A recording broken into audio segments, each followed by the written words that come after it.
can hear the sound of a heartbeat before it goes down. Will never leave my memory, watch it all around. I can see a tear on my father's face before it falls down. My enemy, how could I ever let you down? I actually need to check this out. I want to check this out because I have never really put my brain on the song itself. I might be reacting to that at some point in time. None of you are gonna see this, not even the patrons probably, because this is gonna all be cut out. Maybe it's not, but you know. I literally need to practice. Maybe I'll just cut in the least embarrassing parts of that, because it's very hard. And this is why I can acknowledge people who are starting to sing and who are getting into singing in general, being like, holy fucking shit, what the amount of resolve you need, the amount of self-confidence you need to actually put yourself in front of people and be like, oh, this is my voice and this is how I sing. And especially if you listen back to it, and if you know your voice, if you see yourself on a recording and you notice every tiny little detail, every repeated or stuttered little letter, every little nook and cranny that's happening there. And then you're putting yourself out and you're actually singing a song and you're going into it. And it's a very, very embarrassing experience in the beginning, which one of the reasons why I relate so much to the Bocce series, and why I can because when I was a teenager, or kid/teenager, I was actually for a little while I was in a choir, which I sang soprano, because my voice didn't change at that point in time. And after my voice changed, I never really picked it up again, right? I sung to myself or in the shower or whatever, and you singing stuff and whatnot. But at some point in time, I don't know when it happened, I started to feel embarrassed about my voice. And that, I guess, it came in the sense of I've always people have always told me that actually I have a really good voice and I could sing very well. But after my voice changed, the problem was that I didn't have that confidence in that anymore. I didn't find my niche, and oftentimes when I was trying to sing the popular songs that had singers going really high or whatever, and I tried to go as high as that and started joking or coughing or whatever, because it felt like my I don't know what you call it, vocal cords probably, right? Vocal cords, yeah, exactly. I mean, it's such a simple word, but yeah, my vocal cords, I couldn't carry that weight anymore. And I never learned to kind of do nasally voice or whatever. And I also never really liked the nasally voice. It feels bad to me. It doesn't feel real. It feels artificial, in the sense that when you're going up and you hit that limit that you're going into the nose basically with what you're doing on a vocal level, it doesn't feel good as a singer. I don't know. But yeah, at some point in time, I started to feel embarrassed about my voice. I feel reacting has helped a lot with that, because I might actually put that in front of the Arcane season 2 reaction, and maybe also in front of the Technolizer. You might have a double and be like, oh, am I watching the same video? No, you're not. Probably I've just cut it in front of both because I think it's more relevant to the Arcane stuff. But hey, welcome. My name is Terminus, and today we are going to watch Act 3 of Arcane Season 1. Yeah, I finally decided to do it. Episode 2 or part 2 is as of now on Patreon. Actually, it's gonna come out next week. Well, not for you, but next week from the time when I'm recording this. This part is probably gonna come out in 3-ish weeks around Christmas time when you're gonna watch this. I do hope you enjoy it. I do hope you tune back in for this one as well. I would really appreciate it. I've been overwhelmed from just the amount of people who have seen this video. It's been normally I get for my more popular videos, I get maybe 1K viewers. Sometimes the less popular stuff, when you're past the first episode or past the first arc or something, or the very hype arc within a certain season or certain series, you're gonna get I don't know, like anything between 200 and maybe, if you're lucky, 600-700 people who are actually gonna watch one of these episodes. It's been insane. I've, like, for the first time ever, we have passed 10,000 views on a single video, and I'm ecstatic about that. Really nice to see that there's so many people who actually enjoy Arcane enough to even just watch a big portion of the episodes as well. Like, it's been, if I calculate it in terms of like percentage and whatnot, it's been far more than 500 people have actually been watching from beginning to the very end of the video, and I appreciate each and every one of you. Just want to say that. But yeah, let's get a couple of things out of the way. First of all, I do want to highlight a lot of the comments, because you guys have been commenting like crazy on my video, and I want to acknowledge that. I want to kind of just pick out the right video. So we're gonna probably, you gotta have a lot of cuts in here where I'm just gonna read something and then highlight the comment that I want to extrapolate on or say something to, right? Obviously, if you just commented something like, I love your stuff, or hey, I think you're really great, I subscribe to the channel or whatnot, thank you very much. Obviously, there's not much sense in me commenting on that here in the video. But wait, before all you tune out and you're like, oh, he's gonna go into the comment, let me just skip that because I don't want to see it, it's fine, right? You can skip ahead, but first of all, let me actually lay down some groundwork and tell you that after this episode comes out, I do hope that I can maybe within the next week record the part 1 of, like, act 1 of season 2 of Arcane and get that out early January, like the 2nd January week probably. And then we're just gonna dive into season 2 as we go on. A couple of other things as well. I do want to highlight that there have been a couple of like visual glitches on the last episode, especially like the end of the episode 5 discussion, and in the episode 6, I think also in the discussion, like visual glitches on my camera footage. I do hope this is nothing serious. I do assume it's probably from like long memory card usage and maybe like also just kind of just general errors on the writing of the memory card. I do hope it came from the heat of the camera and from like general stuff, because I've been recording for 5 hours and towards the end of that things have been happening. If this happens more often, I have to check out the memory card and see if I can exchange it. If they happen, they're probably gonna happen in episode 6 or maybe 7 here, because this is when I'm using this specific larger memory card, which is a little bit slower on the transferal speed, and I'm recording this in 4K, so it's possible that this is like a thing. And the better memory card, which has a little bit of a smaller file size, I'm gonna use, if possible, I'm gonna use that on episode 9 on our finale, so there's nothing that will actually glitch out or something. And we'll see how that goes, right? Either way, let's dive into the comments. First of all, I want to highlight a comment that I have in the back of my mind because it's been like 1 or 2 days ago.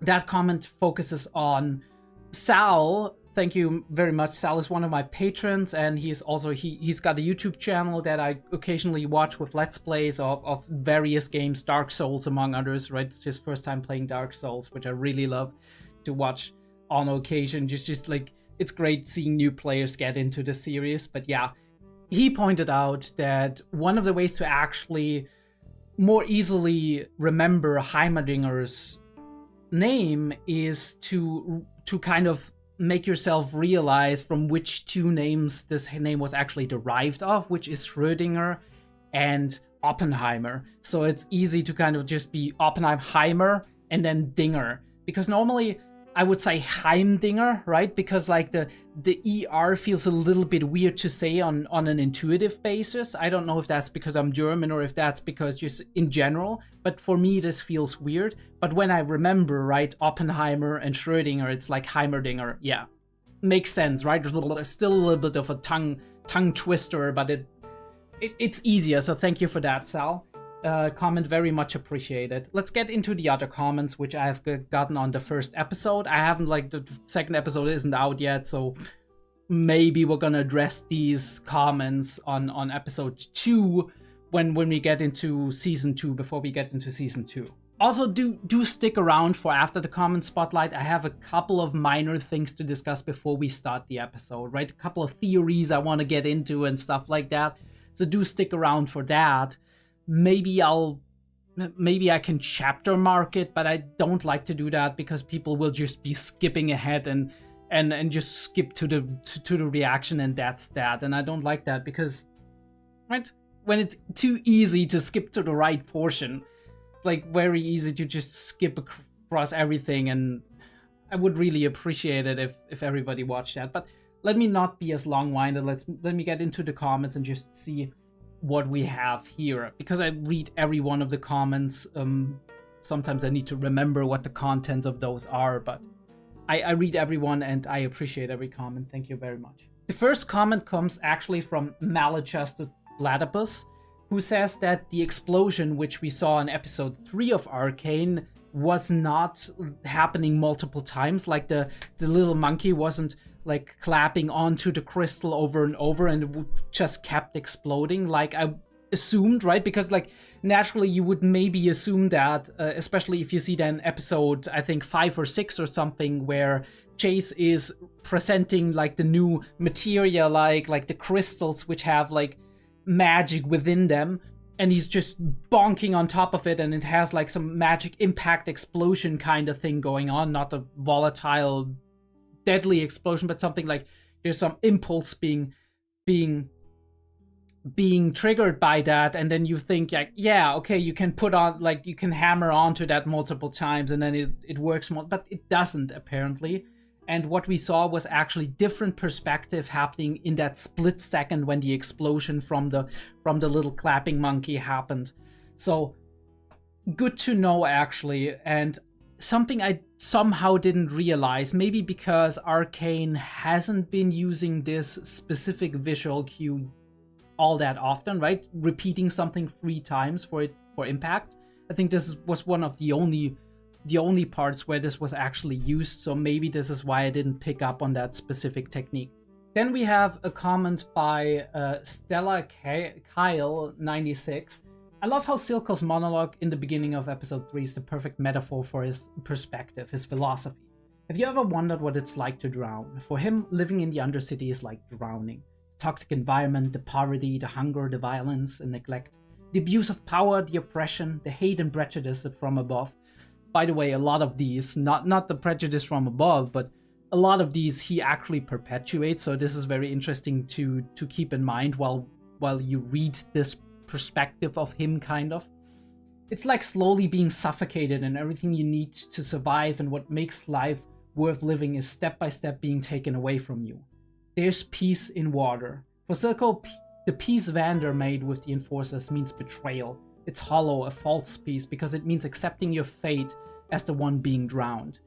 It means abandoning your principles, your responsibility, and your goal. And I think this fits very well into what we actually see happening when Vander is actually drowning Silco, when he grabs for the knife in his last second, right, being like, no, I want to live, and he stabs Vander, so he releases him, so he actually survived by doing that. And in a way you could see Silco's actions throughout this series as being that stab, right, the stab defending himself. At least this is how he is seeing it, right, and he's hurting another, possibly hurting someone that isn't even necessarily his enemy, but his brother, as he said it, especially in episode 2 and 3, when we kind of go deeper into the Vander-Silco connection, that he sees that as a necessary sacrifice to hurt somebody that he perceived as his brother, and that he maybe even still respects, in order to actually get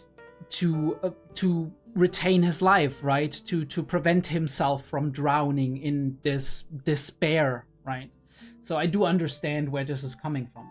But then there's this thing in your head, and it's raging, lighting every nerve with madness to fight, to survive, right? We have this instinct to survive. And that's a good instinct in a way, right? Because oftentimes people can be selfless, right? They can be very empathetic towards other people. They can try to help other people, be that out of a sense of, if I help other people, if I'm good, people will love me, or is out of a sense of understanding the pain of other people and trying to ease that simply for the reason of not wanting to see them suffer. But either way, oftentimes this is in direct conflict with our personal interests, right? With our egotistical interests, which are good because they perpetuate us as an individual. They make sure that we survive. They make sure that we are, well, satisfied and happy, that we have everything that we need to, right? That we are not deprived of things that we possibly need or that we think that we need. And this is a very important mechanism, because if you are in yourself not content and happy and satisfied, it's very hard to actually help other people get to that level. So yeah, for Silco, fighting Piltover with everything he has is like a survival instinct. And to him, that also means that everything he does is justified if he succeeds. Yeah, exactly, right? Means to an end, in a way, right? For him, any means necessary to get to the end of making life better, first for himself, but also for the people that survive, that are with him, basically. And if it's not his way, if you're standing in his way, even if you're maybe not on the opposite side, then at the very least, he will care, but he will see it as necessary to step over you in order to achieve what he needs to achieve. The contrast between peace and justice is a fascinating writing theme. Two principles that should not be in conflict with each other, but in reality they are, right? Interesting. You kind of retain the peace, but you retain the peace by giving up something. Like maybe your sense of justice in a way, right?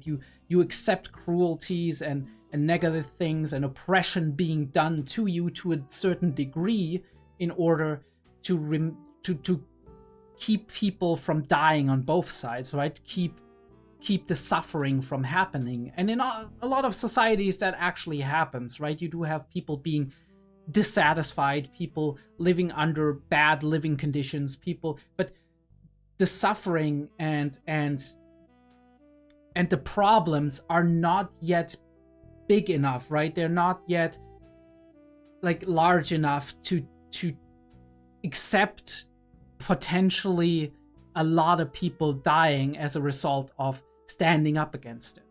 So the question is, where's that tipping point? We have seen that multiple times throughout all of history, right? If you look at the French Revolution, if you look at the American War of Independence, all of these things have happened because the people were pushed to a degree where they were not able to accept anymore what was happening to them. They were fed up, right? Like the barrel was full and the last drop just dropped in, and this is when it all spilled over, when the chaos happened. And that happened in the history of Piltover, as we have seen. So the question is, when will our breaking point here be? Because obviously Silco has been building his stuff, right? And the chancellors, right? They realize that they might not have as much control over all the crime that's happening right underneath their noses than they would like to, right? There's more unrest than they would like to have. There's more misery going on that they can themselves not suppress or control or in any way divert or dilute. So the question is, when is that tipping point going to come, and what is going to happen if that is, right? If we reach that moment. And for our individual characters, that is the same, right? Our individual characters are in a state of emotional turmoil. There's a lot of moving pieces going on, and the question is, what will actions of those individual characters, which are central to the structure of the entire city, right? Of the Undercity as well as of the bigger, larger commercial district of, like, the rich district of Piltover.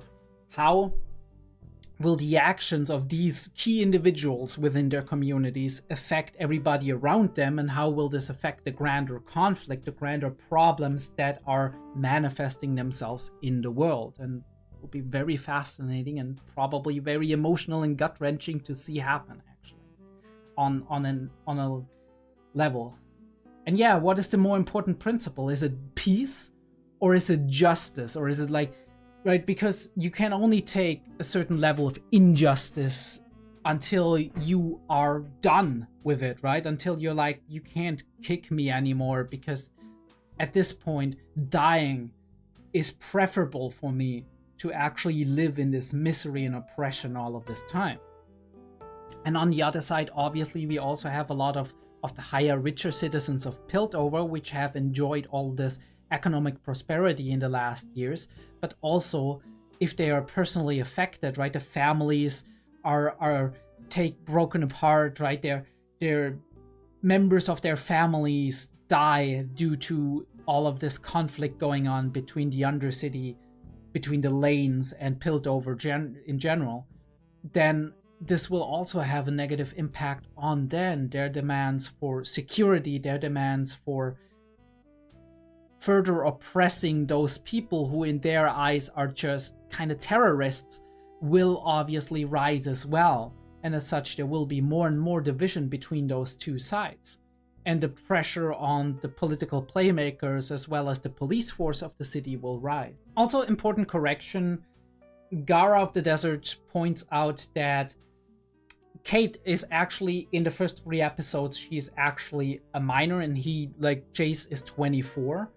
And they're close friends, more like siblings. I didn't read this comment before, so I was still under the impression that Chase was kind of into her. Maybe I'm wrong on that, maybe I read that wrong, but it felt that way. But maybe it's just a doting older brother who wants to make sure that the younger sister is okay. I do wonder though how they met in that specific circumstance then, because Kate and Jace have been very connected with one another from the get-go. Was that just because Kate's family actually discovered Chase as a talent and were like, oh yes, we want to support him, we want to prop him up? Because the way I have read that in the beginning was that Kate did actually make contact with him, right? Get to know him, and then she was going to her family and she was like, hey, there's this guy, he's brilliant, maybe you want to support him, right? He might be the future of our city. Right, kind of deal. So I felt like she was the one who actually brought that about, but maybe it's the other way around. So very interesting. Also very interesting, all of these reactions that Kate had with Chase in the very beginning when we first saw them in episode 1. It felt like she might have been admiring him, like you would as a secret admirer or something, like somebody looking up to an older upperclassman kind of deal, where you're maybe even a little bit infatuated. I know she probably is bi, or maybe even just completely homosexual, but I don't know if that's the case or not, right? Because we don't it's show don't tell, which is a good thing, of course, but this leaves some kind of degree of vagueness in there where we don't know yet. Maybe that's going to be confirmed in the next batch of episodes, or maybe it's going to be confirmed in season 2, but at the very least we don't know yet if she doesn't swing both ways, right? If she isn't interested in both. But we had the suggestion when she and Vi actually went into the Undercity, and she kind of grabbed her and she was like, yeah, you're gonna pose as somebody of the establishment. How about you do that? And she kind of wanted to just distract her. There was this kind of hint that she was not too opposed to actually being engaged with a woman. So the question is that exclusive, or is it both ways? Because both ways are still very much a thing, right? I do feel like people oftentimes just they're gonna put people into a one certain category. So they're like, okay, there was this one sign, so it's this way, and it's not this way at all, right? So I do wonder in which capacity. I mean, obviously there's always also canon confirmation outside of the story, where developers or story writers, they're like, oh yeah, this person is that, right? So this is always a possibility, but it's nothing that happened within the series. So I feel like oftentimes this is not as organic. That's oftentimes, for example, there's a person coming out with something like an opinion on a character or some detail about a character after the story was written, and they're like, oh yeah, this is the case here, right? Fun fact. But it's not written into the story, so I do I'm kind of like split on how much I want to lean into developers or animators or directors confirming or denying things that are not clearly stated in the story, or at the very least not heavily undermined by some kind of thing that's happening within the story, right?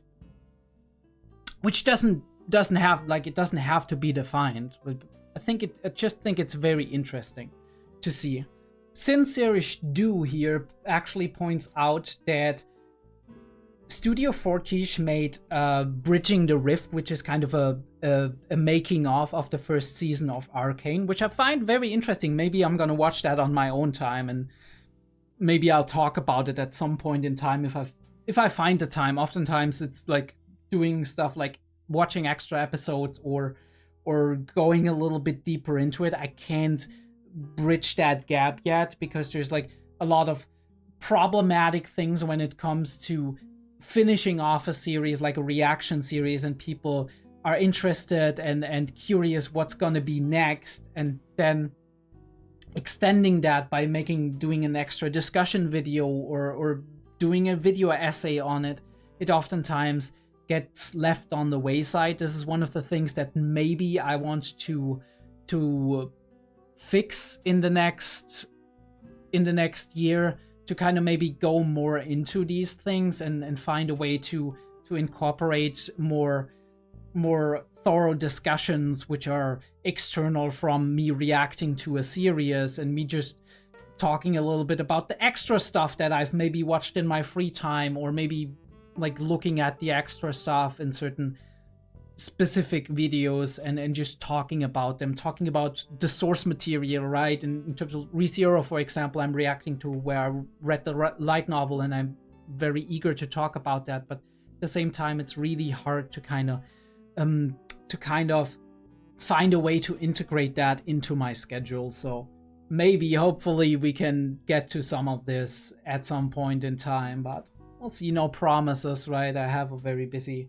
life outside of reacting as well. It's also very interesting that Piltover looking like Paris might be due to the animation studio being from France. Shout out to the animation studio, by the way. They went hard on these episodes and they haven't like slowed down in any way. But also, very important shout out to the voice actors. I said it, I think just earlier today in a Discord channel.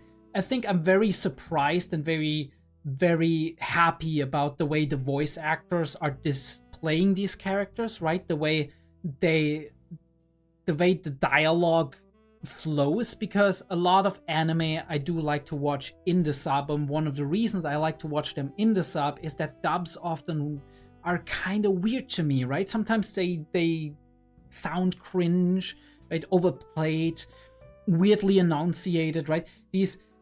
They feel like obviously they're done for primarily for a teenage demographic, but it feels like it's way too much aimed at kid-friendly, not in the way of like material, but kid-friendly in the way we express ourselves, right? The way we overact almost on certain things.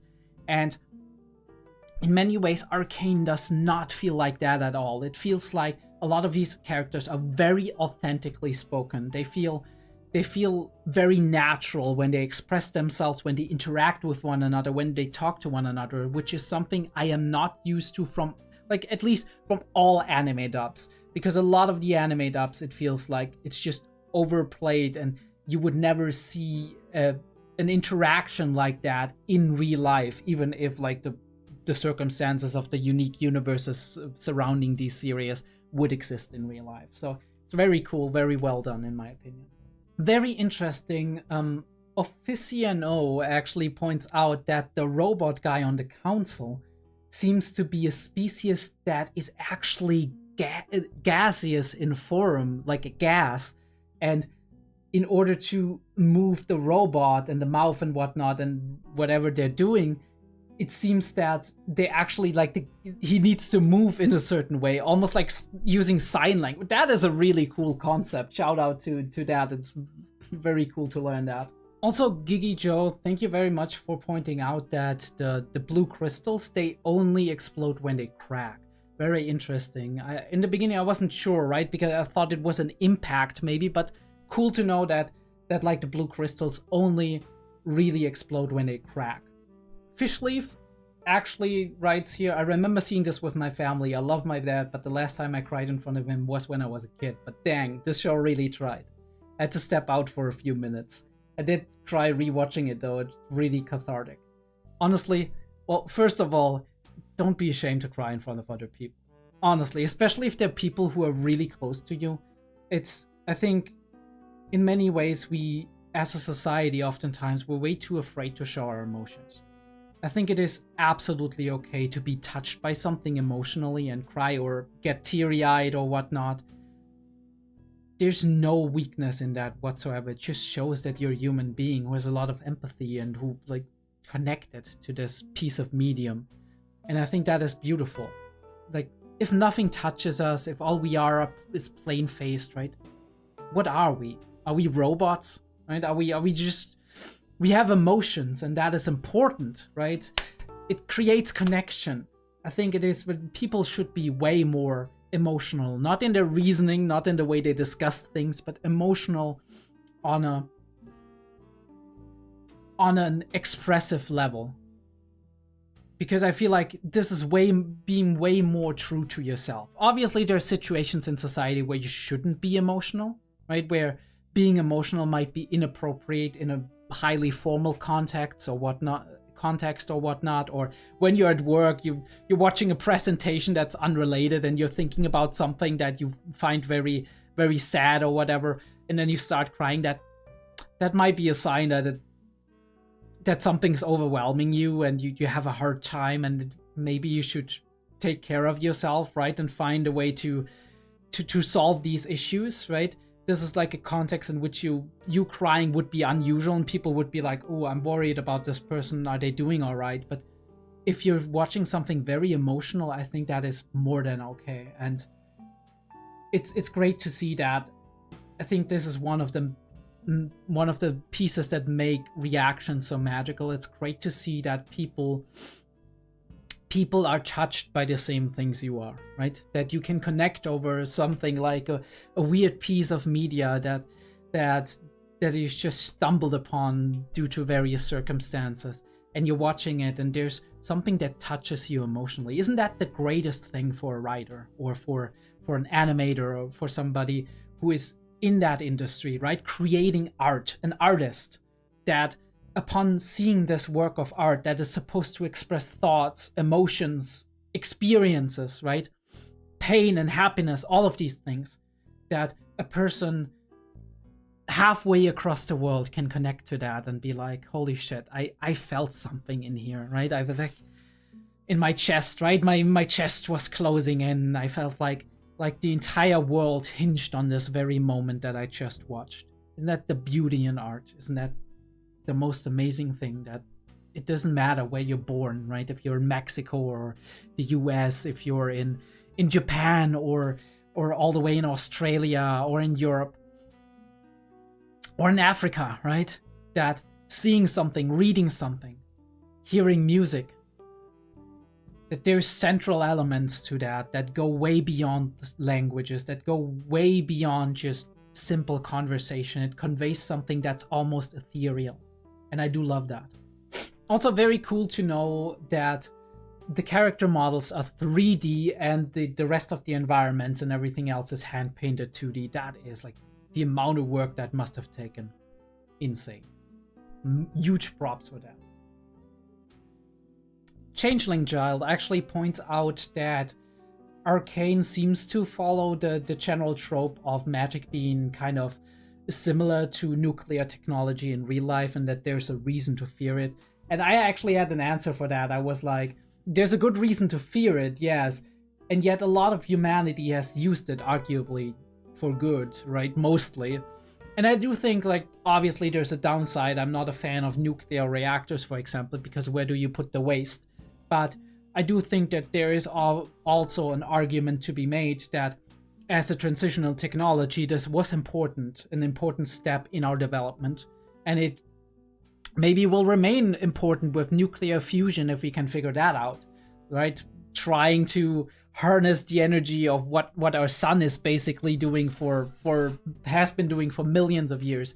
But yeah, I think like there's an upside and a downside to everything. I do also think though that in many cases you have to weigh the profit, not the profit and the monetary value, like the good it can do for society, for people in general, against the potential dangers it has.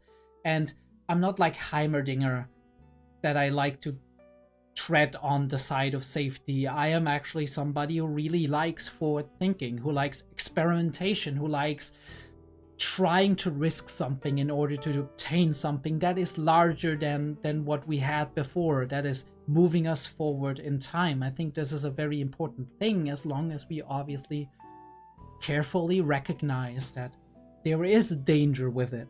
Obviously, we do have the situation now with Victor, and I do understand both sides. I understand Chase wanting to help his friend, right? Wanting him to survive. I understand Victor fighting for his survival, right? Fighting to get more years in order to fulfill his potential. And I do also understand Heimerdinger, of course, in his strive to actually make the two genius inventors go a little bit more slowly and understand that there's a gravitas to what they're doing, and that once you roll the pebble down the mountain, there's a big chance that it can become a landslide if you don't do it carefully. Oh yeah, actually, just what we talked about a couple of minutes ago. Loopy Little Star actually confirms here that outside, or at least outside, maybe later on in the series, but at the very least, to some degree, Caitlyn has been confirmed to be lesbian. So I guess discussion topic sealed with that. But at the very least, I would like that to actually be a thing that happens in the series. I do hope so. So we see maybe season 2 actually hard confirms it. I do like that people are like, oh yeah, this is like, this character has this characteristic or is like that. But I like to see it, right? I like to see it.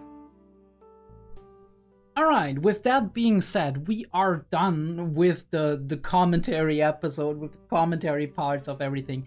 So let me get into my expectations for this arc. First of all, let me get this out of the way before I forget. There was like a lot of confusion on my part for who the Firelights actually are, or rather who like the big honcho in the fire, like the swag honcho in the Firelights is, and I do think I've actually nailed it down. There's one person, one character that I've kind of low-key been a little bit forgetting, that we haven't seen at all in Act 2. A character that was present very early on, and that character is Little Man / Echo.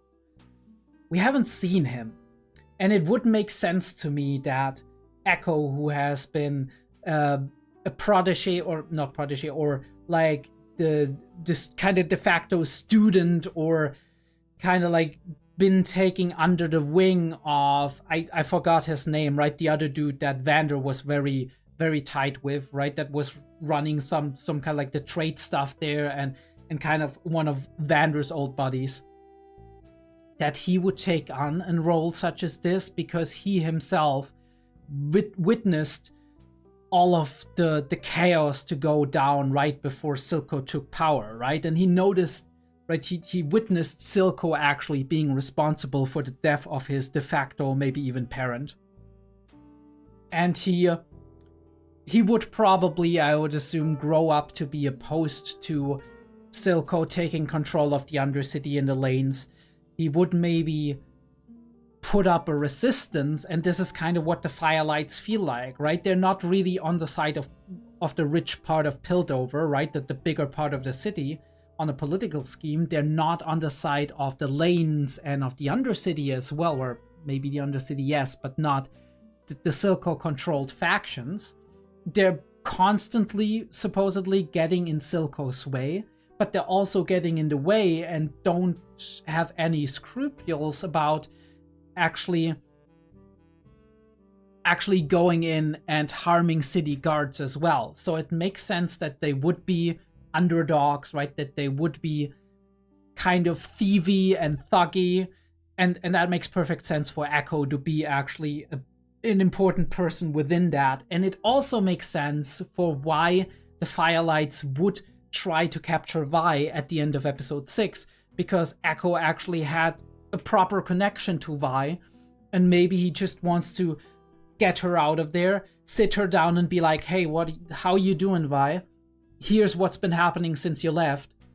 Can you help me, right? Because, like, are you on my side? It makes sense, right? A resistance group within the underworld to be led, or to at least be centered by Echo, who we haven't seen yet and who has been built up in a way and has a very unique design. So I would assume that this probably is Echo. Right. Now, beyond that, what just happened? Vi got kidnapped by potentially Echo and the Firelights, so there's stuff going on there. I'm sure that we can come to somewhat of an agreement where we're like, oh yeah, we have kind of the same goals. Maybe we kind of join hands and see what we can do in order to make the things right that we want to make right? Fight against Silco, manage in a way to maybe rebel against the upper city and be like, we want our rights, we don't want to be oppressed, we want to be included in all of that stuff, right? We want to live satisfied and happy and whatnot. And obviously we do also have Jinx going possibly out of control, which makes perfect sense, right? Reunited with her sister at last, starting suddenly to doubt her sister because there's all of like this, like the way they parted years ago, and then there's all of this stuff going on. Suddenly she's with a city guard, and we have like is she only using me to get to the crystal and all of that? And suddenly we get interrupted in all of this emotional turmoil, right? Everything is bubbling up and all of that stuff, and she's already just very insecure and trying to hold on to something. And suddenly we need to fight for our lives, and boom, her sister is gone again. She got kidnapped, and it's like, don't take her away from me again, because there's like this duality going on, this cognitive dissonance between like, my sister betrayed me, she's like, she doesn't want me, right? She hates me and stuff like that. She only wants to use me for her own goals, which she used as a defensive mechanism in order to bear the thought of having lost her for all this time, right? Of having been hurt, of having caused all of this chaos herself, right? All of the guilt. You can externalize everything by being like, my sister is bad, she doesn't want me, she hates me, whatever, right? Like, she's not on my side anymore. And then you don't have to deal with that, you don't have to process that. And at the same time, you do have that, oh, my sister has left me, right? I'm being abandoned as I've been abandoned by my parents, right? Early childhood experiences, as I've been abandoned, and possibly on the other side, right? Responsible for Vander abandoning me, dying basically, right? People kind of hating me to a degree, right? Right, people not finding me lovable, me not having anything to give to people in order for them to love me, right? Because there's especially if you grow up in a very rough environment, it's always a give and take. It's always a, what can I give other people in order for them to actually give me something? And that give me something can also be love, right? What can I give people? What can I provide to people? What talents do I have in order to be useful? Jinx works on that spectrum. We have seen that when she is actually trying to do something radical in order to do something for Silco, because she thinks that if she doesn't, because of her fuck up earlier on, he will think she's useless and he won't need her anymore, right? So this constant anxiety and fear of being left. I wouldn't like, I'm thinking for a second here, right? And we've drawn like the conclusions, like we've drawn the connections to possible psychotic episodes with Jinx. We've talked about like early childhood experiences and how we connect to people who are like our primary person of care, but we haven't talked about borderline personality disorder yet. I don't know all that much about borderline, but what I do know is that a large part of it is like high and low emotions, right? That it is manipulative behavior, that it is also the fear of being abandoned, right? And in high phases, it can be psychotic. So it's very interesting to maybe draw the line between that and put that down on like a fundamental experience of being left over and over again and thinking you yourself are not good enough, which kind of could match the general profile of that. Again, personality disorders are not my forte. I haven't dove deep enough into that. Probably, hopefully, gonna do that within the master's degree, but other stuff I know more about, right? Depression, anxiety, schizophrenia, stuff like that. But personality disorders are a separate category, and it's often taught separately. So this is why. But like what I know about it, it kind of could match some of these things. Not gonna diagnose Jinx, of course, but like obviously, one thing you have to know when you go into like psychology, especially clinical psychology, is that the diagnosis doesn't mean you have a sickness, right? It's not like having AIDS or having like a specific viral infection like COVID or influenza or whatever, right? You can't pinpoint that problem that you have on a psychological level to a certain specific sickness. The sickness is like the diagnosis, the disorders that we diagnose people with are just based on a general pattern of, they are just based on a general combination of symptoms, which we then call a syndrome. And syndromes oftentimes overlap in similar disorders, right? So these categories of disorders, they don't have a point of origin where it's like, yeah, this one thing basically is a sickness that is genetic or whatever, or virus or whatever that causes this. It's more of a like all of these 1,000 things and different combinations of those can cause this specific like these specific, I don't know, 20 symptoms that are occurring together, right? Of which some of them are here and some of them are not. We have specific categories depending on like how we can, in a couple of years there might be different categories for depression or schizophrenia as well. We do, for example, have within the realm of depression, we do have bipolar disorder and classical like unipolar depression. And oftentimes you would think that the only difference is that for bipolar disorder you also have the phases like of the opposite polarity of like mania, right? Because you have depression in terms of like the general like inactivity and then all of the stuff that comes with it, right? You know what depression is generally. And then you do have like mania, which is like being over basically. But the interesting thing about this, at this point in time, a lot of the researchers think that unipolar depression and bipolar depression, both of them are depression, both of them have generally the same symptoms, might have different points of origin, right? Different points of like where they come from and why they occur, and also might have different specific things that are only connected to them, right? Specific things that are only connected to unipolar normal depression, and specific things that are only connected to depression in the realm of like bipolar disorders, which is very interesting. But it kind of shows you how psychological diagnoses are made in contrast to how a doctor would, for example, diagnose you with some kind of like disease of the body, right?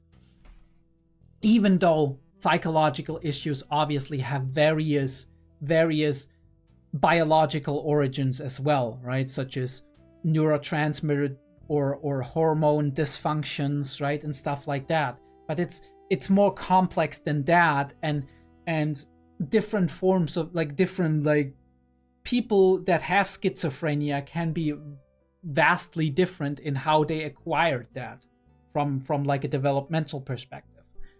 So yeah, that's something very interesting to know about psychology in general. But we talked long enough. Actually, we talked like, as I look at the time code on my on my camera, it's already been like 50 minutes, but for you, it's probably gonna be more in the realm of, I don't know, if I had to guess, it's like 35 minutes or something.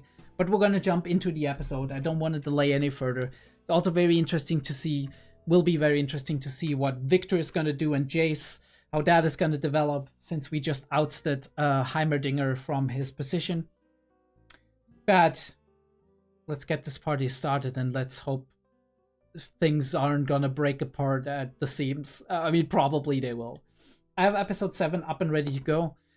We're gonna count in everything, right? Obviously, a little disclaimer. It's possible that I do have to mute the audio at certain sections. I do have made various experiences when it comes to Arcane. For part 1, I barely got any claims at all. And a couple of claims I just muted and lowered down the opacity on certain parts in order to get it monetized. For part 2, I accepted that it wasn't gonna be monetized, but I still got like an actual blockage of the entire episode 6, so I had to work with kind of like fiddle around a little bit and render it multiple times to actually get it working. I do hope that at this point in time, what I've experienced kind of can show me the way to actually provide you with very nice material for you to be enjoyable to watch and at the same time not be claimed too much. So let's get into that. Episode 7 of Arcane starts in a 3, a 2, a 1.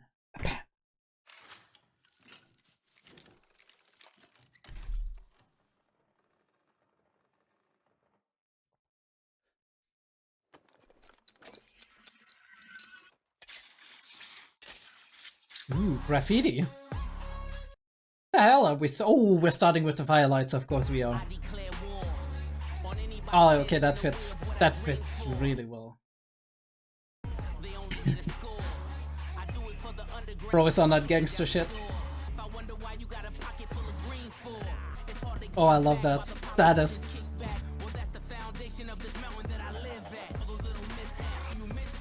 Oh, that is so fucking cool. That is so fucking cool. Yeah, it makes perfect sense, right? Mistake trusting you. You've been a real picnic yourself. I'm not the one who walked us into not one, but 2 of Silco's traps. This isn't Silco. It's someone else. How do you know? Because we'd already be dead. Oh, very nice. When were you planning to tell me that your True. lunatic sister works for him? Just as soon as you came clean about what the hell you're really doing down here. Holy shit, girls, chill. Shit. What was that glowing stone? That's what I thought.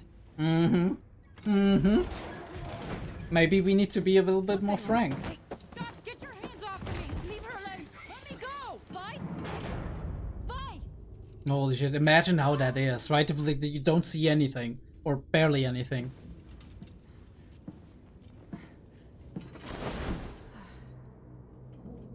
I love the camera distortion. Are you a bat? What the hell?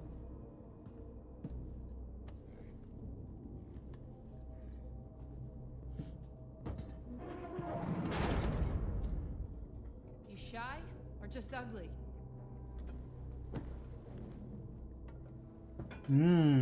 I wonder why he doesn't want to reveal himself. Or does he? Oh yeah, we're being dramatic with this shit.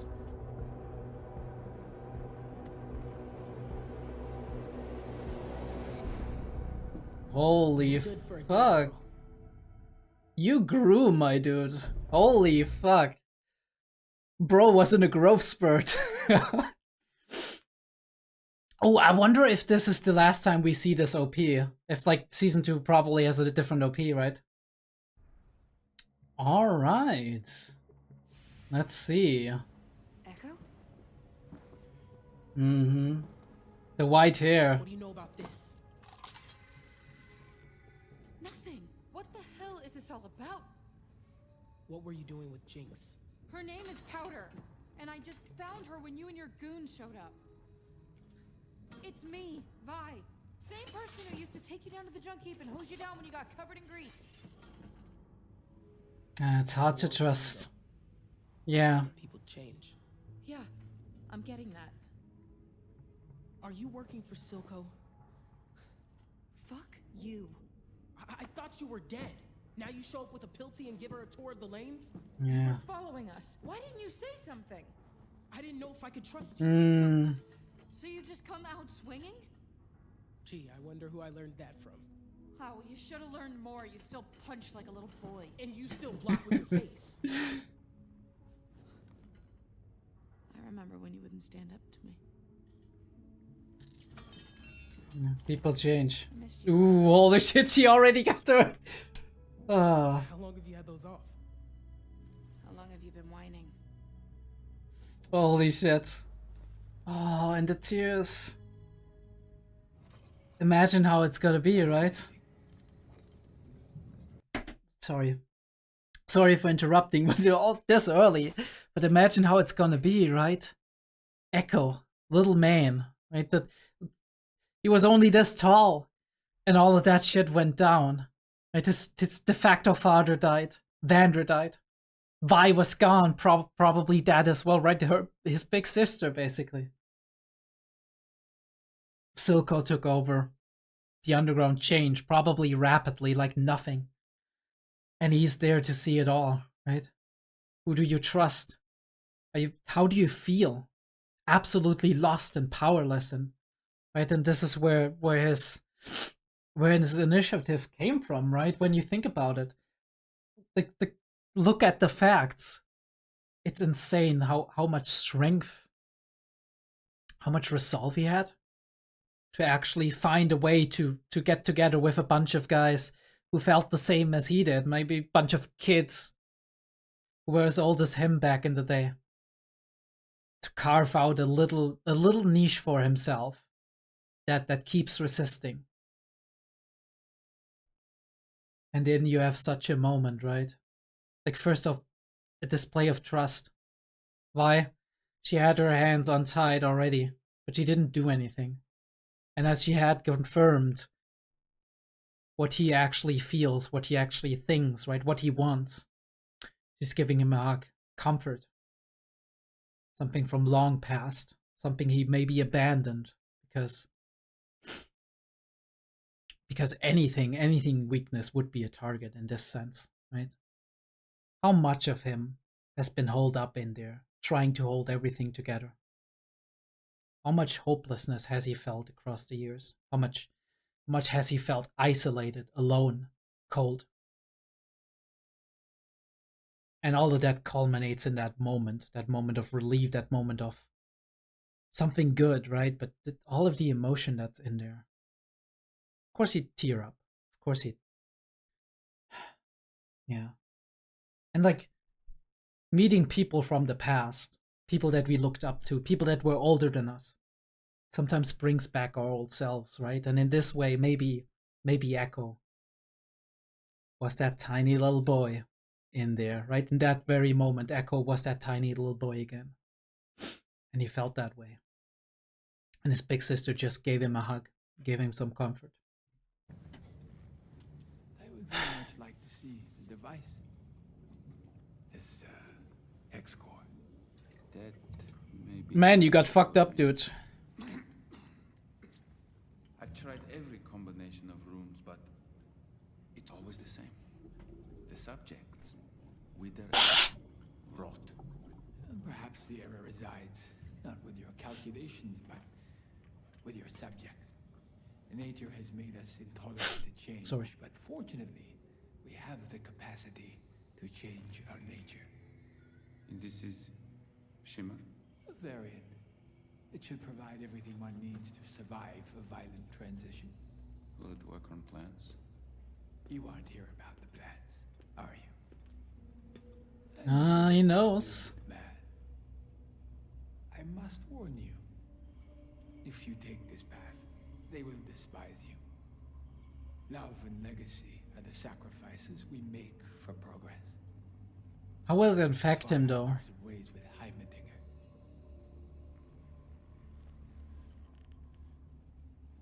Jace will understand. Perhaps. Holy fuck, my dude.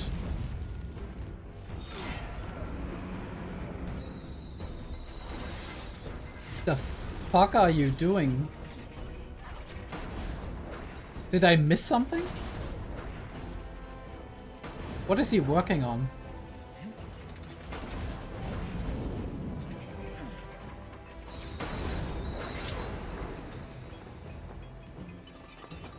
Or is he just working out? Hammerwork is such a delicate art. How'd you find me? You're the de facto head of the council. Ooh. People notice where you go. His family's work, right? Yeah. Don't remind me. This border shutdown has people agitated. They should be. Because she keeps playing with her hands. It's an explosive. I tried taking it apart and it nearly killed me. Whoever built it knows exactly what they're doing. This and Shimmer. It's hard to believe what they're capable of. What do you mean, what Is they're that what's capable really of? bothering you? They're humans. He was my mentor, Mel. And I betrayed him. Yeah, Everything you said about him was true. My family can't doesn't make it change, right. and yet part of me still loves them. Heimerdinger will understand eventually. It's your time now, Jace. No more red tape. You can bring Hextech to the masses, just like you've always dreamed.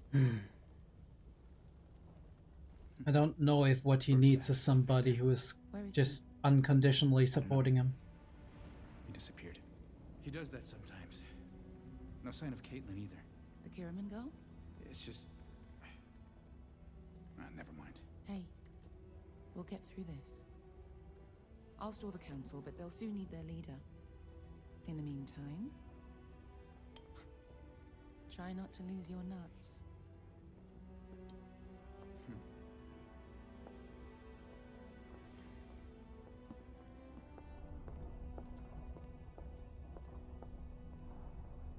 All our business is down. Enforcers are searching anyone who crosses the bridge. Marcus is following my orders. I still haven't got her name down. Or he's finally flipped. Oh yeah, there's Marcus still. That's right. Baron scheduled an assembly. I've had enough headaches. It didn't sound like a request.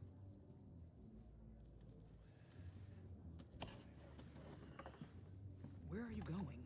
I need to find Jinx. Sir, What? I got more in common with cave lice than Jinx. But let's just say I didn't always see eye to eye with my old man. And She'll come to you when she's ready. Okay, that might be some good advice, actually. But I don't know if he's very good at waiting. Oh, but did she get hurt? Didn't have the impression she got, but apparently she did. I didn't lose her. They took her. Holy shit, that was a She was there for frame. me, not the enforcer. Hmm. Why would I remember her name? Wait, is she? She's just some stupid topsider. Oh no, she's closing her wound, right?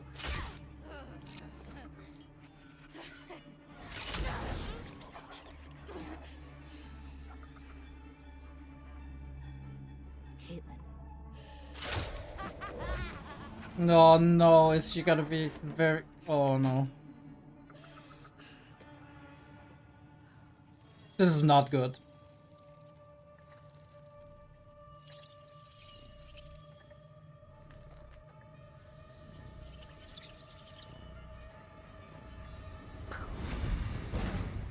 This is not good.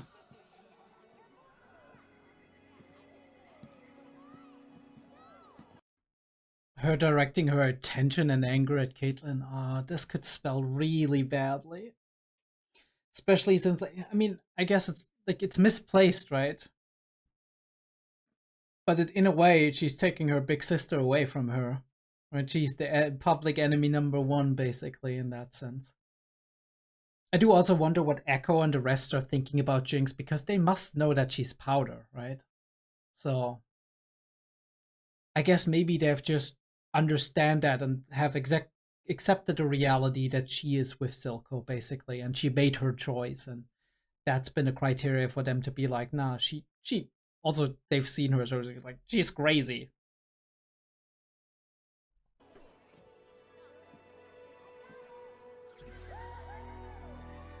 Wow, Pretty cool, that is huh? beautiful. When I first saw it, I knew this was the place. If a single seed can make it down here, so could we. You built all this? Some nice Not symbolism. alone. After Vander died, Silco flooded the lanes with Shimmer. He didn't care what it did to people. Everyone here was an addict or a victim. They needed somewhere safe to start again. A safe haven. I should have been there. For you. For everyone. Don't blame yourself, Drive Vi. yourself crazy. Hmm. If I just went with you that day, maybe none of this would have happened. Or maybe you'd be dead. Or Yeah. changed. Powder's gone by. All that's left is Jinx, and she belongs to You're Silco. wrong. She's still in there. I can reach her. You can't. You can, but it's not gonna be the I same know as my it was. sister. I got one more thing to show you. Ooh, what is that gonna be? What is that gonna be?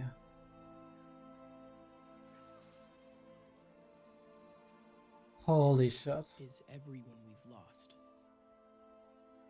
And she's drawn on it Price as of our well. Freedom. Some of it was enforcers. Most was Silco. Your sister The purple-haired wants you to girl. because she has to, but because she wants to. I'm sorry, but that's who she is now. He doesn't understand, but it's I get it. He might not be wrong though. Vi needs to accept that Powder is a different person at this point. Even if that doesn't mean we're enemies, right?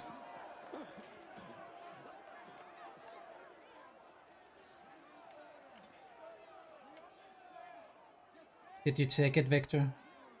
Thank you for alerting me, Sheriff. Not a problem, Counselor. Jace, what is this?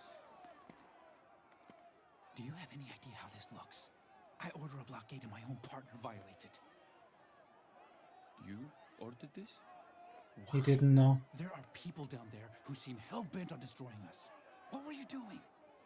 I was consulting a friend about our quandary. I told you I knew someone. Well, you didn't say they were from the Undercity? Yeah, it doesn't What matter. does that make? What They're dangerous. I'm from the Undercity. Hmm. I'm sorry. Chase, don't lose your perspective. Was your friend able to help? No. No, he said nature was resistant to this sort of tampering.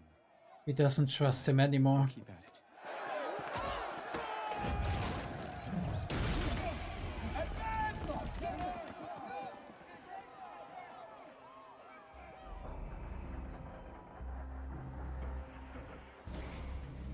Holy shit, what a frame! What the fuck, dude? Wait, and we're going in... Wild attack in the harder built over. Ooh, this is the greenhouse! Clothing. With bleeding money, and for what? His dreams of rebellion. He's losing control. Who the fuck are you? Stand together. We aren't due for an assembly.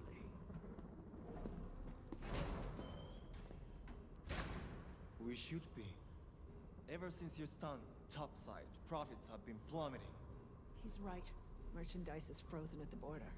Topsiders are too afraid to cross. We're all wondering, what's your plan to fix this? You're all wondering, are you? He's got the magic. Where I see it, we should cut a deal and give back the gemstone. Better to have some trade than none at all. The border issue is temporary. Jinx will deal with it. Rumor is, you dogs are for leash. How are you meant to bring Piltover to heal if you can't handle your own people? Huh? Confidence is waning.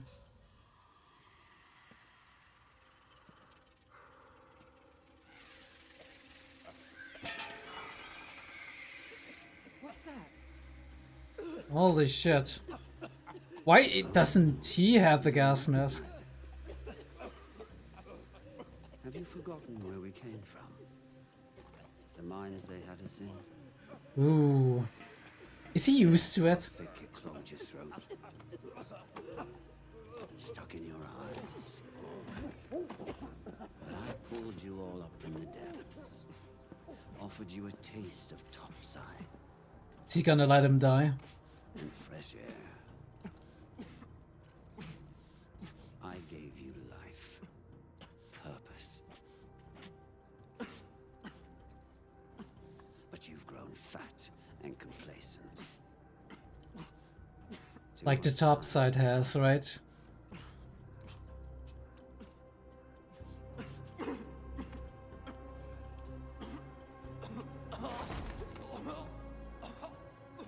We came from a world where there was never enough to go round. Thin. Interesting that he isn't affected. That is why we fight. Do you remember?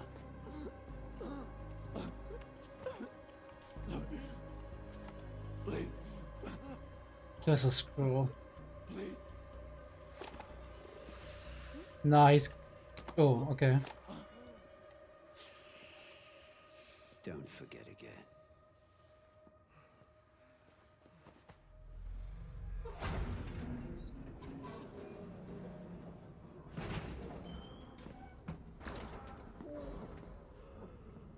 Good meeting.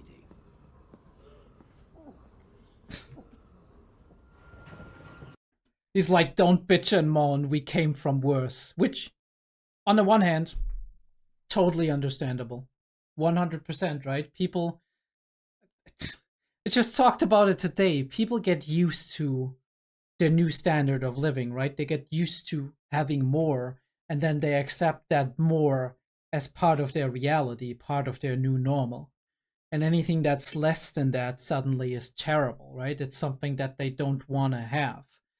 Which I think, on the one hand, that is natural, right? Because many people in the world of psychology and even beyond that believe that humans have a general desire to always improve, a desire to learn new things, a desire to go higher than they've gone before, to progress in a way. And that desire is deep, and it is deeply rooted in who we are as a species. But at the same time, we obviously have to see that sometimes that desire goes too far. Right? If you look at extreme examples of capitalist societies where the next profit margin always has to be higher than the last one, right? And as long, like, even if you have bad times and it's all understandable, it's all explainable, right? And you know those bad times are going to end at some point in time, but it's not acceptable to have that at any point in time. So what do, right? You do anything to keep the bottom line higher than your last bottom line, which, yeah, I don't know. It is not always good to do so, right? Because you're building that on top of the suffering of other people, or you don't realize that you have it very good in comparison to how it was maybe 5 years ago. But at the same time, obviously, this is like a cruel intimidation tactic for Silco. He's like, don't forget where we came from, right? What we clawed our way out of. Like, this is how it felt. It's very, like, obviously, it's also a demonstration of power that it doesn't affect him. Kind of, even beyond the mechanics, I'm very interested in the mechanics of how it works, but even beyond the mechanics, I would say that it is also a very good metaphor for where he is mindset-wise. Because for Silco, he's still down in that acidic pool of water that almost drowned him. He's still down there.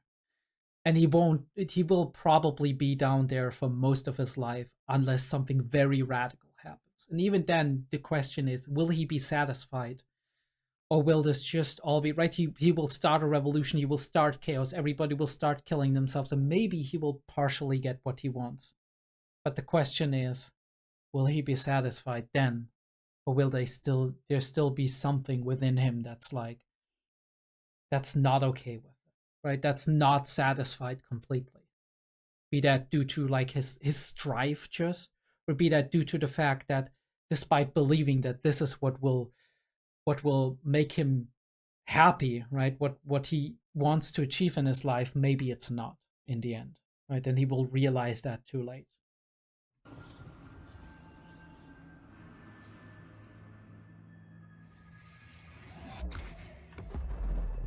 Wait, didn't we put a stop to all of that?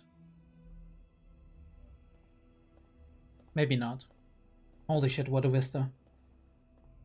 I've had word from our friends overseas. This threat from the Undercity is drawing attention. Piltover looks vulnerable. It does. Vulnerable for takeover. Jace isn't ready.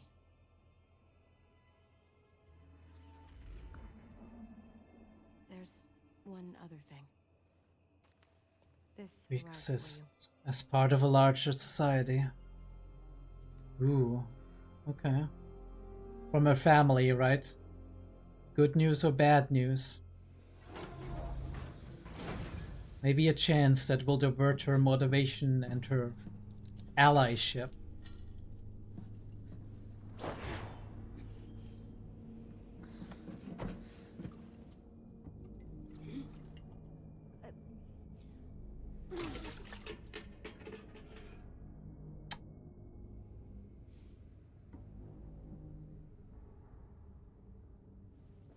What have you done with Vi? Listen, let her go. I brought her here. It's me you want. My hero. You're... But I thought they were hurting you. Vi tells me I can trust you. You get a pass back topside, that's it. Let's go.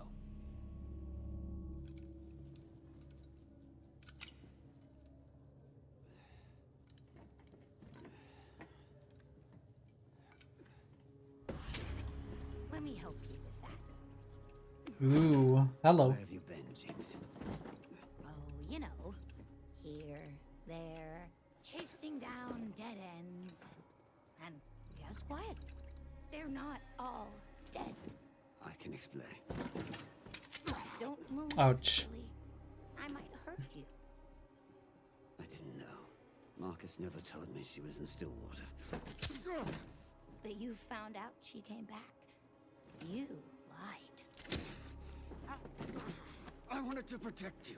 From what? She and the Enforcer are back for the crystal. Not for you. Have you forgotten how she left you? Who found you? Cared for you, gave you a home. I am your family. Everyone else betrays us. I need you. Both back and forth. Never. Careful that she isn't. You have to complete the weapon.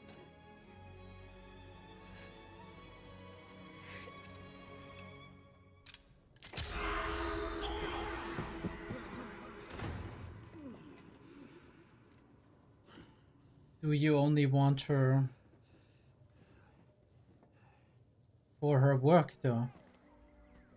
This is how it seems. It's beautiful.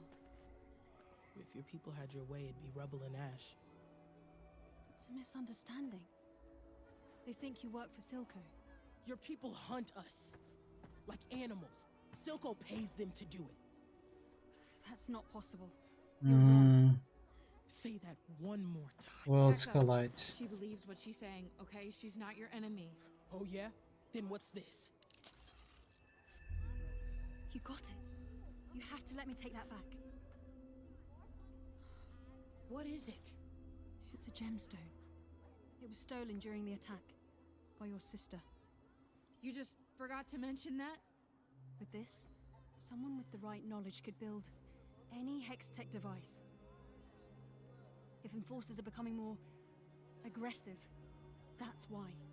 We could beat Silco with this. That won't solve things. Easy for you to say. Your people aren't dying all around you. Echo, it's wrong what's been done to you. You'd be It's well hard within to your be right the keep it. person in the middle chair, I can right? blame you. But if you do, This cycle of violence will never stop. This is our best shot at setting the record straight. This city needs healing. More than I ever realized. Caitlin, you're so naive. I mean, you're on the right side with your heart, right? You got a plan? I have a friend on the council. Let me take the gemstone to him. He'll listen to me. Your people wouldn't have to hide anymore. Will he understand though, right? He's so deep in his head about this. I'm the one who gives it to them. This could easily escalate. But engineering is inspired. You think they could crack Hextech? It's a leap. It's been suggested that they may have found a way to utilize the gemstone. If we are to assume the worst, that would mean they've turned it into a weapon. Well, do we know this for certain? We can't afford to wait to find out. Wait, what are you suggesting? Yeah, what are you suggesting? Prepare our own countermeasures. You want us to build weapons? Absolutely not. That is not why we invented Hextech. Yeah. We would shatter any attempt at peace. Heimerdinger would never go for this. Heimerdinger's inaction is what brought us here. You said so. I had hopes for you, Counselor, but... It's already broken, Jace. I'm only asking you to prepare to defend your people. If we're lucky, we'll never need to use it. Yeah, and if we're unlucky, somebody's gonna instrumentalize it. The decision is yours. But he listens to her.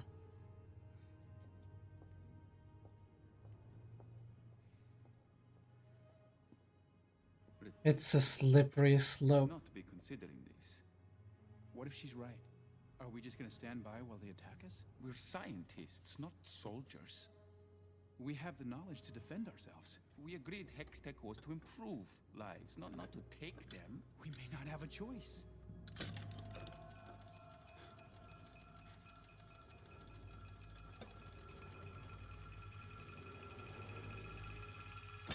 Holy shit, that hesitation. There is always a choice. You're right, Victor. I mean, you took the wrong choices on some stuff, but maybe you can walk that tightrope. Ooh, has that reflected back on him? What he said just now, right? Victor said something and it reflected back on himself. He was like, maybe I should listen to my own words. Or maybe that made him more secure in what he wants to do, is like, I need to be here to prevent that. Holy shit. So he might be using it.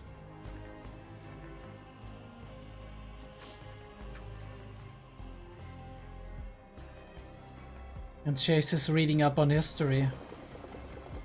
Ooh, the atmosphere is so amazing here. What are they? We call them firelights. Never seen so many, though. This is what they named their group after. Look at that foggy fucking bridge.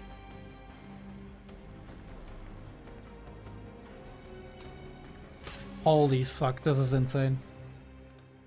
Are you gonna do it?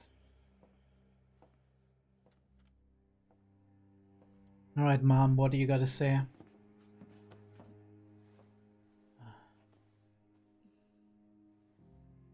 worried I have to do something I never thought I would. There's always a choice, my dude. This childhood drawing. Ooh, what is Heimerdinger doing though?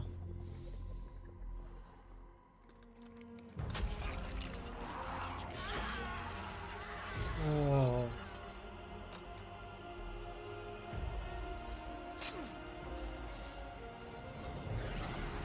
And he's trying to combine that with their hex stack.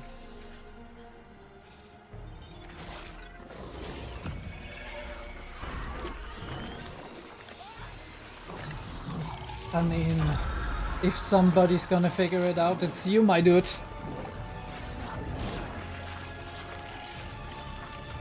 Fuck, the animation is crazy.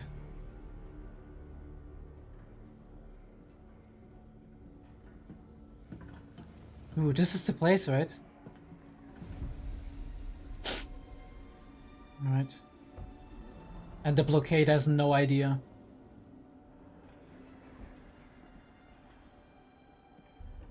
Yet.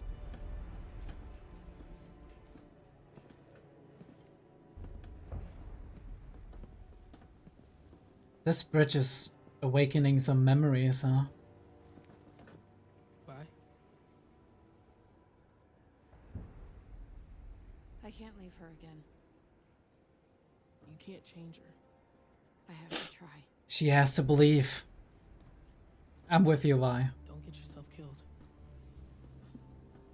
No promises.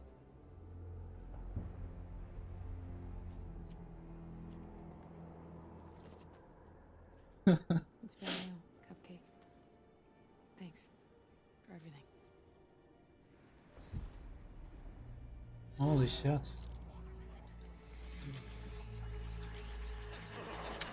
Shut up. It's just a goodbye hug. She wouldn't do that. Not again.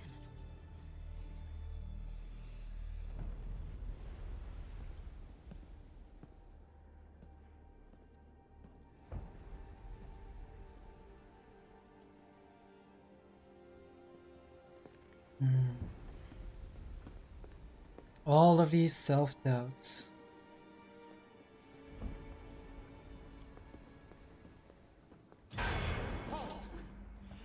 What the hell is this? Sir, I have proof. Silco's behind everything. He wants, like, Marcus, holy fuck. What is his decision gonna be? He's gonna eliminate proof, right?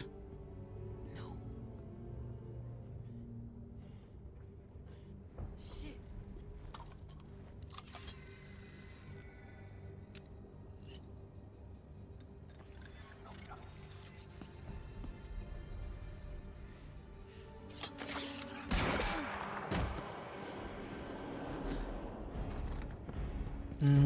Shit. Now stuff's gonna escalate.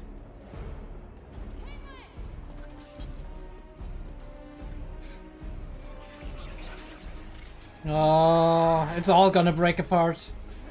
What is she gonna do? I told you to leave this alone.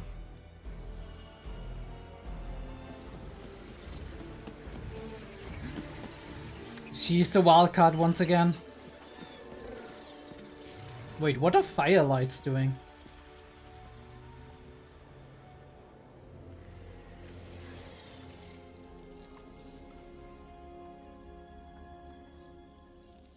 What is happening?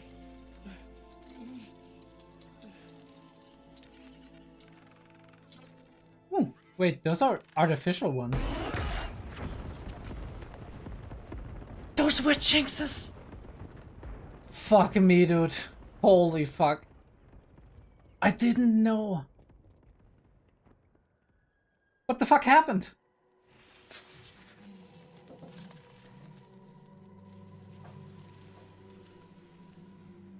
Everybody's literally dead.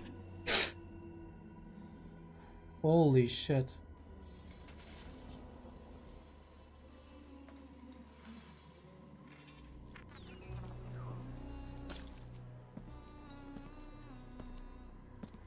Is she humming the melody?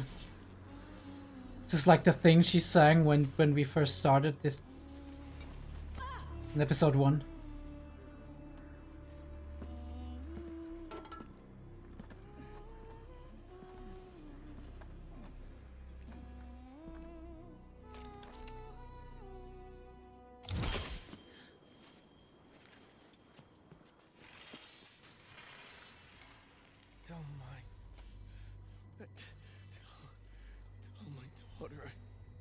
It's too late, my dude. You've done one too many. I mean, obviously she feels for him, but he's kind of a bastard, not gonna lie.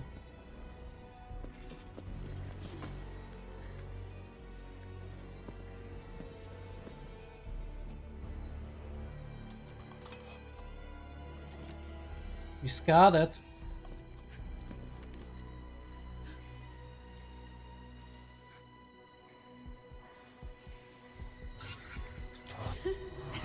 No, no, no, no.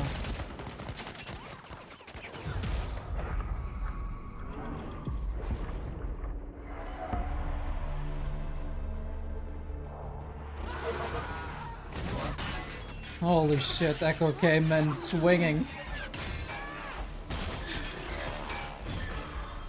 That skateboard is too cool. I hope he's gonna survive this.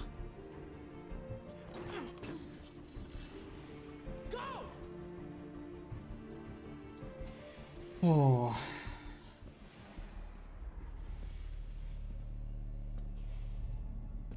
Are they gonna fight or are they gonna talk? I mean, she's not in a talking mood, but...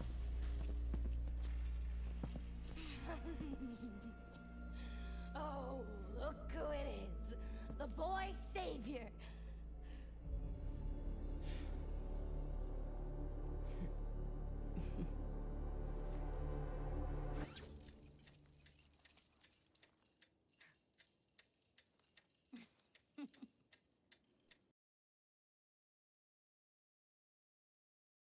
Alright, fight it is, I guess.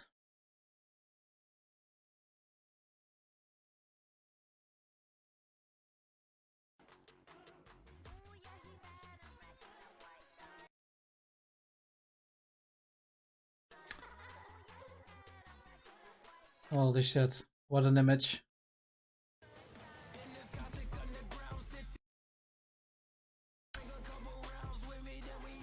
Maybe this is not too bad. Holy shit, look at the art. That is cool.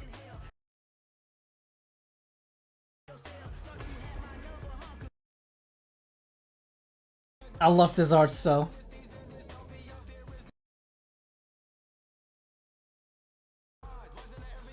I mean, this is his point of view, right?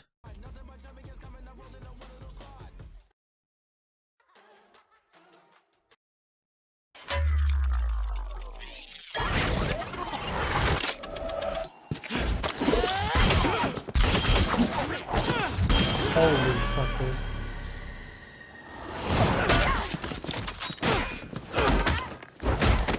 I didn't think he was gonna win this, but...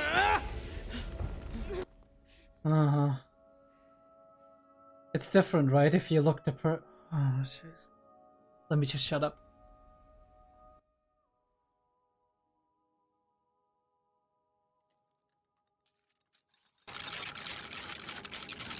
Fuck me, dude.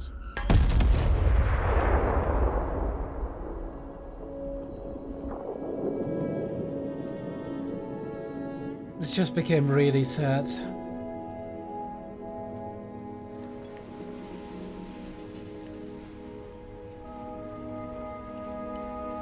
Fuck, she fucked herself up so much as well.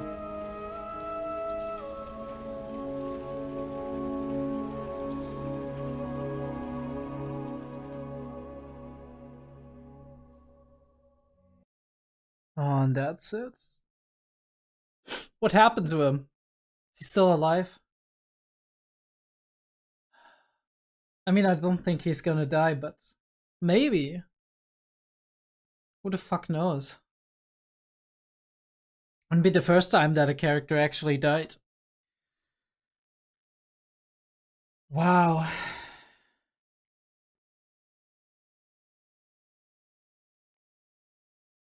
At last moment. When he's up close, he's just swinging, right? It's visceral, it's raw. And he hesitates for just a second as he sees that light in her eyes, and he recognizes her for who he used to know, right? It's very easy to separate two people, like, or to separate who a person used to be and who they are now. But there's a continuum from where they started to where they are. And being up close with them, reliving these memories that used to be, makes it very hard to separate the two. Because there is no difference, right? There's no clear line where you just put it and you separate it, you break it apart. That person is this person you used to know. They're just different now. But there's something inside of them that used to be there even back then.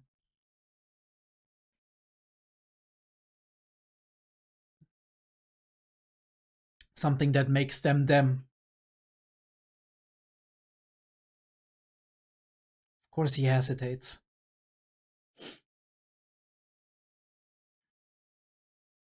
Did such a great job to show the emotion in people's faces when they do that. All right. You know the deal. Boom. I don't know how much I can talk about this. Never know. I never know, and then I just keep yapping about shit. Right, so let me just shut up and do this. We've yapped so much that I probably don't like that memory card ain't gonna be enough for the last episode, so I'm probably gonna transfer files in between, but you all don't care. We just like we start out. This is the funny thing, right? We start out with the thing that I was talking about right before the episode, and now everybody's gonna be like, coincidence? I think not. But it's been on my mind because I wasn't able to identify it at first, but it makes perfect sense, right? And I do love the art. Like, it looks so insane if you look at this shit, right? Like the way the colors, it's all graffiti style, right? Like very, very abstract as well, but like very street paint. The eye, right? I think this is Echo's eye color as well, right? We have like we have the splotches of the color as they hit onto it. We have this neon green and we have the purple going on and all of that stuff. And everything's playing as the hip hop beat keeps playing. Yeah, I mean, this is perfect, right? In terms of how it feels, right? It gives you exactly what they want to convey here, right? Gangster shit. And obviously, yeah, also kind of not just like I'm a thug, right? I'm a criminal or whatever. It's more of like the rebellious spirit kind of deal, right? Like it's like I'm the leader of that ragtag bunch of outcasts who are gonna rise up against Silco, but also against those above, right? Here, like we are somebody else. We are a different faction, and we don't want all of that shit. And it makes sense, right? All of these refugees, we see it later, the refugees from the Shimmer, from like former addicts and people who are like just outcasts of the outcasts, basically putting themselves against the working order and being like, no, we don't want with that shit. We want to create a little paradise for ourselves, and we are fighting to keep that alive and to make something happen that in the future maybe people are gonna be more free of persecution, free of like being oppressed by Silco, being oppressed by the larger city as well, but a different way, not the way Silco wants to do things, not this ruthless, heartless kind of shit. Little Echo, who wanted to be this hero, and he kind of is an anti-hero, but a hero in a way. We have our little discussion between Caitlyn and Vi where we clash heads because Caitlyn's like, you got us into trouble again, right? You didn't know your sister was this and that, right? Obviously you're in over your head, you've just been captured, you're upset that everything went to shit. And we played a little blame game, but she doesn't mean it. And we see that, like, there's no, like, larger conflict between the two of them. They just squabble a little bit. The next time we see her, she's like, please, you want me, not her. And it's immediately it becomes clear that, like, yeah, she cares, right? She only knows you for a couple of days, but she already likes you. Dingy, dark green, but a different green color from the lanes. It's really cool. I love his mask. It looks really fucking dope. And obviously, like I said, his style is insane. He's dripping, right? He's got the drip. He's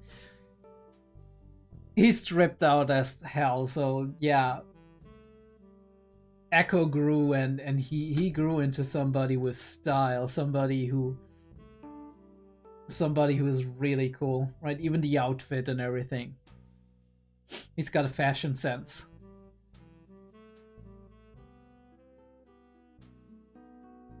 But yeah, back in action, talking to one another, trying to learn to trust one another again, right? Powder betrayed him, betrayed everybody, like the normal people in the lanes.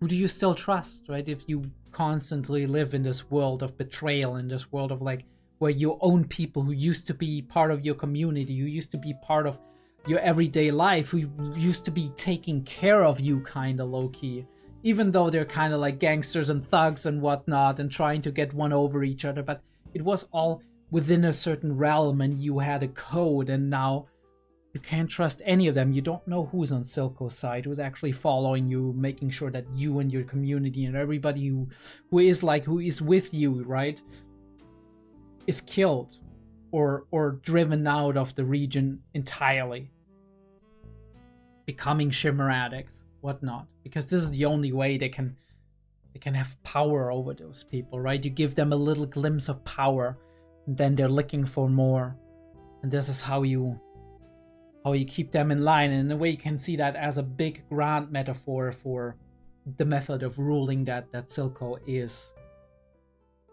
is practicing here. And you can see it as maybe a sign of who Silco would be if he was in charge of all of Piltover. And you don't want that. You don't really want that. But yeah, I do love how they animate these characters. All of the motion that's in there. And the way we have like close-ups, like direct close-ups with the faces right in the middle, because we have like a very, very intimate head-on conversation between the two of them. And the way he like turns around when she's putting these things on to him. Oh, holy shit, I didn't even show the subtitles, right? Oh, I mean, I can't re-record it, unfortunately. That is my mistake. Right? It's like, you still punch like a kid, and he's like, you still block with your face, right? He's like, don't be giving me that shit. Right. I missed you, little man. And I guess maybe little man was even the name she gave him. That's how he got it. And him taken aback, right, by this closeness, this emotional closeness, like not a day passed for her, basically. And then tears are welling up. It's like, you thought somebody was dead, then you thought maybe they betrayed you, abandoned you. Now you realize that someone still there, they still care for you, all of these things. You just lost them for a while. I mean, we talked about this, right? Interesting, yeah. The Doctor and Victor talking to each other, that's the same thing, right? They're trying to make it work, kind of. Tried every combination of runes, but it's always the same. The subject wither and rot. Perhaps the error resides not within your calculations, but with your subjects. Nature has made us intolerant to change, but fortunately we have the capacity to change our nature. Interesting. What he's saying is magic, or maybe technology, can't fundamentally make us change, right? You could see that as a metaphor, for example, if you look into cyberpunk range, right? Artificial limbs, microchips, all of these things. And he's like, but fortunately, we can also try to change ourselves on a biological level, make ourselves more resistant. So in a way, kind of, the two parts of Piltover have what the other lack.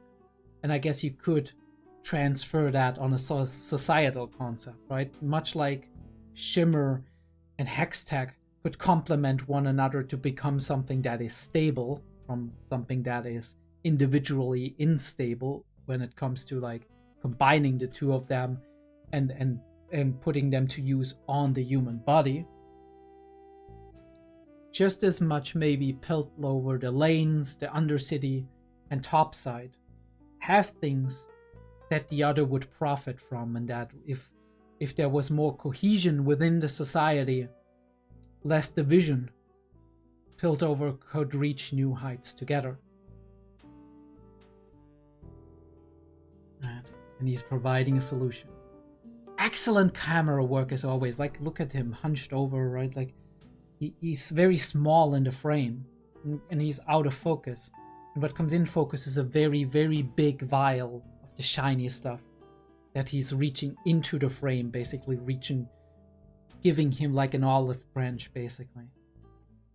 It's very big, it's looming over him. It's like he's vying for it, almost like a drop of water to a thirsty person.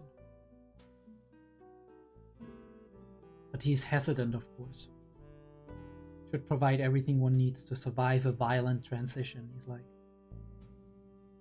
you need the resistance in order to survive whatever it is that Hextech would be doing to you. I know the look of a doomed man. And the shine in his eyes. Love and legacy are the sacrifices we make for progress.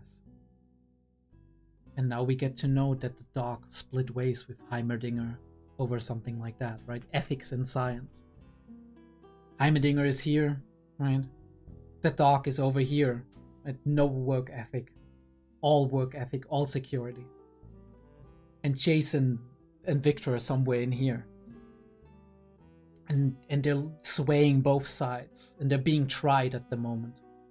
All the political change and all the personal crises, right? Victor being close to dying, and Jace being stressed by that, but also being stressed by all of the stuff that's happening in the Undercity, and all of the stuff that's happening with his stuff with the counseling and whatnot. And later on, we introduced the idea of weapons. I was like, Chancellor, I was like, Counselor, I had high hopes for her, actually. I had high hopes for her that this is all coming from a place of like in a way goodness, right? Of a place like strive. But she strives too much. She's too willing to step over moral boundaries. Suggesting to Chase that he's starting to produce weapons in order to defend themselves. It's very easy for him to be swayed by her because he trusts her. And we see that later when he's going into that state of like, I don't accept any information but the information that confirms what I already believe, what I already fear, what I'm afraid of. He is stressed, he's working out with his hammer business stuff. The way she's just like going across surfaces with her fingers, like it's almost like it's a tick of her when she's being playful or manipulative or whatnot. And he has all of these worries, right? The explosives, like what they could do with my tech. And all of this fear mongering, right? All of this like, oh god, it could get out of hand. Is putting him into a mindset where he's overly defensive and could be making a giant mistake in the process of that. It could be a repeat of what we saw in episode 1 with Vander and the rest of them, starting a revolution and them pushing it down in a very violent way. And that would be bad for both sides because it would divide the sides even more, even if there's at some point temporary peace again. Could divide the two sides even more, and it could make way for even more cruelty, even more like illegal shady dealings, right? Even more crime, even more suffering. I don't think, like, look at her, right? Almost like later on when we see like Jinx imagining Caitlyn with devil horns and smiling deviously, this is kind of like it feels she's the devil on his shoulder, even if she doesn't want to be. She's like, Heimerdinger will understand eventually, and I'm like, will he though? It depends on what's gonna happen. You were the one who brought to Heimerdinger, you were like, What are you gonna do about the Undercity? Now, your solution is to strike it down. That's not a good solution. The fires are burning, though. They are. And he's being influenced by her greatly. Because he's so emotionally dependent on her as well. This shot is beautiful. And somebody in the comments said it last time. Every frame is an artwork. It's true. Look at that symmetry. And the way the light comes in, and like the natural light, the white light surrounds it, like almost like a halo, or like a backdrop image and whatnot. And then you have like the red fiery belly of the oven burning, and him looking at it like it's smoldering everything, and it's like some very, very soft red light on all of these metal surfaces that are perfectly symmetrical, except for like the gears on the left that provide that much needed asymmetry in the shot. And we go from this into like a top-down bird's eye perspective of this conference room, or of this like office room of Silco, when he's talking to, I forgot her name again. I don't want to look it up right in the middle of the episode. I'll probably look before we dive into episode 8 of Arcane.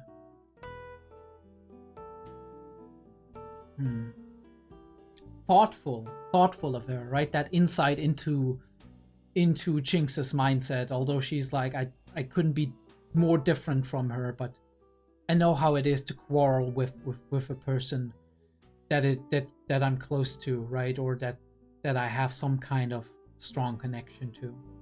In this case, her father. It's like, when she's ready, she'll come to you. The question is, right? This is within her own, right? If Jinx thinks she is ready. And not if Silco thinks he should be doing that. But he has more things to attend to. I wanted to look this up because it's very interesting for me. I want to know if she is intentionally hurting herself, or if this is her closing off her wounds, because she's heavily disassociating her, and she's going in and out of her psychotic state. Right? This back and forth of the blame game. I didn't lose her. They took her, right? Like, it's not my fault, it's their fault. Externalizing the blame, externalizing the emotional turmoil that she has in that moment. She cares about that enforcer, you saw it, right? And there's this like the jealousy creeping in. It's like, she cares about her. She's her new sister, or maybe she's closer to her than I am. And we do see how she's looking into the mirror, and a part of like her entire eye is kind of the place of the mirror that is cut out, right? Or not cut out, but like punched out, and everything. It's such a perfect image, and everything's like just splintered from that point and distorted, right? It doesn't perfectly fit together. Somebody who's breaking at their seams, basically. Just fantastic. I love these flashes of light and the way it's partially painted over, almost in a similar or the same style she's using her graffiti in. She was there for me, not the enforcer. Remember her name. Why would I remember her name? Right? It's like, this is public enemy number 1 now. Jerking from, and the way we don't smoothly transition from scene to scene, but we cut ahead, right? Almost as if somebody's making a quick cut or something that's kind of very abrasive. Some stupid topsider. Jerking back and forth, lights flashing, right? Everything is like just fireworks in her. Yeah, she's whatchamacallit, I don't know, stapling. She's stapling her own wounds together, which, holy fuck, dude, that is painful. But at this point in time, maybe the pain is helping her, right? It's helping her to focus while she's completely going crazy here. Caitlin. She's starting to laugh. Yeah. And I love how we have the scene transition, right? The firelight landing on the lamp, and she's like, because the firelights took her. And she's like, you're dead. I'm gonna beat her and I'm gonna fuck you up. And it's great foreshadowing for what happens at the end of the episode with Echo. Holy yeah, that's great foreshadowing.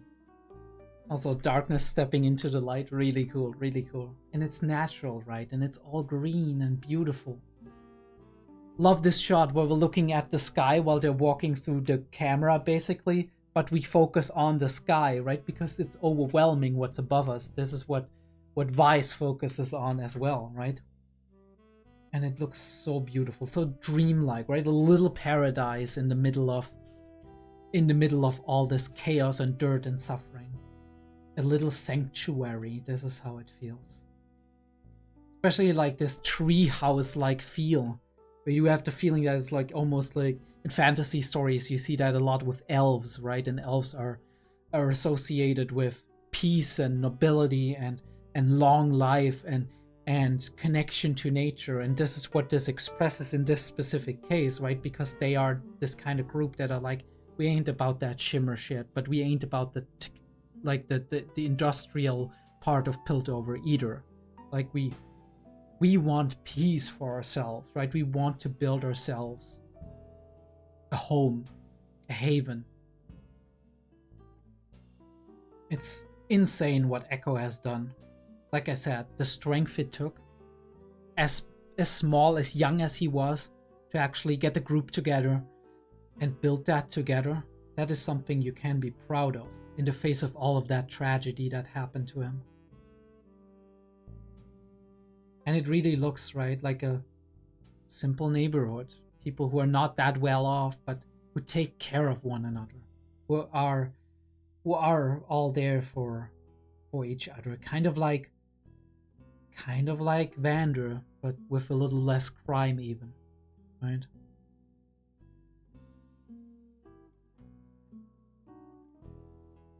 They don't know her, right? And there's just like this suspicion, like the bad person here with the baby and being like, I don't know, do I trust you, right? But the kids are like, hey, how you doing? Right? Very open, careful but open. Should have been there. She keeps blaming herself, and it's like, that's gonna be an endless game for you. You better don't. And we do have that conversation about like, she's different, you can't save her. But I think you can. Everybody you lost. Milo, Powder, Vi, Vander. I don't remember the names of the two, but I know them, right? Like, it doesn't matter what they're named. Wait, that chick, is she the one we saw in Victor's flashback? I'm always thinking, like, maybe they're a very unimportant character, okay? Like, okay. Doesn't need to be. But yeah, he's right. I said that in the episode. Maybe, like, this is the thing that Vi has to realize. That while, yes, there is a big part of Powder in Jinx, she needs to recognize that Jinx is a different person at this point in time. And even though it's okay to acknowledge that she used to be Powder, it's not okay to treat her exactly like she is that little girl. You need to acknowledge the time that like the things that happened within that time frame, and acknowledge that as a part of that person. Obviously, what Echo sees is also wrong, because Echo only sees Jinx. He's like, this is not Powder. Powder was this person. This is Jinx. Powder changed, she betrayed us, and now she's Jinx. This is how Echo sees it. And that's also wrong, because he disregards everything that happened before that major shift for Powder. And as such, he's kind of dehumanizing that part of Powder. And he just sees that as a different, separate person. And in that last moment where they have that head-on confrontation and look into one another's eyes, this is the moment when he realizes he can't keep that up anymore, right? That line of thought. he can't get past the look in her eyes. We have the riots going on. And this is what I meant, right? Chase is talking down on Victor here. He is like, look what you made me do, look how that's gonna look, right? And he's like, right, you didn't tell me they were from the Undercity, the person you were gonna talk to, right? Like that's something nasty. That's something undesirable. And then Victor is like, wait a minute. I told you I'm from the Undercity. What do you mean? Just because they're from there, you don't know a single thing about this person that I've been talking to. Even if parts of that might be true, what you're saying, right? Dangerous, whatever. You know nothing and you judge immediately. It's like, obviously, if you see yourself still in part as part of that group, right? If you understand their plight, their situation, where they come from, there's obviously you're hurt from that comment. And this is when he decides not to trust Chase completely anymore and decides to do his own thing with the shimmer and not tell him about it. Maybe because he judges it's not the right moment, but also because he's like, I can't trust you not to be like, no, you're not one of me anymore. Goodbye, Victor. The fire keeps getting more. And the fire in his eyes too, right? This is all he sees, and this scene perfectly encapsulates that. It perfectly encapsulates that all Chase sees at this point is all of the people from the lanes, from the underside. They are aggressive, dangerous. They will potentially kill us. They will kill our loved ones. They will use the technology I invented to do bad things, right? This is all he sees because he wasn't born there. His family was maybe not high class, but it was middle class, and it grew up in relative security.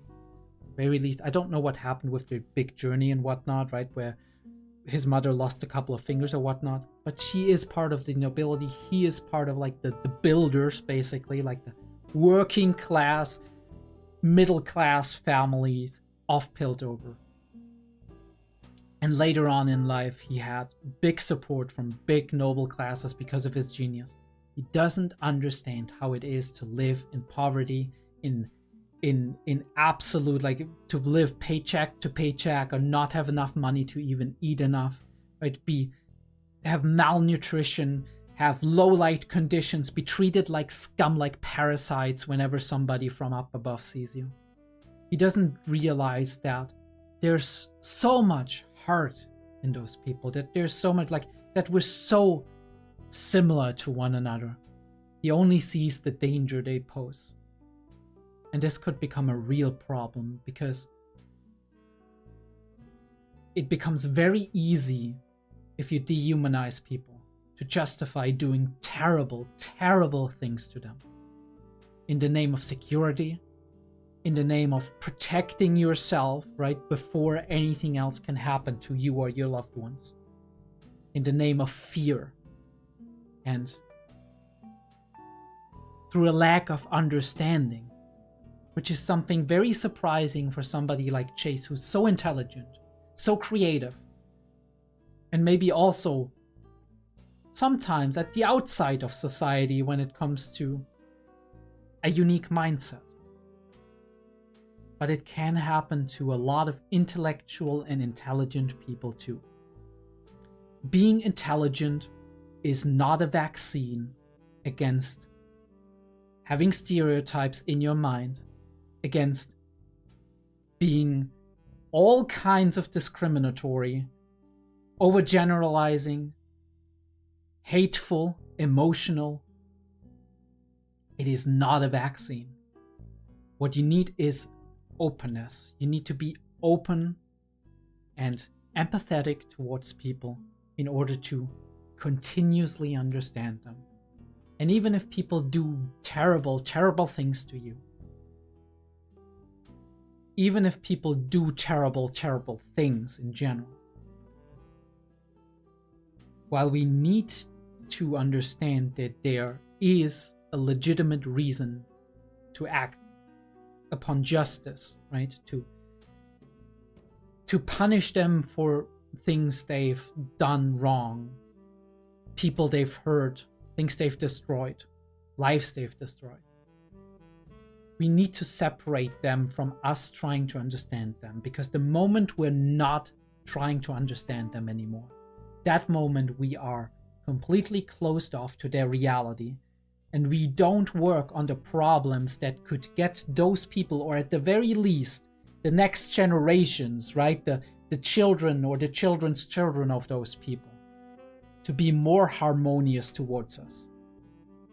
The opposite, if we don't try to understand them anymore, and if we don't work on good solutions to the problems that these people pose or that these people suffer from, the moment we stop doing that, all we do is create even more division between them and us.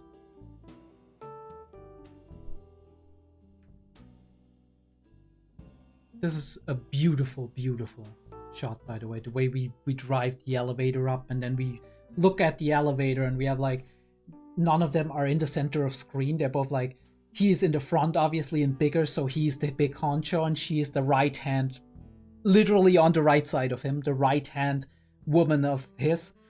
And they're like, the light is coming from upside, but we have a lot of darkness down here, and he is big, he is threatening in that, and the way like the silver streaks in his hair shine through the light, that is beautiful, especially since the silver streaks of his hair are on the side of his face that is scarred and that has the eye. And this is the greenhouse. I was like, holy shit, that's the greenhouse where he met with Marcus for one of the first times, right? And he's always been down below, right? Like that was his main base of operation where the dock works and whatnot. And now like he's claimed a tiny part of the top side for him, like the connective tissue between the underworld and what's going on topside with his crime syndicates and whatnot. And obviously everybody on topside is kind of like just like decked out with like the gold cyberware kind of deal, and he's like a gangster, like supposed to be like an Asian gangster type deal. And then we do have the other, like the goblin a little, and then we have the ghoul basically on the right side, and we have her, which has some kind of weird nose thing that's kind of providing, I don't know, nutrition or some kind of healing factor or whatnot to her. And then there's like this weirdly hot looking chick with like the silver hair who looks kind of like goth like. A lot of very distinctive designs, but all of them seem to fit into the underworld perfectly. I should have seen like that he planned something like gas or whatever when the fans suddenly turned off, but I didn't. I do really wonder why he can withstand that and everybody else is coughing, because obviously they all grew up in the same region, but maybe it was him almost drowning in the river and kind of getting that into his lungs. Although, like, realistically, that should make him weaker, right? That should make him, like, if, for example, if you smoke, right? You smoke in a lot of bad stuff, let me say it like that, like a lot of chemicals and whatnot, and it's kind of slowly destroying your lungs. And as a result of that, oftentimes people who smoke are more prone for, like, pulmonary diseases, right? Diseases of the lungs and of, like, the breathing cycle and stuff like that. So actually, technically, in reality, stuff like that should make you weaker, but maybe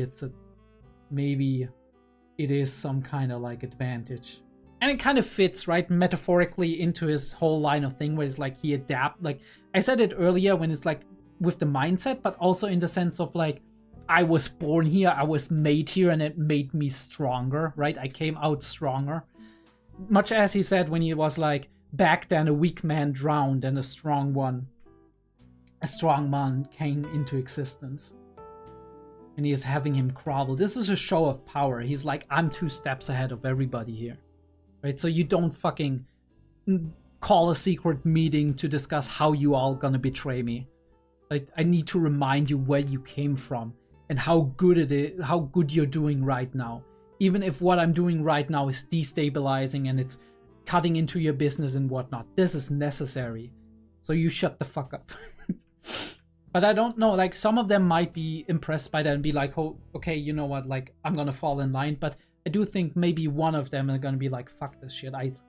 this guy's a ticking time bomb. I'm gonna get the fuck out and try to make my own thing, right? We're looking at the Hextech gates, or the Hex gates. And yeah, first of all, beautiful shot, right? Like a painting. That she's living there is like showing everything about how wealthy she actually is. But also like she's getting the news that the larger world sees Piltover in a state of weakness, which is not good, because then not only can they get attacked and conquered, but also like in a less direct way they can get influenced, right? People can come in with the upper hand and be like, we can help you with your social issues if you give us exclusive rights to this and that. Or they can poach away business from Piltover. They can try to steal technology or innovation and whatnot and claim that for themselves, right? They can infiltrate on like with spies and whatnot and find ways to manipulate counselors. All of these things. And I do think this letter she's been getting is actually, I don't know the symbol. Could be her family crest. I do think it's her family crest, probably. And her family is meddling in something. But yeah. Great focus pull again. Great attention to detail on the nails even. Holy shit. But yeah. Echo laying down the law. Right? The way we shoot that, well, with broad shoulders, the light behind him looking down on her, right? Being tough. And then she's like, wait, no, right? Leave her alone. Don't hurt her. And she's coming in, she's like, my savior. But it proves something to her, right? Something maybe Vi already knew and was like, I know that. But it reinforces that feeling of, yeah, I can trust Caitlyn, she has a good heart. And she's partially on our side.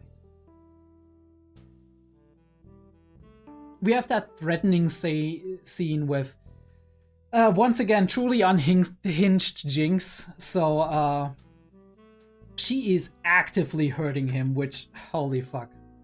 I love how we're smearing the screen and like having that blur whenever the impact happens and the pain happens and he's like putting his face away. But first of all, he knows he's not gonna get out of this situation unless he appeases her. She could very well kill him, but also I think like, I guess he's used to pain at this point, right? With all the experiences he made in life, and he's like, it's more important that she's on my side. And she's actively trying to explain it. Look at that face. She's like, she wants to believe him so bad, right? Because she's split in two. There's this emotionality about that. Everybody could betray me. Everybody could leave me. Everybody could abandon me. Everybody could use me for what I can do and not for me myself, right? I need to earn the love. And if I get abandoned, right? This fear of abandonment on the one hand, and the close connection she has to people. Like, in this case, Silco could abandon her, a person she instinctively is emotionally close to. Vi did abandon her, could abandon her again. Another person she's emotionally close to. She has that, right? She hurts him in order to get the truth out, and then he wants to reconfirm that he's still, that he had good reason to lie, and what else he knows. But he is really good at manipulating her. Though I don't like, I mean, in the beginning I was like, I think this is coming from a place of like close connection and whatnot, right? When he took her in and all of that. But this scene feels more like he's actively manipulating her. He's just manipulating her, not much else. Yeah. Yeah.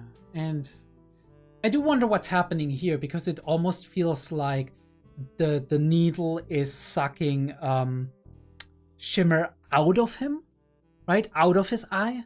So did his eye get like infected with the chemicals or whatever that was, and what this is doing is relief, right? Like removing a toxic substance that is building up within his eye, or is that something else? I would love to have that explained to a degree, but yeah. Again, focus on the tree, and she's like discovering that. We have our conversation, and she's like, Vi's going in between before they start arguing for real, and he's like, she actually believes that, right? She believes what she's saying.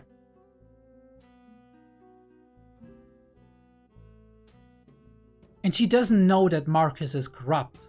So what she believes is like, can't be that they're hunting you, right? We're against crime and not against like you getting rid of crime. Although it's vigilante justice, obviously the police force would also be against vigilante justice.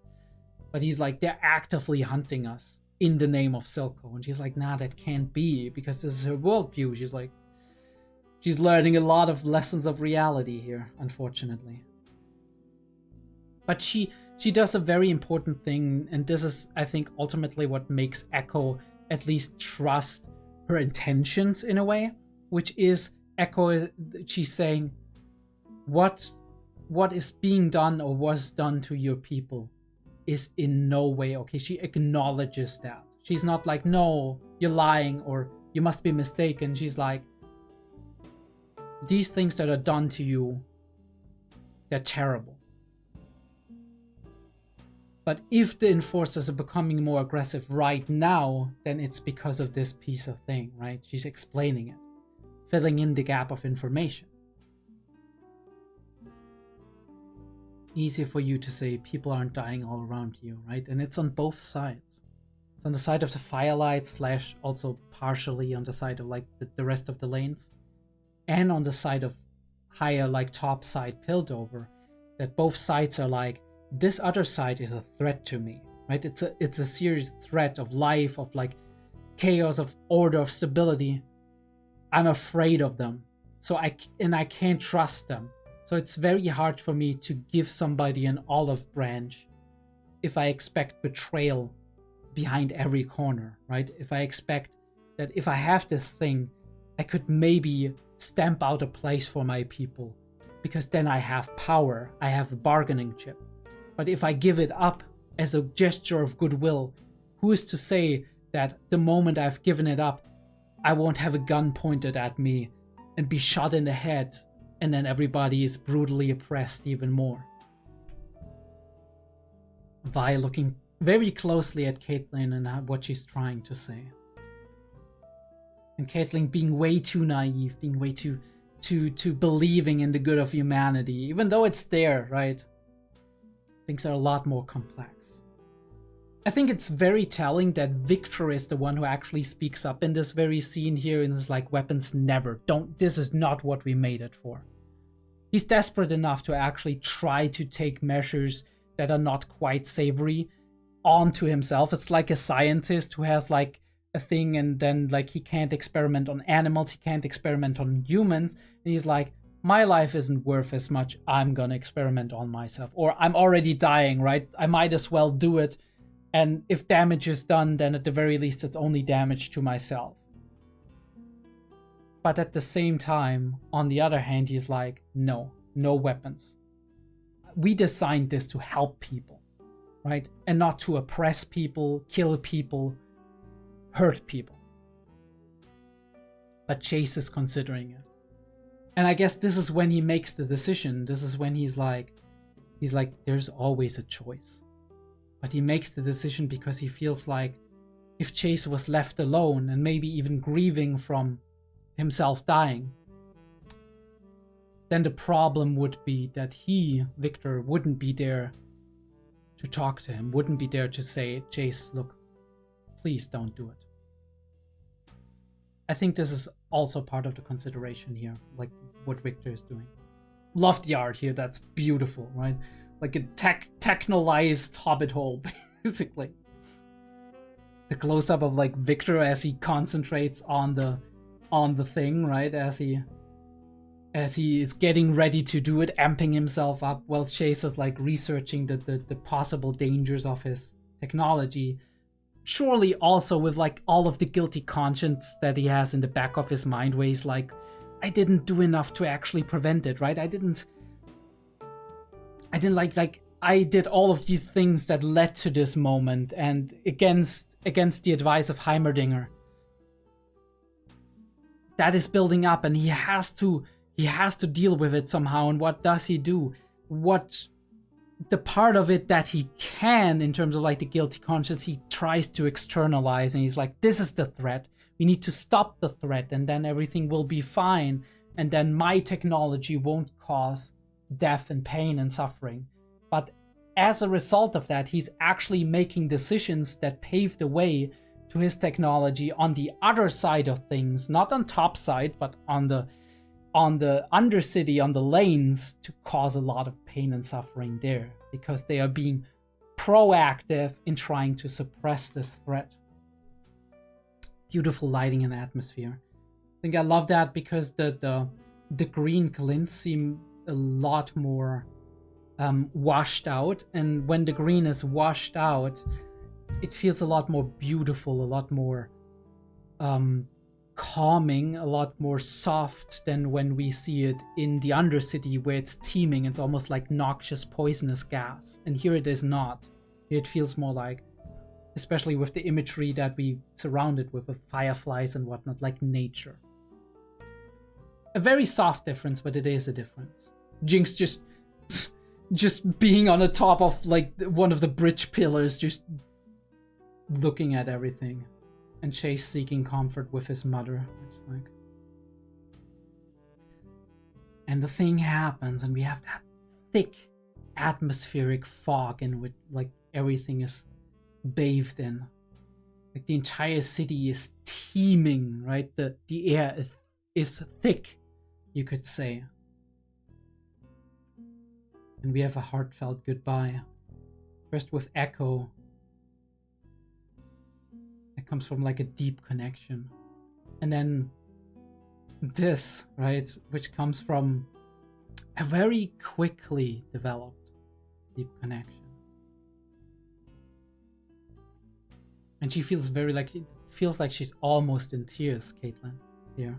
That goodbye, not knowing if she'll see her again. Again, I love these grimaces and faces that whisper into Jinx's ears, right? Actual auditory, almost visual hallucinations, because it's not like she's not looking at the grimaces behind her. It's more like she's looking in another direction and she's imagining the grimaces behind her as they whisper into her ear. So actively, she only has auditory hallucinations, I would say.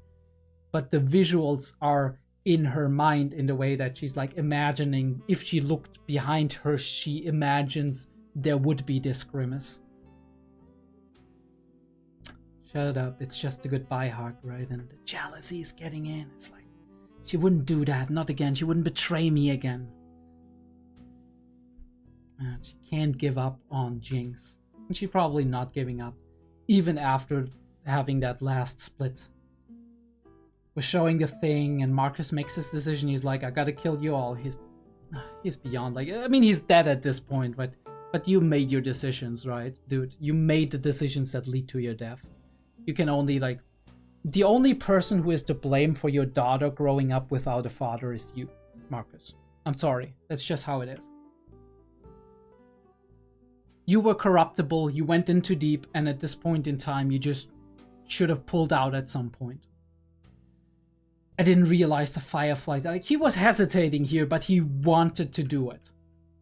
Insane that the fireflies literally, or the firelights, literally saved the life of Caitlin, of Echo, and of Vi, and killed Marcus. So Jinx was actively helping them without really intending to help them, right? She was intending to just blow this joint because they all betrayed her, right? In a way. And then she's going out, right? Taking names, the shoes again, stepping on the firelight, right? Crumbling it beneath her feet. Meeting somebody who is badly hurt and almost dying, and then pointing the gun and pulling the trigger. Classic shot, of course. All the smoke, all of that. Tell my daughter that, and he can't even say that anymore. And we start that up again, right? We have that confrontation again, and again, just for her, that is a confirmation that she's the one. She's the one driving that separation between Jinx and Vi, right? She's the one, right? Externalizing once again. Of her looking very hurt, but also very concerned, very emotionally. And what she sees is this, right? She's the devil, taking her away from me, grinning while she's doing it. And that's when she opens fire on her own sister, even. But Echo comes in, right? With his swagger, with his fucking style. Holy fuck. Takes that away. We take the evidence. Marcus can't stop us anymore. Maybe we can prevent an all-out war from happening. This is when we turn back the hands of time. Echo with the, I guess it's like a pocket watch almost. Letting it tick. I love that, right? Like it's just swinging past her as she's standing there. And we basically built the countdown to them clashing. She's going sideways. And as the beat continues to drop, we're going back and we see Powder. And we go back to Little Man, to Echo as he was small, with a sword in his hands. And then we change the art style completely. We change it into this washed watercolor thing that we saw in the beginning, right? Consistent with what we saw in the beginning when we saw the firelights being introduced again. And we relive these past days as we kind of flash back and forth between past and present.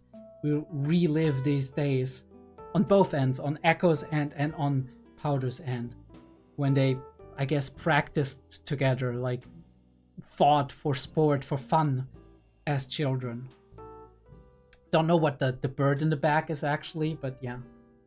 We have these like very simple, right? It's almost like in anime when we have line art drawing or something, but it's very unique in the way it is, right? Like almost like crayons that we use or chalk to draw all of this, and then we color it in a way.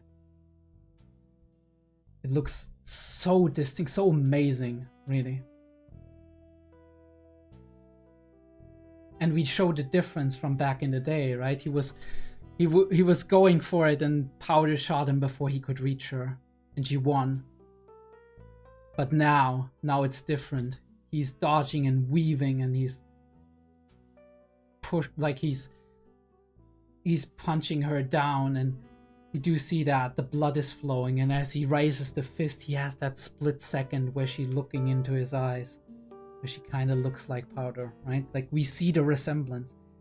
What skill, what artistic skill it takes to actually make sure your audience realizes and visually sees how extremely close she looks to her past kid self in this very moment, as opposed to how she looks, right, like at this present point in time normally.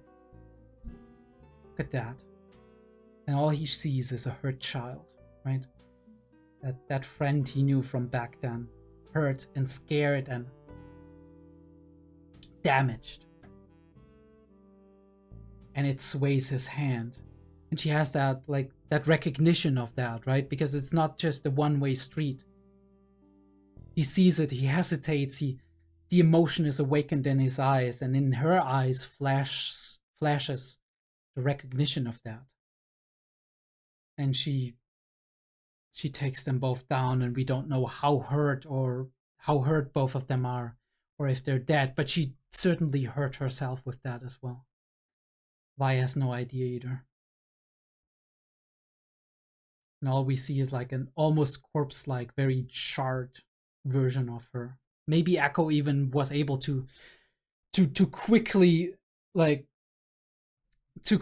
move out of that, or maybe even he was trying to kind of get her out and protect her from the blast as well. But either way, we don't know until next episode. All right, Gonna make a quick change. We've talked for like more than 2 hours. I think this whole video is gonna be like 5 hours or something. Then again, we might not talk as much in the next episode. Forgive me if that's the case. I only have limited capacity of what but either way, amazing episode, amazing start of to this third act. I can't wait to see where it goes. I'll see you in a bit. Okay, and we are back for the next episode of Arcane. First things first, I looked up the name and it's Salvika. That's her name, the right-hand lady of Silco. Let's see if I can keep that in my brain until she appears the next time. Either way, we are going to go right, and I don't think we have to yeah, I don't think we do have to talk a lot about anything, at least before we start the episode. I'm sorry, I've just been a little bit distracted. I was bouldering yesterday, and yeah, maybe you can see that if I duck myself underneath and get myself like focused here, because normally it's trying to focus the eyes.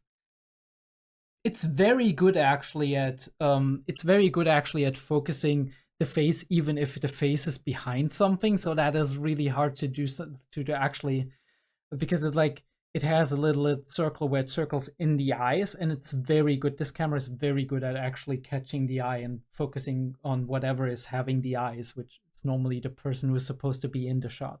But if you can see that, this is wait a second, yeah. This is my battle scars for now. Some really nice blisters here on my palms. This is definitely... I mean, it's been worse yesterday when I actually got them. It's when you're holding yourself for a long time on the wall. I did boulder for multiple hours. So only just started recently doing it again, right?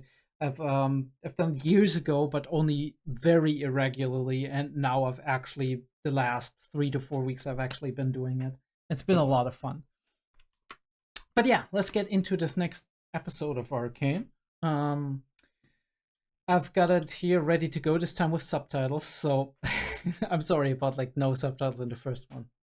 Sorry about that. I do hope that I can leave the sound audible enough for you to actually not having to have subtitles. All right, we're gonna start the episode in 3, in 2, in 1. I do have tea now, by the way. Switch from coffee to tea. It's already later in the evening. Ooh. What are we looking at? What's this building? Ooh. It's her story.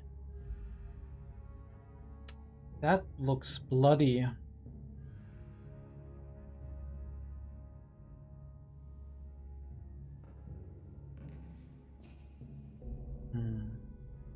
That in the back.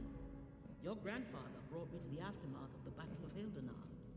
He offered me a gold coin for every blade I retrieved from the Fallen. Said we needed the steel, but I knew it was a lie. He wanted me to know death.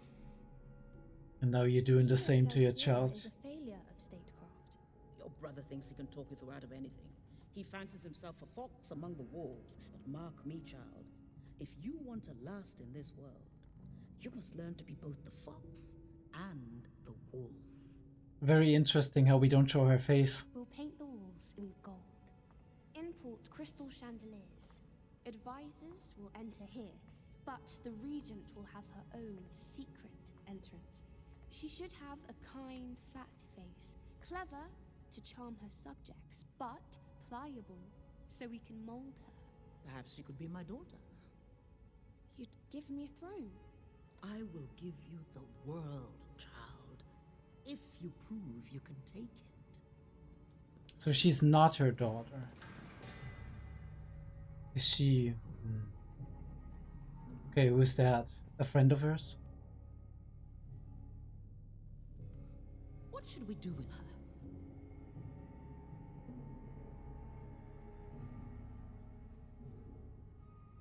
She won't make trouble for us. Will Strip she? her of her possessions and send her to the far colonies. She's a symbol of the old regime. She's gonna kill her, Kill isn't she? now. Only one must die. Let her live and you may need to kill thousands. We can show the people we are merciful.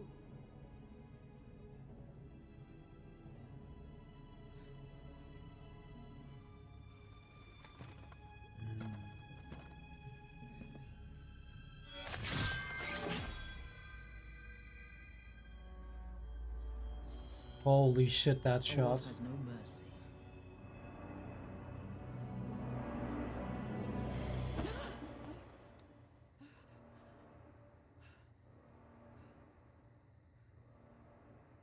A dream. But also a memory, right?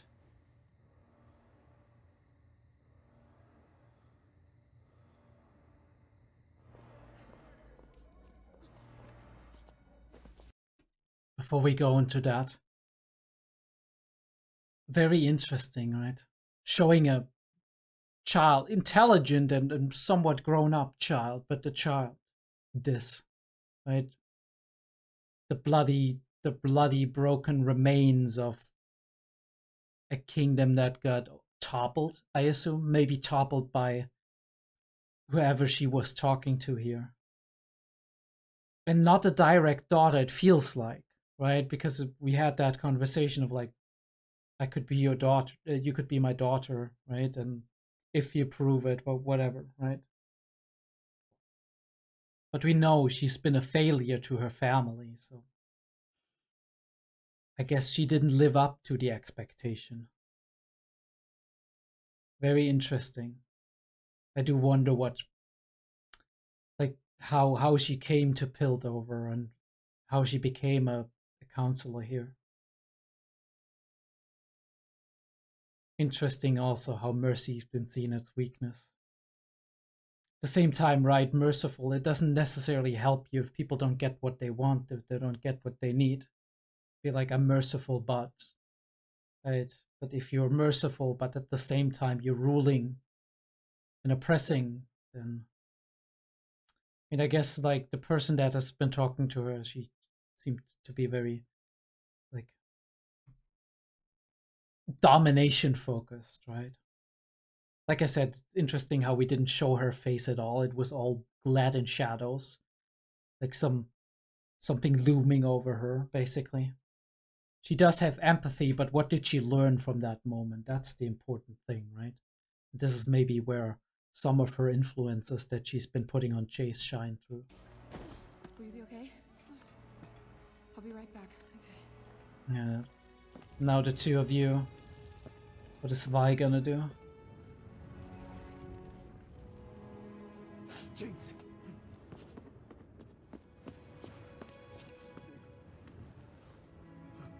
He's genuinely worried.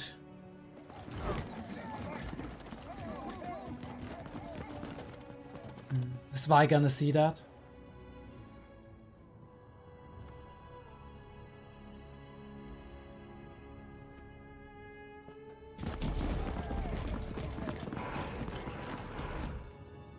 I guess she won't be able to. It's gone. Oh, she got it. Holy shit. It was all for nothing.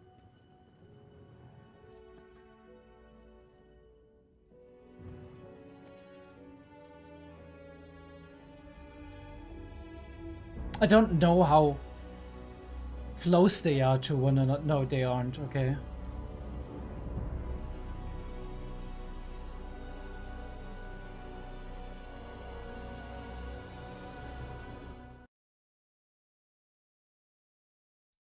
This seems very prominent, right? That let one live and you might have to fight 1,000.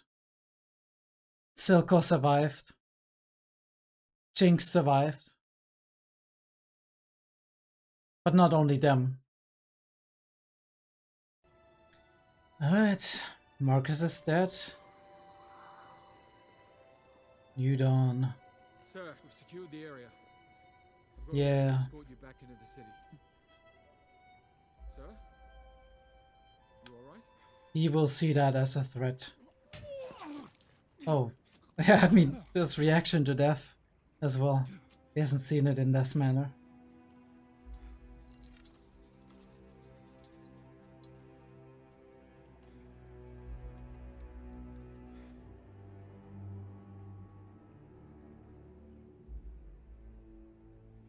And the sites will close, and the divide will get bigger.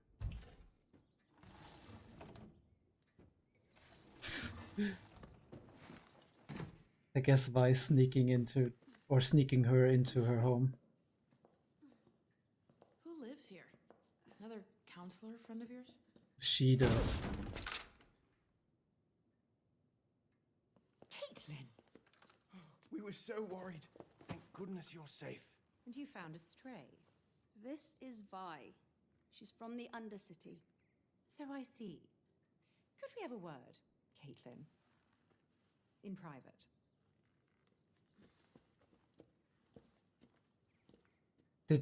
You have to speak to the council. Speak to the council. You understand you've broken several laws. She was doing what she thought was right. Ooh, okay. The father defending her. You're a councillor's daughter. Your actions reflect on the entire body. My actions? You know what else reflects on the council? It's citizens living on the streets, being poisoned, having to choose between a kingpin who wants to exploit them and a government that doesn't give a shit. Caitlin. I mean, she's saying it out as Could use some rest after her adventures.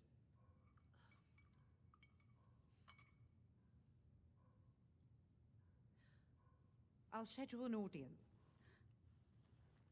Thank you. You and your friend can address the council yourselves. I'd suggest you prepare accordingly. Prepare for scrutiny, because people won't just take your word for it. Doc, what are you cooking?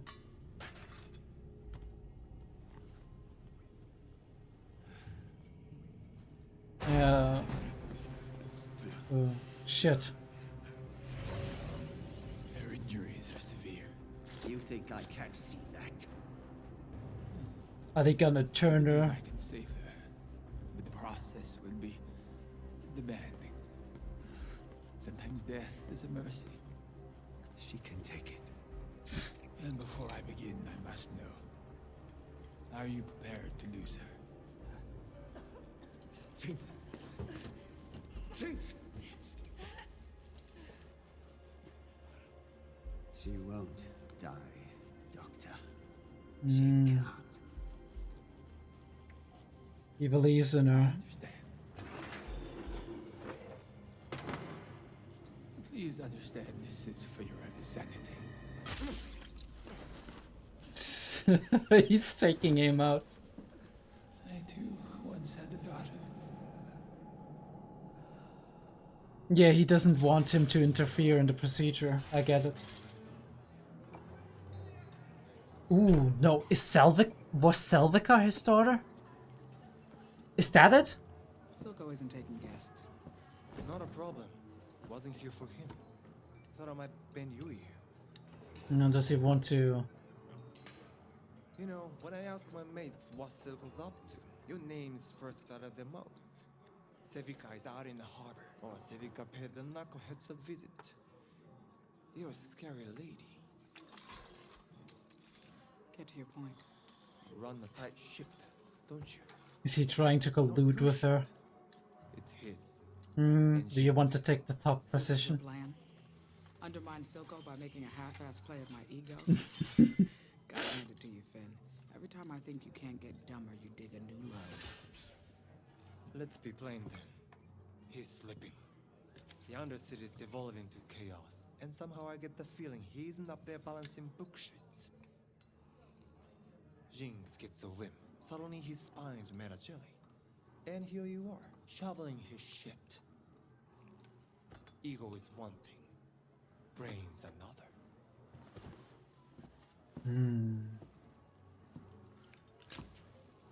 You aren't the only one dissatisfied with his performance. there's bigger fish than Silco. And who are those, pray tell? Are they outsiders? Like outside of Pilgrim? Before we continue. This is very interesting because in some way I feel this reflects what Salvika went through with Vander, right? Salvika was the one who stood up to Vander and was like, you're slipping. What you do, it doesn't, like, it's not enough anymore, right? You're protecting like your little troublemakers back in the day, actually led by Vi, but also part of like what Powder and everybody, right? And they made that commotion in topside, right?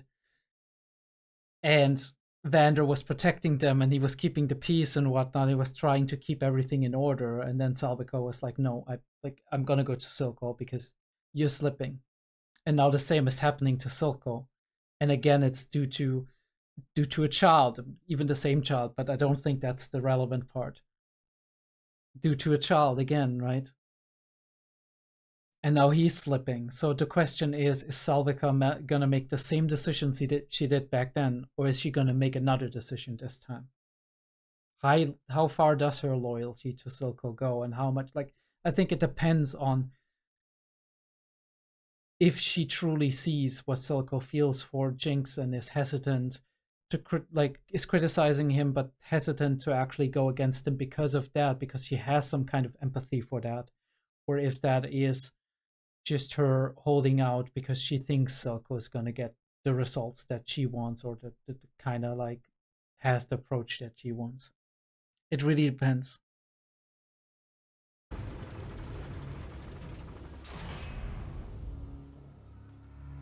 Black dresses, huh? Ooh, and she's gonna appear, okay. This is the letter that she gotten.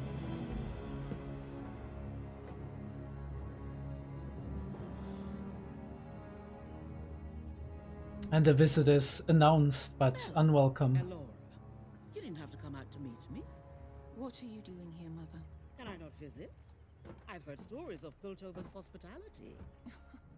You didn't sail halfway across the continent to sample the local cuisine. She knows Piltover's weak right now. Since you banished me. Such drama.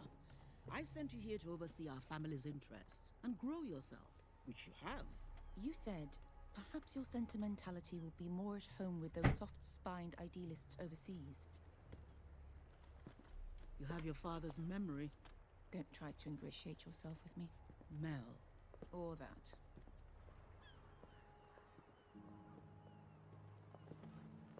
Your brother's gone. Just drops that. What happened? He crossed the wrong man. I was distracted. That's a mistake I can't take back. And now she wants to make sure that the rest of her family is in order. Has turned his eye to Hextech weaponry. I knew it. War is coming. You've let the problems of your undercity fester too long. Piltover isn't like Noxus. War isn't our first. No, she's from Noxus, okay. I sponsored Hextech to protect the city, not burn it to the ground. And now she's gonna get more pressure for weaponry. Weapons can't be unmade, and they are always used. Or maybe she's vying against it. Right decisions. And the right decision is... We'll see. Miss Medarda. Ooh, who's that? He's for me, dear. I'm off to sample the local cuisine. Okay. Not a good meeting, and she's under more pressure than she was before. We'll Tilted angle. present our case to the council tonight. You did all this yourself? Without even going down there? The research. Powder could get obsessed. What happened to her? It's not your fault. When my parents were still alive, me and Powder used to share a bed like this. except maybe half the size. We played a game where we pretended to be bigger and bigger monsters. So she would say, I'm a slug monster with venom for ooze. And I would say, well, I'm a slug eating crab with razor spikes. Sometimes I'd get carried away and she'd get scared. I didn't want her to start crying and wake my parents up, so I pretended to chase my own monsters away. I'd say, no monster's gonna get you when I'm here. I was very young when that was the case. And I just ran away. I left her. You didn't. You didn't.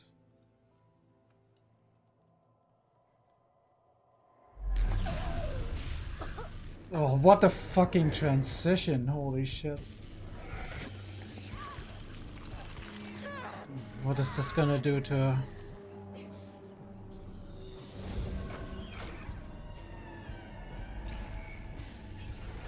Yes, inject the girl with trauma with some power juice. That's gonna alter her entire body. I'm so sorry, Powder. I'm sure that's gonna turn out well.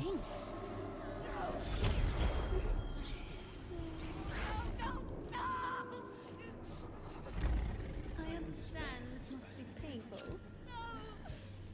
I'm afraid it will only get worse. Fuck.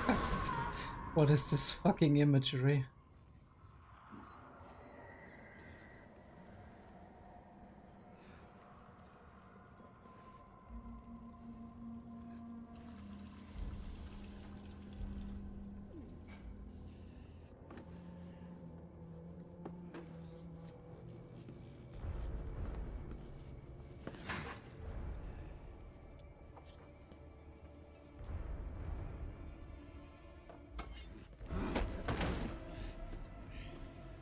What have you done?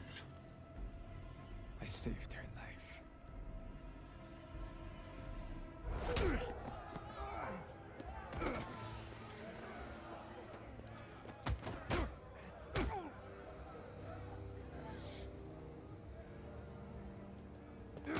Heimerdinger walking the streets of the Undercity.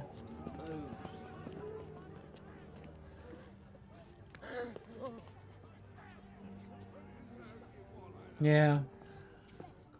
I guess he feels it really, that he's ignored this part too long. Or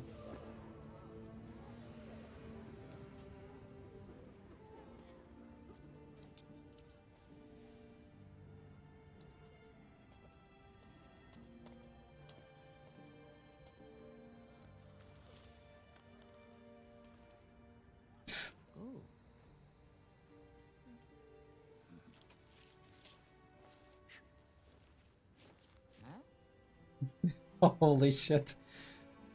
Bro's doing magic. Get away from her.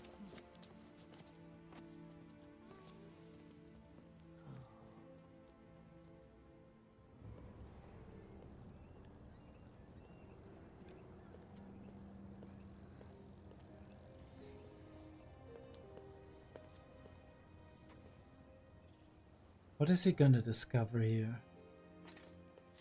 Oh, ingenious. Though these blades seem improperly pitched. You're wrong. It's designed for the fissures. Air is denser. Oh, are you all right, lad? Yeah, I'm fine. I just sprained my ankle. I'm glad you're alive, my dude. Counselor Heimerdinger? It's just Heimerdinger now. What are you doing on this side of the river? I wanted to offer my assistance to the citizens of the Undercity, but it seems I'm unwelcome. What is it? We're having the exact same day. That looks like more than a sprain. You need medical attention. I have to get home. It isn't safe for me here. I don't know how I'm gonna get down there with my leg busted and, well, you're holding my ride.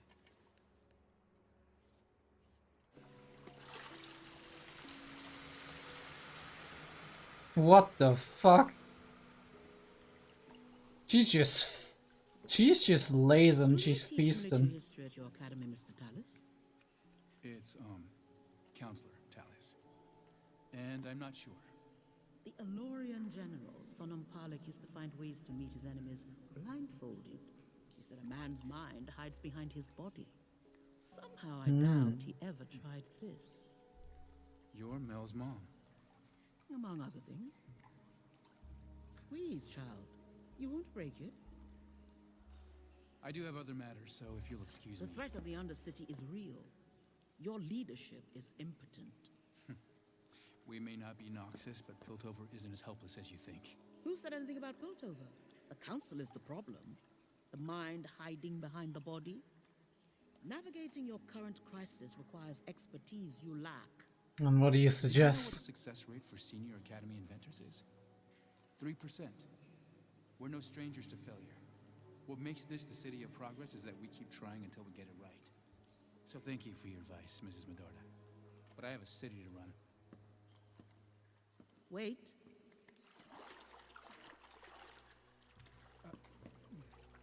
I see why this province and my daughter have fallen for you. You have the passion of youth. I have experience. I want you to succeed here, Jace. To grace the world with Hextech. But if you don't accept certain realities, I fear you'll end up like General Palek. Slaughtered with your eyes closed. And what is gonna open your eyes for? My suppliers have said they intend to delay shipments until fall to give things time to cool off. We have greater concerns than a dip in profits. The sheriff betrayed us. We need better information. We need to act before anyone else gets killed. Perhaps Marcus was operating independently. What She did realizes anyone that she's Undercity gotten to offer her. him that he didn't have up here? It's not what they offered him. It's what he had to lose. Counselors, my daughter has a unique insight into our situation. Thank you. Counselors, this is Vi. She was born in the Undercity.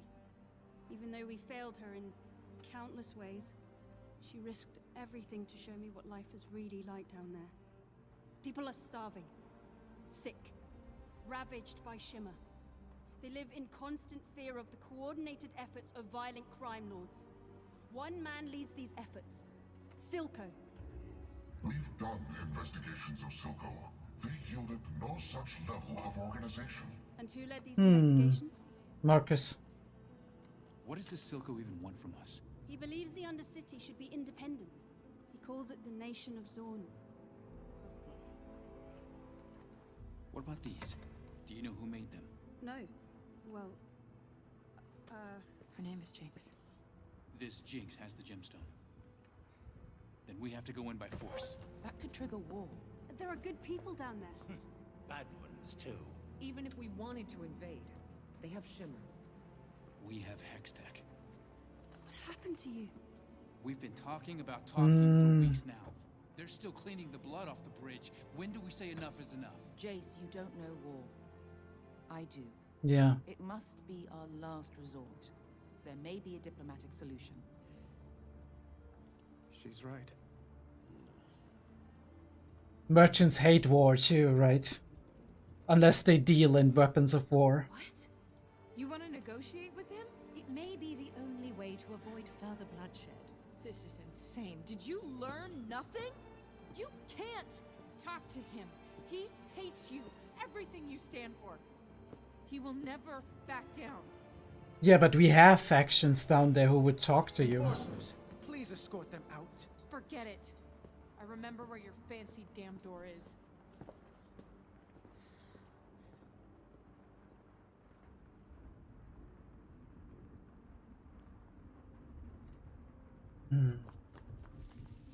Why didn't they like show? I mean, I guess they gave it back. Oh no, they didn't have it. I'm an idiot. Back where I came from?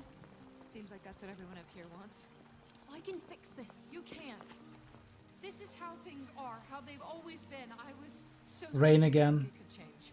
There must be something else we can do. Some other way. We'll make a new plan. We have to try. We tried, okay? It wasn't enough. Don't give up now, Vi. Oil and water, that's all there is. What about us? wasn't meant to be. You're just saying that. Do yourself a favor, Cupcake. Go back to that big, shiny house of yours and just forget me, okay? Push it away before it can hurt you. Mm-hmm. I get it.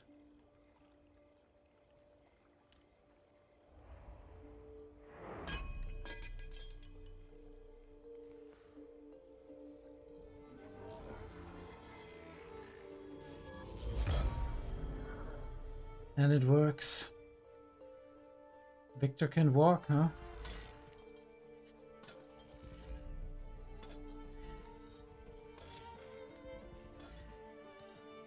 Can he run? Mm-hmm. It's gonna be rough at first, huh? It is, he hasn't run in a while. Careful.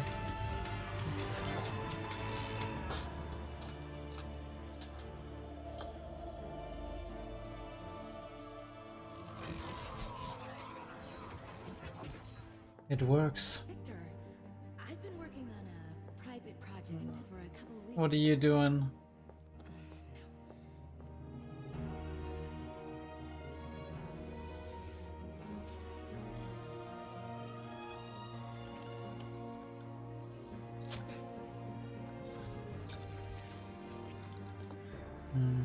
And that's about it.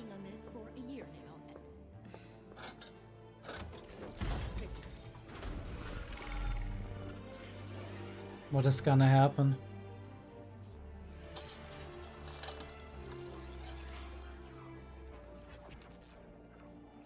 Victor, I was hoping you might take a look at something I've been working on.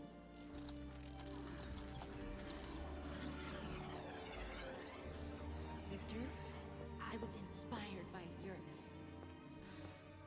Everything you do inspires me.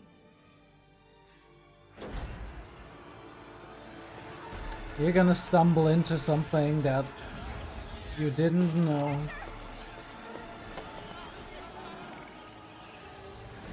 You're interrupting a process. I hope she doesn't die. Or get him.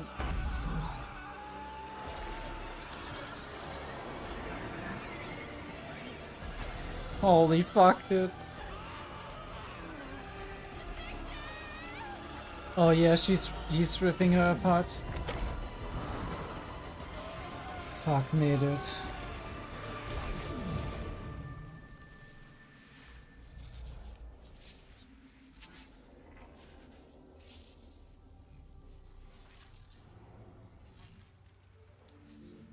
He took a life now, involuntarily. Oh, she is the... Of course she's the one, I'm an idiot. Sky.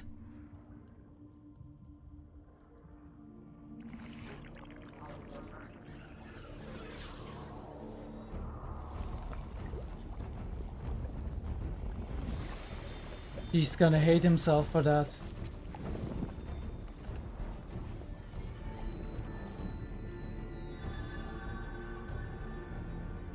And here we have Chase making weapons.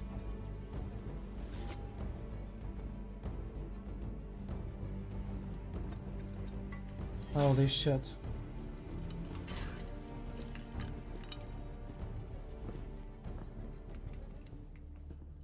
You want to make Silco pay for what he's done? I could have you arrested. You guys really like to bandy that threat around. You ever been to Stillwater? No.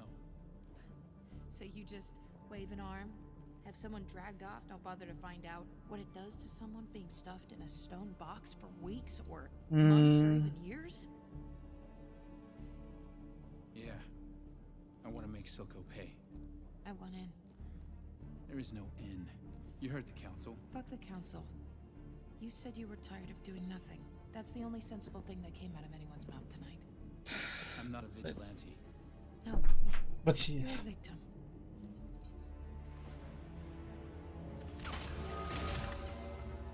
Ooh, this is like Avengers gloves, right?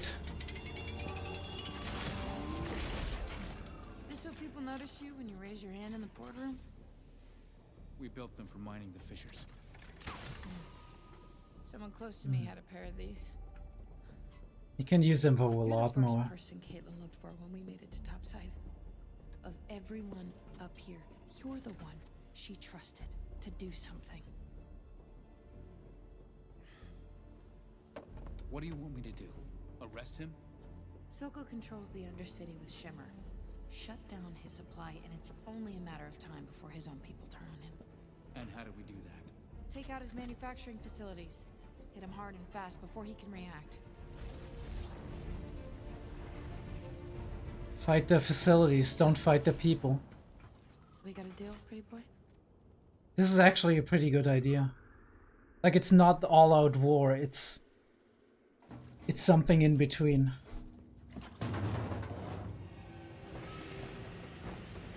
She actually got a really good idea. I mean, it might result in casualties, of course.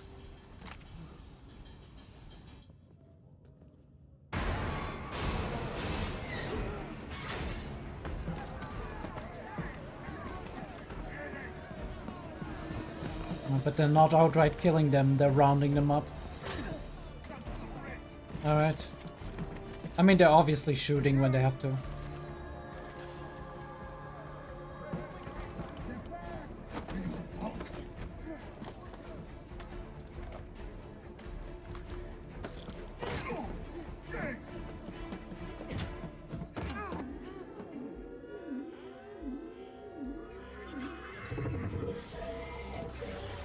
Ooh, and we're gonna trigger some Shimmer people? No. Or some robots? What the fuck is this?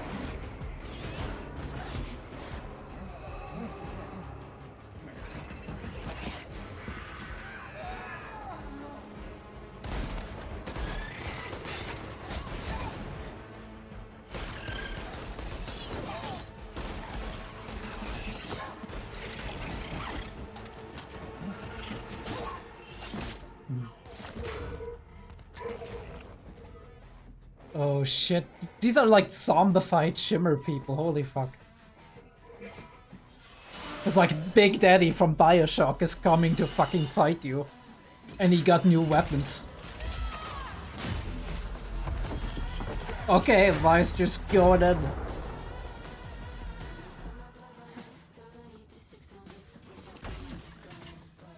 Alright, Chase, time to hammer, I guess.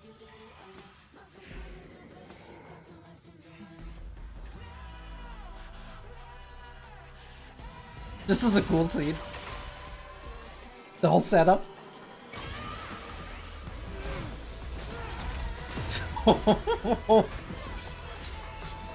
Okay, this is amazing.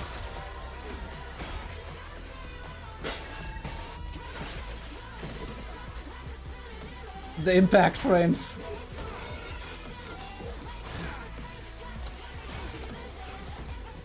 The colors.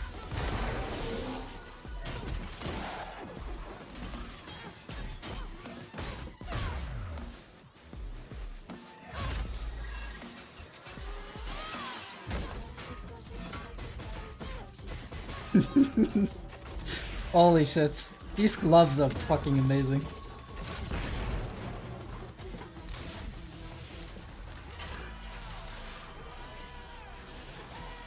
Now we got intro chase, OP chase.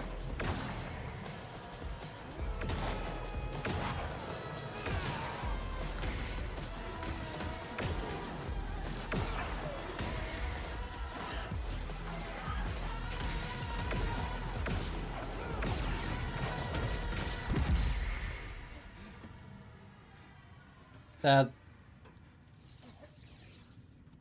yeah. Alright. Didn't pay attention. Fuck me. That was sombering. I mean, you did a lot, but that kid was caught in the crossfire, I guess. You and Victor, holy fuck. The parallels. The parallels. As above, so below, I guess.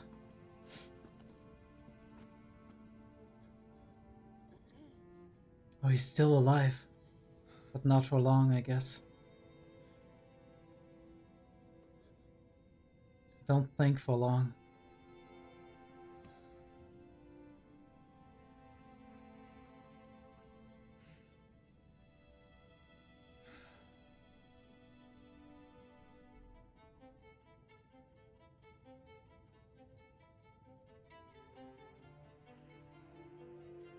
What are these strings? I don't like these strings.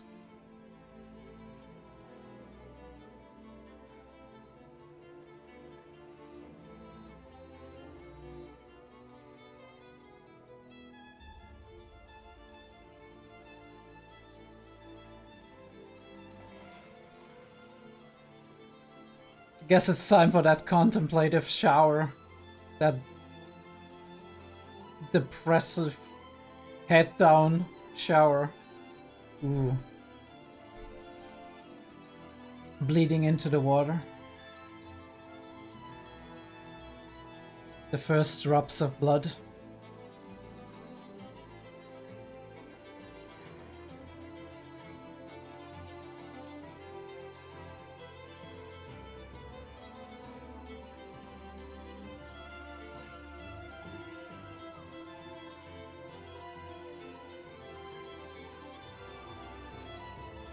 Very interesting how she's playing it back in her head.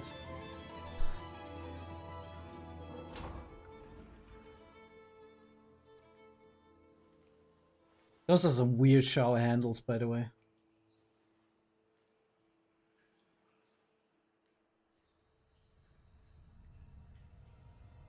What is that on? Oh, no, no, no, no, Jinx.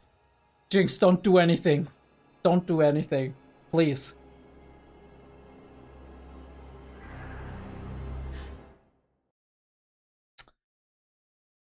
This ain't gonna be a good day for her. Fuck me, dude. This ain't gonna be a good day for her. Fuck me. Then again, maybe this is a good thing, right? Like, confrontation and whatnot, but they at least... Like, this is the first time they can talk person to person, even if like, the premise of the talk starts out as aggressive. Maybe there's a spark. There can be a spark of... Then again, like, Jinx is, like, all juiced up right now, so I don't know if there's, like, how much sanity there's gonna be in that. I mean, at the very least, she didn't want to kill her. She could have done that all along. She wants that confrontation. Maybe he wants to make her suffer even, right?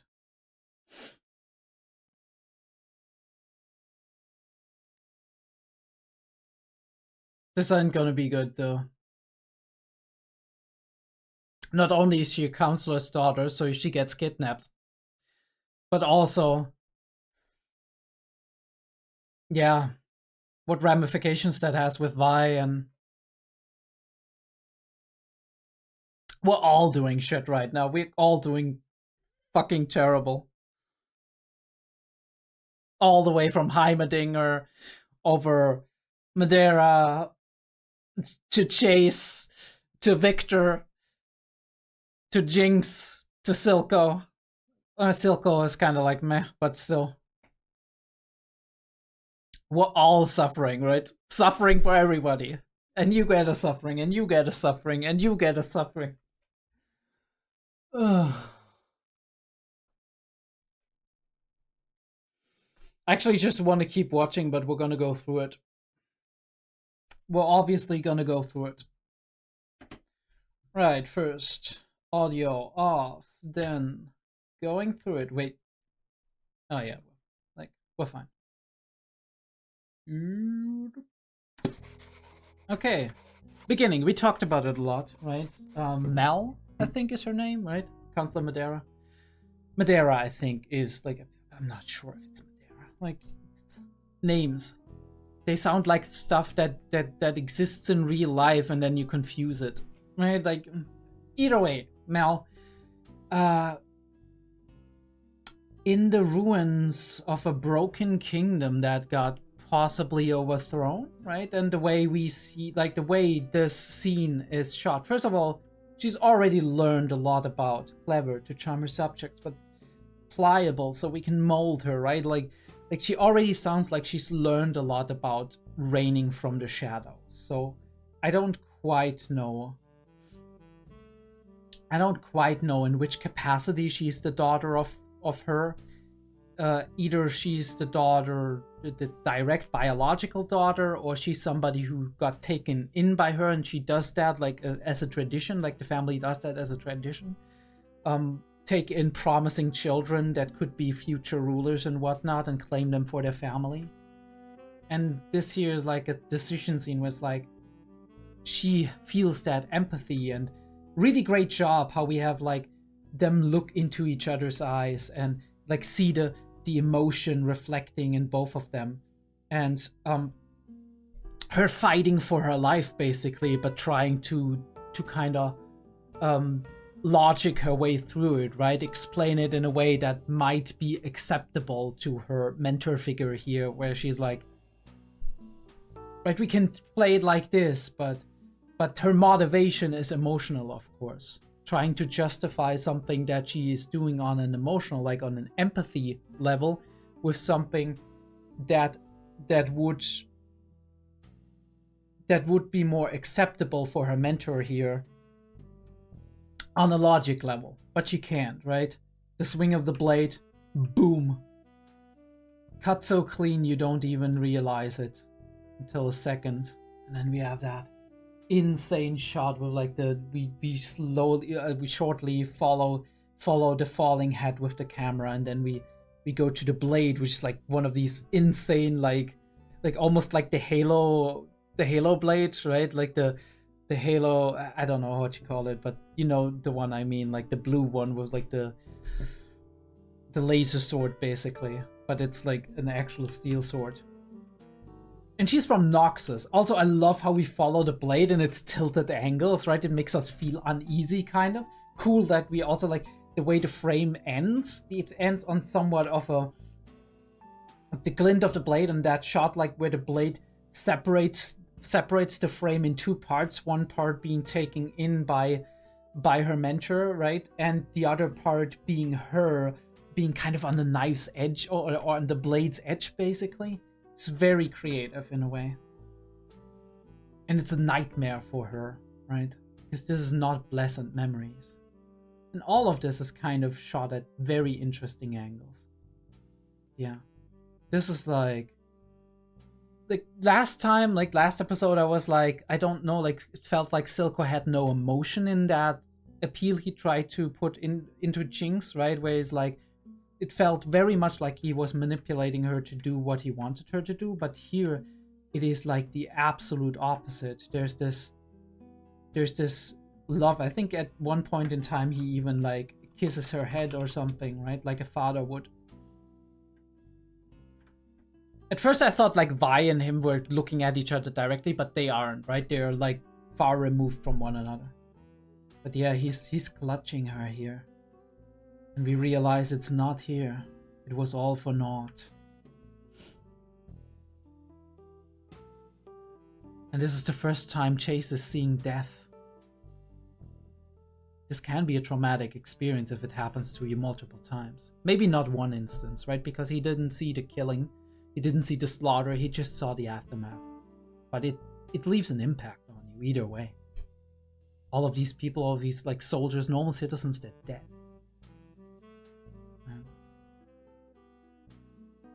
Your entire head is swirling, you don't know what to do. You have like this is like your daughter is bringing home some social outcast and you don't like it, basically. Right? This is like I'm sneaking in my new girlfriend and she's like from like she's a thug, basically.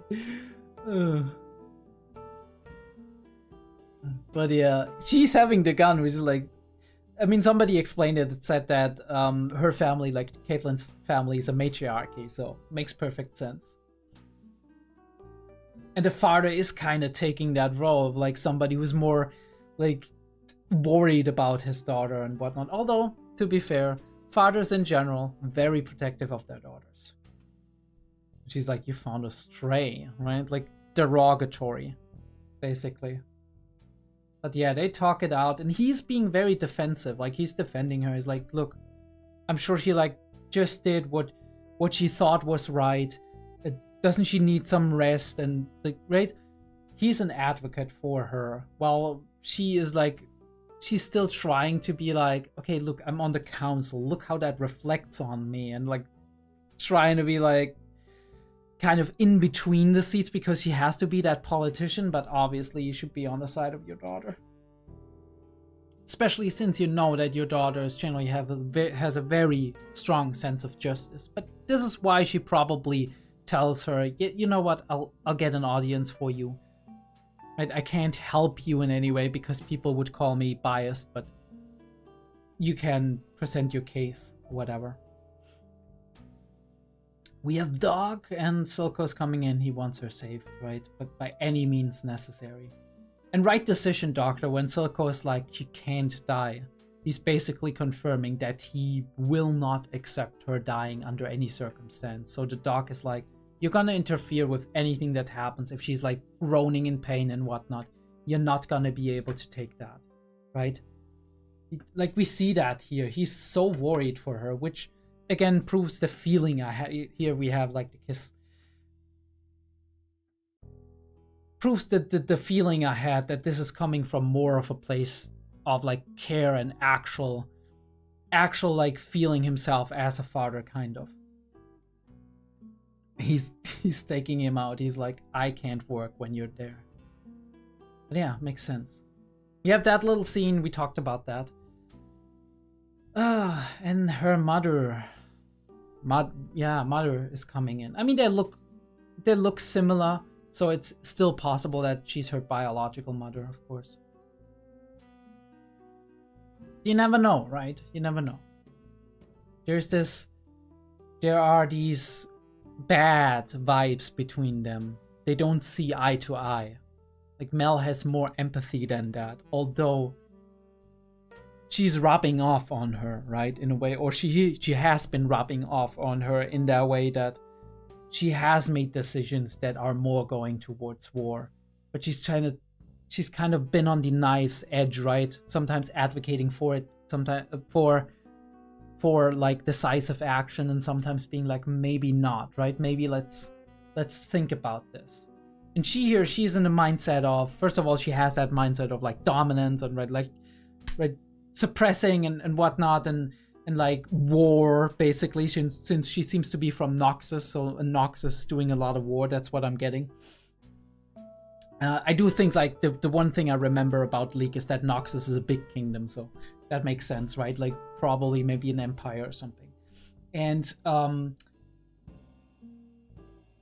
her son, Mel's brother, died because somebody he rubbed up, or he like pissed off the wrong person, and he's the one who was always advocating for like being diplomatic about things, and this obviously would veer his mother into the opposite direction, where it's like, I have to make sure something like this doesn't happen to anyone else of my children, right? So there needs to be decisive stuff going on here, and if there's like a danger for them, they need to make the right decisions to actually, right, and not be afraid to go to war.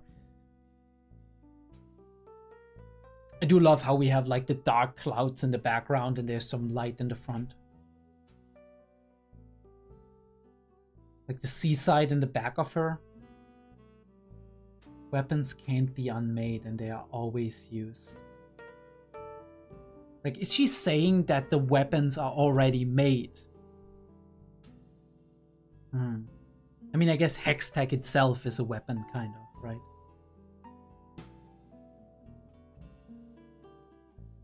And we do have a little bit of a like interesting moment here where she's like, wow, you put all of this together just by being in your room and like getting a couple of crumbs of information up here.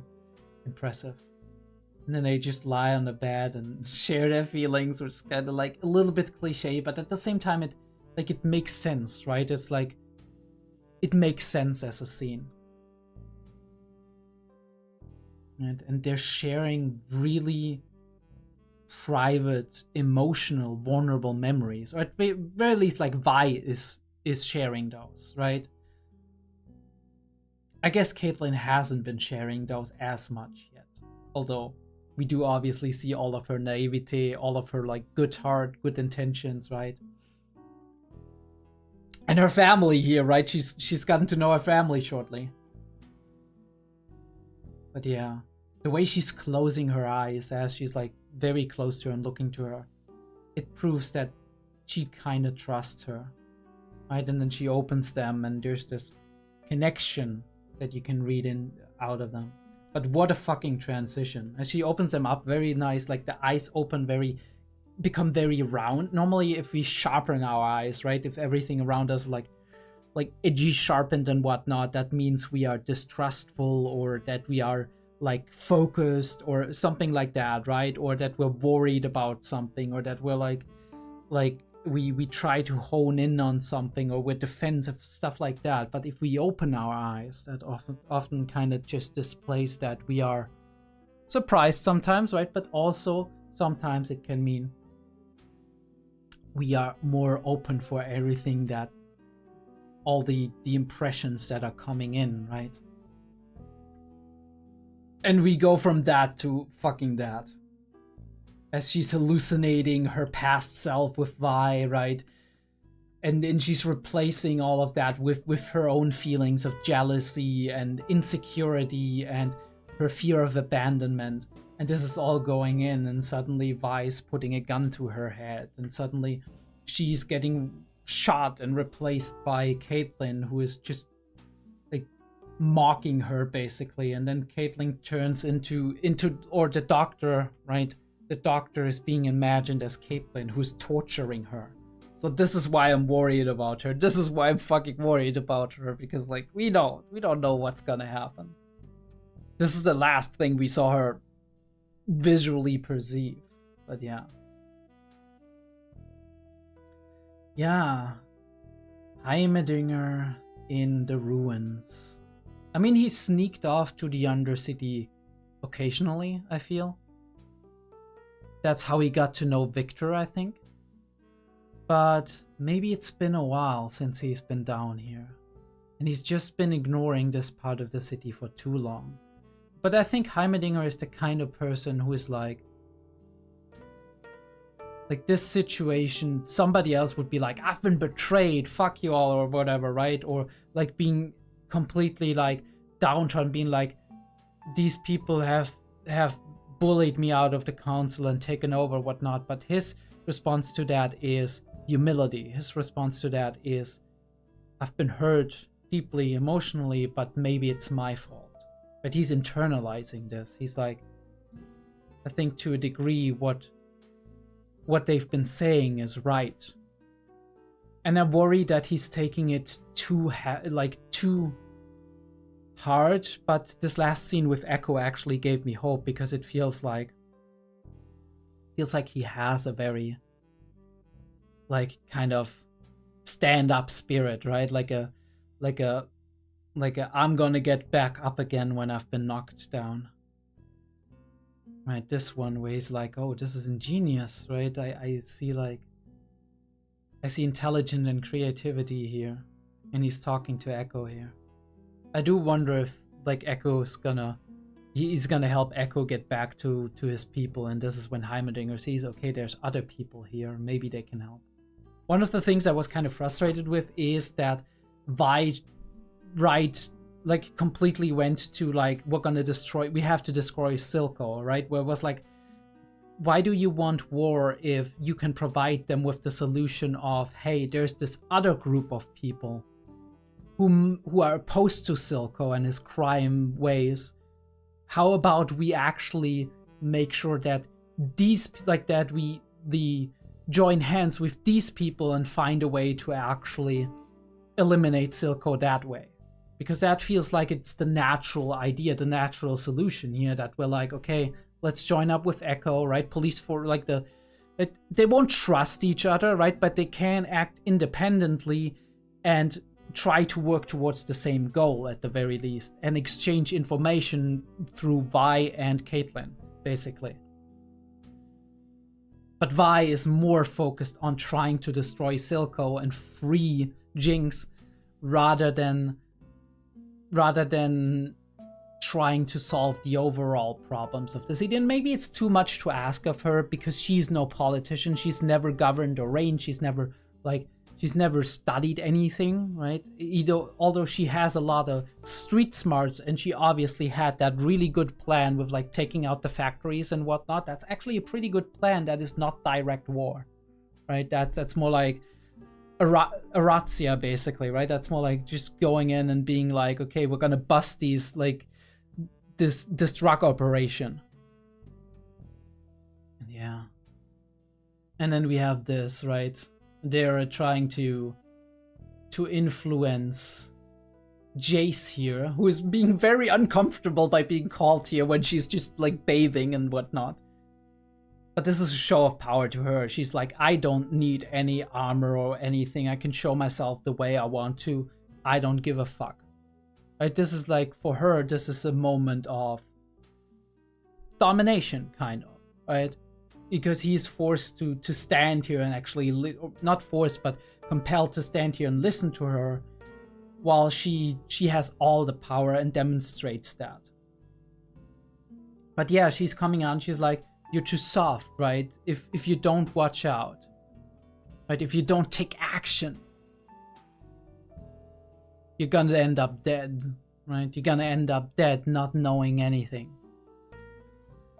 This is when we have, and this is the mentality that he goes into this hearing with, where he's like, no, we gotta do something, and everybody else is like, oh, let's try to solve this kind of diplomatically. They're on the line of like that former police chief and Vander and whatnot. Let's find some way to make peace, because merchants hate, unless they're merchants of war, unless they're people who are selling or producing weapons. Obviously merchants are kind of opposed to war, because war means a lot of unsecure trade routes. War means a lot of suffering, and as a result of that, people who are not consuming, people who are not engaging in the industry, people who are not able to work, right? All of this. So they're opposed to that, of course, and obviously there's always the chance that in war you're going to be thrown over, so there's that as well. So, right, that makes perfect sense. He's like, we have hex tech, we can do it and whatnot, right? Chase, you don't know war, and she says that. She's seen it. Maybe not firsthand, but at the very least. Maybe there's a hint of her having seen it firsthand, but at the very least she has seen the results of war.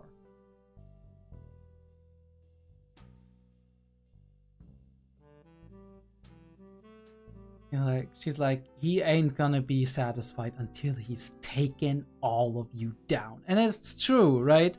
We need to do something about Silco for real. But I think we are like, this is miscommunications. We're talking past one another.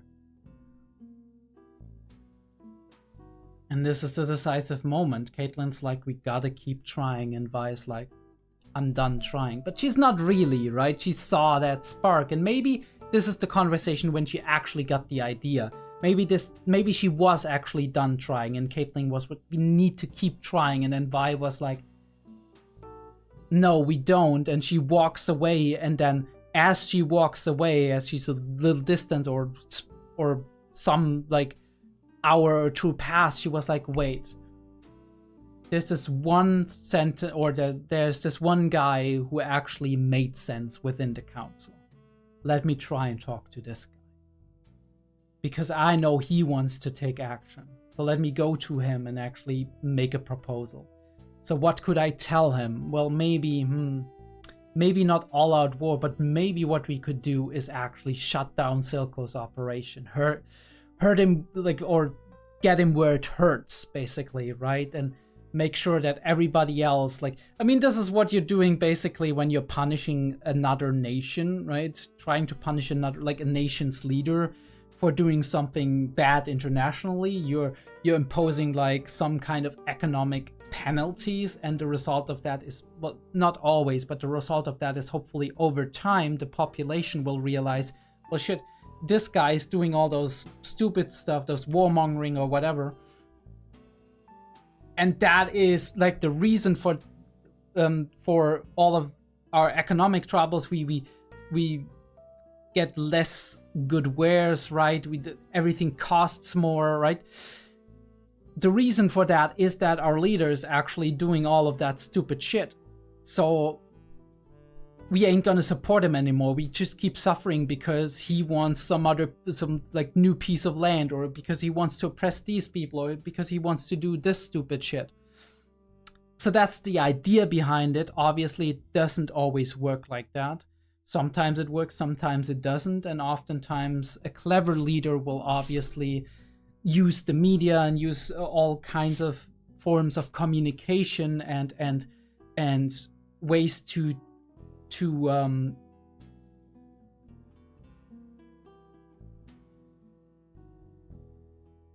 inform the public for propaganda, which is basically, oh no, it's not because of me that all of these people are punishing you economically. It's because they are like, they just want to dominate the entire world, and they want to perpetuate their way of life, and they are hateful towards us, and we are the only good guys here, right? Like, twist the narrative around and be like, these people. And this is why, like, stuff like that doesn't always work, and this is why I'm worried that what Chase and Vi are doing might be counterproductive in the long run, but we never know, right? The reality of it is going to be a part of the population, like the part of the following of Silco, will stay with Silco and will be even more tied to him, but just feeling this injustice get more and more, right? Like, get heavier and heavier. And another part of that, like, following of Silco will splinter off and either go to Echo, or maybe even just try to ingratiate themselves to the people who are doing the raiding, which is Jason and Vi and whatnot. So there's gonna be even more splintering here, even more conflict. The question is, how will it escalate, right? Because at some point you push somebody far enough, they're gonna take any chance of like trying to escalate it in order to solve the situation. Either die in the process or gain their freedom. The nation of Sawn, basically, man. But yeah. The scene in the rain, classic, obviously. It's raining. It's when it rains, it pours. There's this, and we have the oil and water metaphor. They don't mix, right? They like, one swims on top and the other one is at the bottom. And she's saying that because she's like, on the one hand, I guess maybe it's the same as she did with Powder, which is like, she doesn't want to get Caitlyn even further involved, because that would mean that Caitlyn's putting herself into even more danger, and we do barely have a chance for it actually properly working. But she should know that Caitlyn doesn't get up that easily.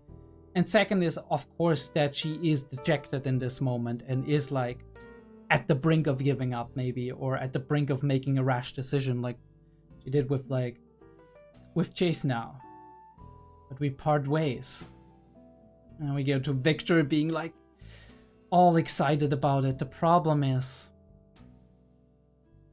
we barely have any shimmer left, right? So what does he do? He can't inject himself right now. But he's still trying. He's trying to do more with it.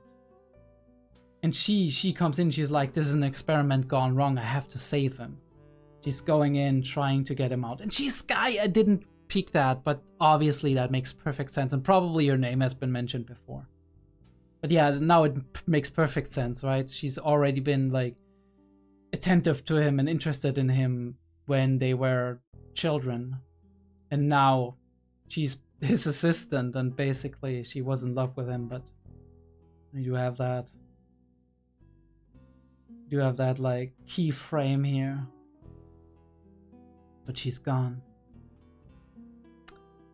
He killed an innocent person in the process, and this is gonna weigh heavily on his conscience. It is. The question is, where will it drive him? Will it drive him away from trying that, being like, I overdid it. I need to be careful, right? The lesson for the better. A painful lesson, but a lesson. Or will it drive him further into using the shimmer and using the new hex tech, like genetic manipulation thing where he's like, I'm already in this deep and Sky got killed because of that. The least I can do is actually finish this and make sure it's effective and find a way to actually maybe not only improve my own life but the life of others to honor her involuntary sacrifice. Because it can go both ways, right? Especially if you feel guilt about something. In both ways. One way is internalize it and be like, damn, this was my fault, right? Live with it for the rest of your life and be like, this is a lesson and this is why I can never do it, right? Basically something like Heimerdinger, although Heimerdinger didn't cause it himself, right? But it's more like he witnessed it and he's like, never. And, or go the other way and be like, I'm in so deep, right? And like so many people died because of this. If it was for nothing, right? If I stop now, then that is basically having killed those people for nothing. But he's certainly gonna suffer from it, that's for sure. And Chase is asking himself the same questions in a different way, right? Looking at the blade he has here. Perfectly glinting, throwing back his face at him, his eyes. And she comes in and she's like, I got a proposition. You want to kill them. Oh, kill them. You want to eliminate the problem. I want to eliminate the problem. You already got weapons here. You don't need to build guns. You can do normal weapons, right? A fist, a hammer. Let's fucking go. Let's raid the places. Let's hurt their business. Right, because then the other leaders under Silco, they will be really, really mad. They'll be like, Silco, either you fix this or we're gonna overthrow you and we're gonna make a peace deal. And then Silco will be left with nothing. And Vi will have gained what she wanted to, which is that the underworld is once again free of Silco. Maybe needs new leadership and she doesn't know, right? Like, continue their suffering, it's still possible, right? All the damage Silco did, it can't be undone, and all the damage that happened even before that when Vander was still a part of that, it can't be undone either. All the injustice, all the suffering. But it, I mean, from her perspective, it can't get worse than this, and I think she's wrong, but you know. And the fire burns. And we're raiding this place, hammer on all, like in the OP. And they're coming with like zombified fucking like corpses with shimmer in them, with basically like big daddy Bioshock suits.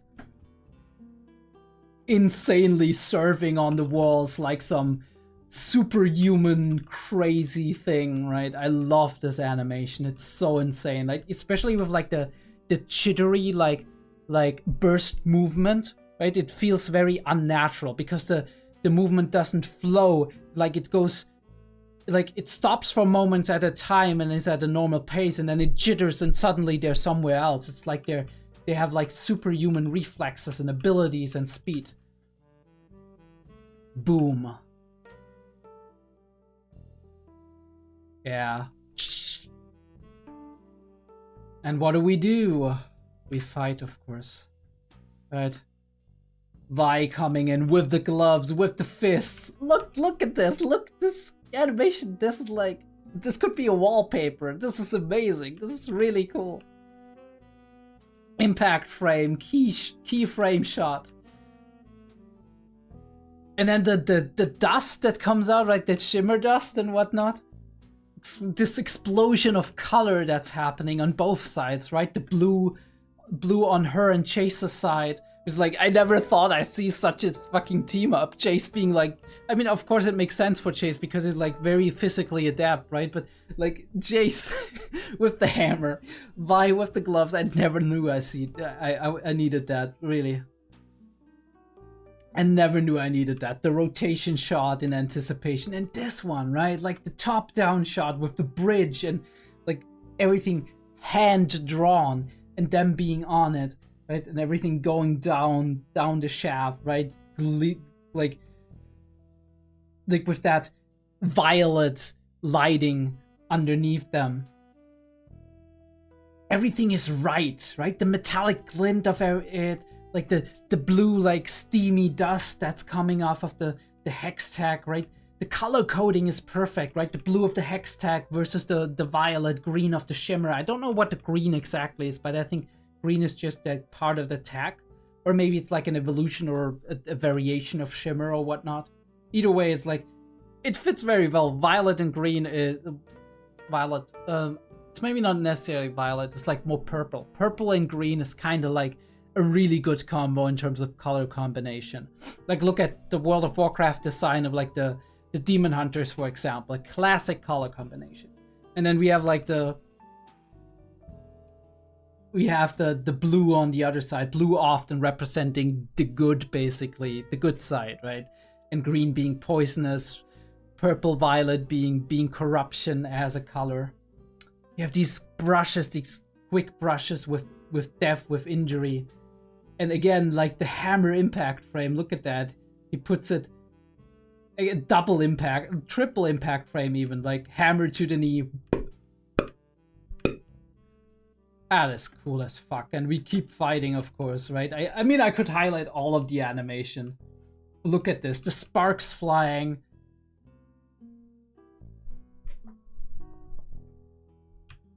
A feast for the eyes, definitely. Like I said, like all of this color, it's so artistic how we like expunge the steam and everything, right? This is very interesting, right? It's like almost like a protective bubble. Like it reminds me of like Witcher Quensign on like Witcher 3 or something. Really cool. And like, I mean, I said that before, the boxing moves of Vi are obviously insane, right? It's like you're feeling it as the camera follows our character. The knife coming in, she grabs it with the fist. Boom. A little kick to get it back, to get it into to get them into range of like the fist, and the next shot and the next shot, and obviously a lot of impact there. And now we're putting it to the max, right? Boom. And what normally would be like a glove that's overheating and then shouldn't be used that way in mining is suddenly a really good weapon.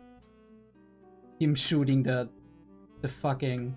The thing is, like, he starts shooting and he's not really aiming at, or not really looking at what he's aiming at. He's just aiming at movement, I guess. And one thing is, like, one of them just dodged past it and he got the kid, and he's like, for a moment, that pause and suddenly that fear, right? That realization, that shock in his eyes where he's like, I just killed that kid. And the kid is falling and falling really. That's why I was surprised that the kid was still alive for a couple of seconds. I was like, didn't the kid fall like really, really, really high from really high up? But yeah, I don't know. Obviously. And then we have like a black screen for a good 3 or 4 seconds. Really great for impact, honestly. Just let that sink in. And then we see the aftermath. We go through the corpses. And you don't know, right? You don't know how these people, like, there's so much animosity in those eyes, but also fear and uncertainty and emotionality. And he's looking at all of these children basically being used here. Question is, what will he take home from that moment where he killed the kid, right? Maybe that he's in so deep he just needs to keep going, but that is a slippery slope, as we've already established. Now again, like I said, classic, right? Symbolism. The blood dripping into the water is like the first drops of blood that we just saw, right? What we saw Jace and Vi do, the first drips of blood into the sea from this conflict, basically. The first real ones, at least. Love how it's dissipating kind of in the water. It's like almost like the blood is there, but it's only there for a second, because like in the giant sea of water that's on the ground here, it's just a speck and it will dissolve very quickly. So it's not enough yet to actually have an impact. But it's creating ripples already, right? It's seeping into the ground. And she's playing that back in her head. I don't know what she's thinking there, but at the very least she was thinking. And then we zoom out from the mirror, and it's like I was first like, what is that? But it's the ape, and I was like, no, fucking hell, she's here. And then we see the eyes gleaming in the back for a second. I was like, shit, what are we in for? It's gonna be a finale. A very interesting finale, probably. Alright, that was Arcane, episode 8. We're gonna head into episode 9 in just a couple of minutes, probably. I'm gonna freshen up a little bit and see that I get everything like ready. And then we're gonna see how this next episode is gonna play out. I'm very curious. Probably things are so much in motion, like a lot of chaos is happening that this can't be resolved easily. So obviously we're gonna have to, I'm hoping for some kind of conclusion, right? Some conclusion where you're like, okay, if I had to wait for a next season for a year or 2 or 3, I don't know how long the difference was, but I think it was at least a year, maybe 2 of difference between the different seasons, right? If I had to wait for another season, I would be at least satisfied with the semi-conclusion that we have here. And I would be very curious and hyped for what's going to come in the next season whenever it's going to come out. So I'm hoping for that. We'll see where it goes. I'll see you in just a second. All right, let's finish this in style, shall we? I think I've said that before. Not this time, but last time maybe. Let's get the season finale going. I've got Arcane episode 9 up and ready to go right here. We're going to start the episode in 3, in 2, in 1.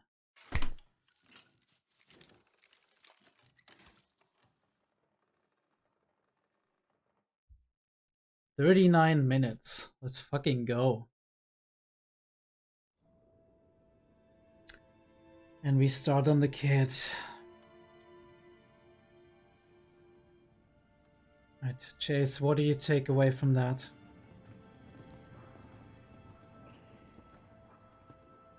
Because this is the Undercity you've been hating. What is Vi gonna say? Don't blame yourself, yeah. He knew what he was signing up for. He didn't. He's a kid. We're done here. We haven't even scratched the surface. Silco's still out there. Do you not understand? I am part of this now. The next parents who get a message their kid isn't coming home, I don't even know where to take it. Do we just leave him here? You've always been a part of this. You just never had to look it in the eye. She isn't wrong. There's hundreds more where he came from, thanks to Silco and thanks to people like you who stuck their heads in the dirt. This is over. Not for me. Take those off. She isn't gonna take them off. Make me. Is he gonna fight this? Then I guess you're gonna need to kill another trencher. She's gonna get away. You're not ass combat. He isn't. He isn't gonna do it. Of course he isn't.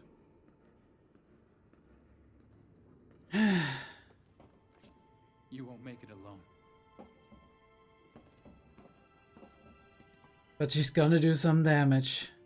And I'm sure she's gonna find somebody. I mean, she's feeling for the kid too, I'm pretty sure. Yeah.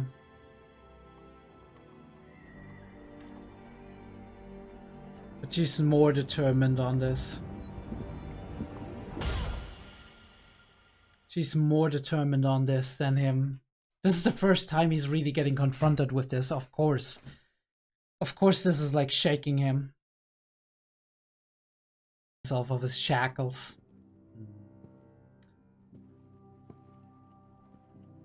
Been a while since Topside's gotten this bold. Say what you want about the late sheriff. He had his uses. Too bad Jinx didn't think so. We'll buy another. You're gonna do anything about that piece of shit that murdered my boy. Let me guess. Ooh, it was her Jinx will boy. take care of it. Just like she's been taking care of everything else. We all mourn the loss of your son.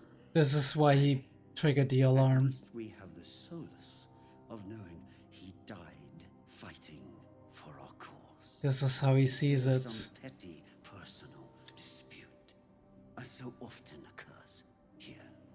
You're one to talk about sacrificing for the cause. Where is Jinx anyhow? Help her with the body.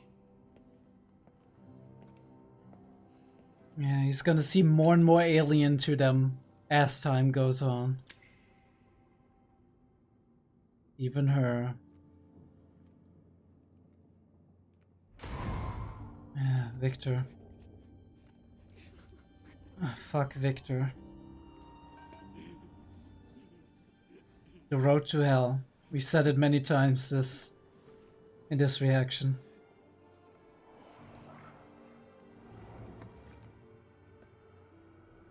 It's terrible because he wasn't meaning to take these sacrifices. Victor, I know this will probably never see the light of day, but watching how you work so tirelessly to make the world a better place, well, I couldn't forgive myself if I didn't try. Everyone's got to do their part, right?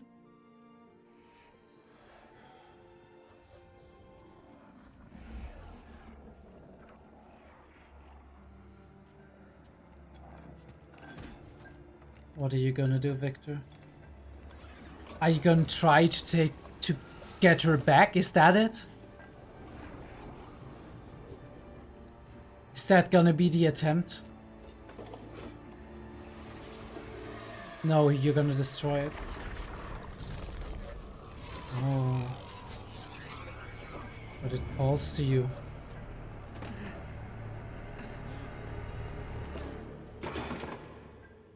The ring beckons. I mean, also...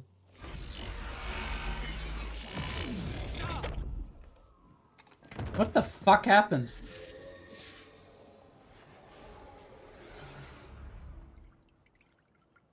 Also, okay. Noxian wine is bold by comparison.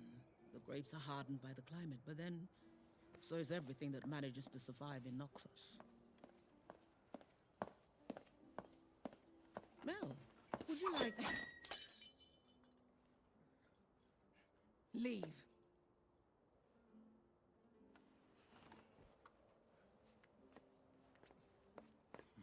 Stay away from Jace. You really are fond of him. Better yet, march back to your ship and get the hell out of my city. Get hold of yourself. I taught you better.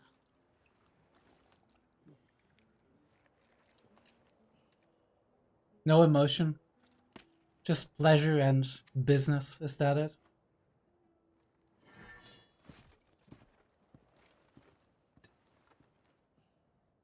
You're in trouble, Mel.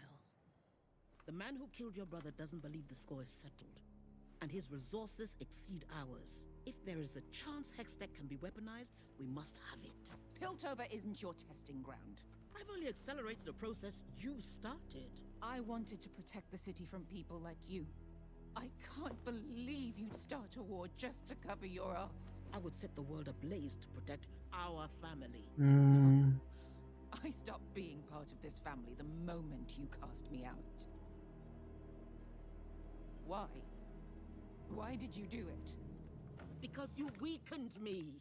I couldn't endure the look in your eyes whenever I made the decisions, the necessary decisions to keep us safe. Ah, he's that kind of person. Emotions weaken me. That weapon, Mel. Let the war unfold. No. Then you come home, take your place at my side. The red sails. Where you belong. It's like, let this place burn. But I hope this is not what Mel's gonna... I don't think that's what Mel's gonna decide.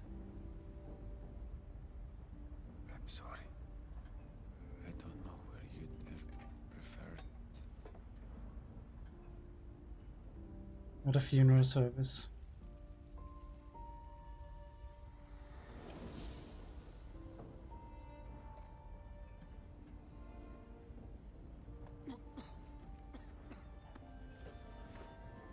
Oh, Victor. I think you're one of the most...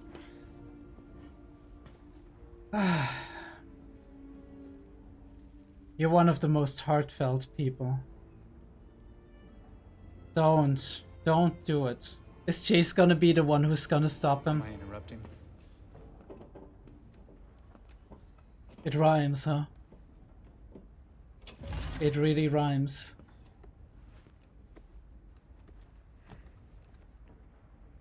Remember the Distinguished Innovators competition? I remember you notching gears in the carriage over. They started cranking the engine and the whole thing was rattling. I thought a loose cog was gonna take someone's eye out.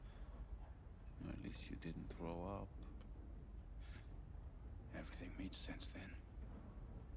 Everything was easier. Holy shit, what a sight. Destroy it. I know. The hex core. I can't do it. You have to. Please. What about your disease? Without the hex core? Promise me. He doesn't have the heart to do it, I think. Okay. I think that's what it means. Maybe there's some other reason, but I don't think he has the heart to do it. Lost ourselves. Lost our dream.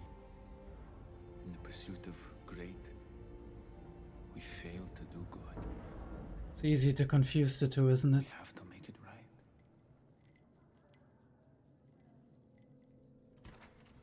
I'm busy.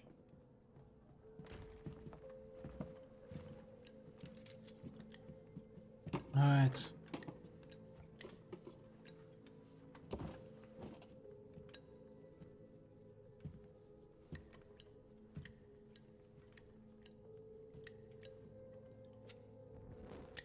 When you took Vander out of play, I thought now here's the man who understands what it takes to run an enterprise. The attitude, the instinct, the eye. He never How wanted to run an back you enterprise. Always 2 steps ahead. But time's lapped you, old man. You with him, are you? You screwed up, Silco. You're too young to remember what the Undercity was before it became an enterprise. We had nothing. You know what bore us through those times? Loyalty. Brothers and sisters back to back against whatever the world threw at us. Now I'm forced to share the air with parasites like you, who leech off their legacies. Today's the day you die, Silco. It won't. That's a risk I've known all my life. But I still believe in loyalty. Yeah.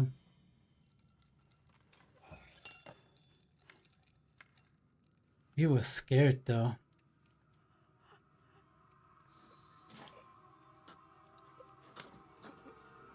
He was scared for a second. He took that poker game, like he took that gander. I would have had your son killed for this, though I suppose we're ahead on that account.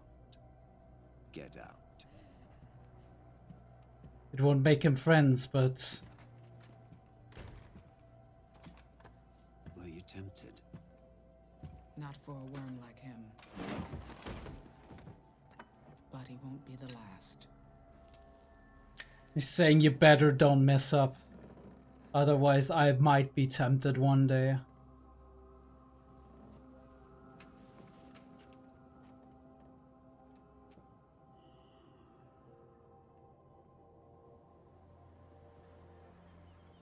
Jesus' family symbol.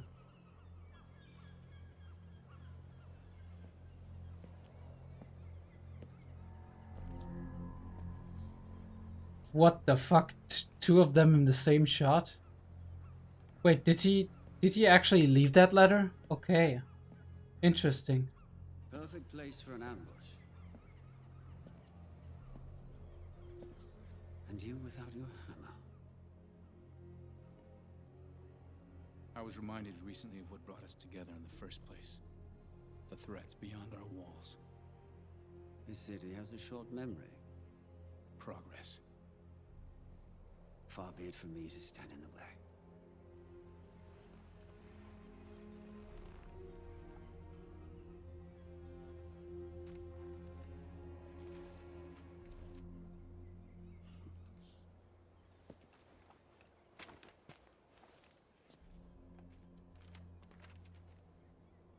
Free trade routes, blanket amnesty, unrestricted access to the Hexgate sovereignty. You really think you're in a position to demand all this? I give you credit for your stunt. Boy, didn't think you had the stomach. But the big display followed by a request for parley. You're tipping your hand. You're afraid. I am afraid. Today I got a glimpse of what war between us might look like. Your people wouldn't stand a chance. The Council couldn't care less. I'm trying to save you from annihilation. Well, well. Weak, like Vander. Fresh-faced Academy pledge, are you? You want peace, this is the price. You'll discontinue the production of Shimmer. Half there already. Return the gemstone. And I need Jinx. She has to pay for what she's done. They weren't her crimes. She was working for me. Believe me, if I had it my way, it'd be you rotting in Stillwater. But we can't make a deal with a snake and cut off its head. We both have our shitty parts to play. Get me Jinx, and I'll give you your nation of Zon. Holy shit. Now, the only thing that is keeping him from getting what he always wanted is the daughter he took in and that he has an emotional connection to. This is insane because this is putting him in a real moral dilemma. And Heimerdinger is with the firelights. Astonishing. You say all this came about in your own brief lifespan? How were you able to accomplish so much so quickly? You'd be surprised what you can pull off when your life depends on it. Why this form? Surely there are more efficient and safer methods of transportation.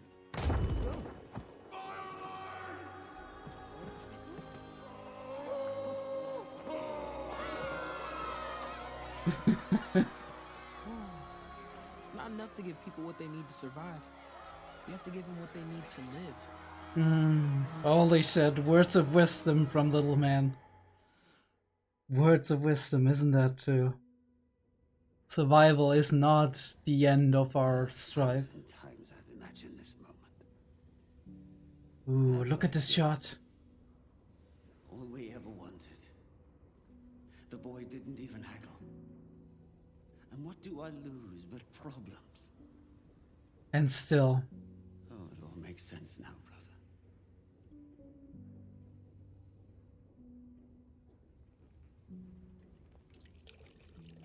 That is insane.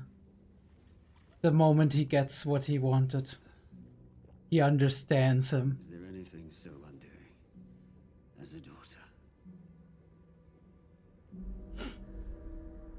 But she hears that.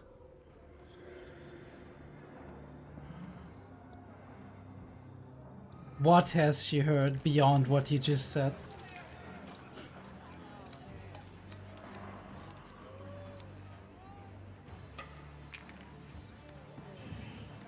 And what will she understand from that? Will that be everybody betrayed me and he's gonna give me up for what he wanted? Or will the interpretation be like, I'm the only thing standing in the way of happiness to my father. If I'm gone, then everything will be better off, because both of these interpretations are possible. Both of these are possible, and both of these have haunting consequences. They're just going in different directions. One of them is going in the direction of Jinx going all the way against Silco. right? Feeling betrayed.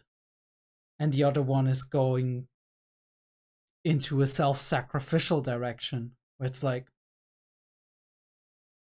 the world is better off without me, kind of deal. Which would also be in line with the internalized guilt that she had, that she was able to push off for a long time. But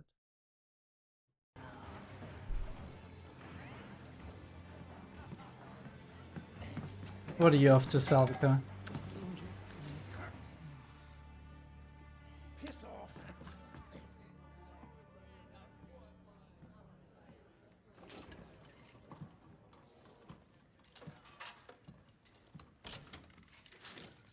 Putting a song in the jukebox, huh?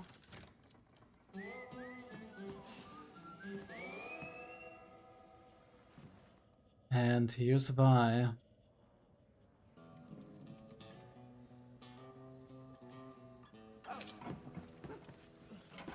She could be the leader that Salvica was looking for. Everyone, out.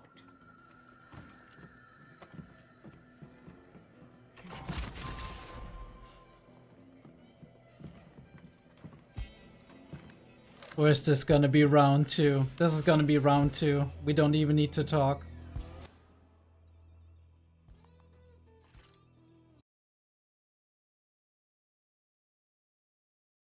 Alright, let's go.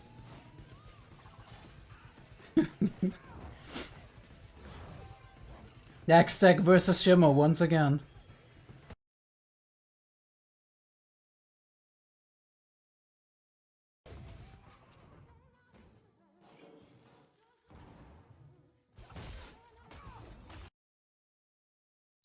She's still face tanking.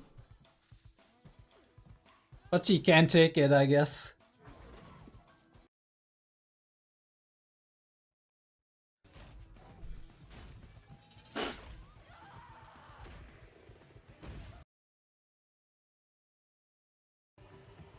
I don't know if Salvica can take all the heat.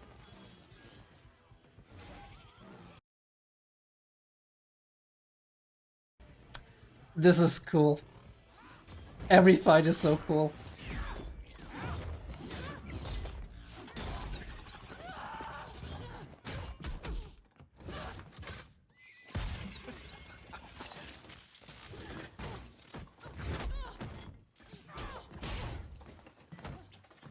She won.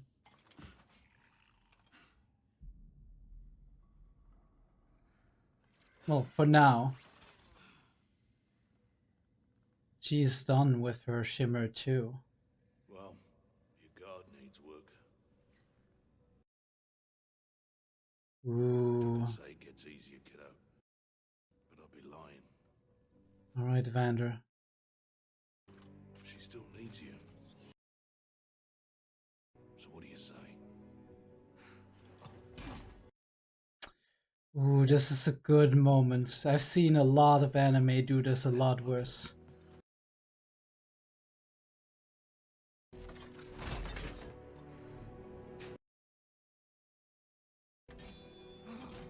One glove, I guess.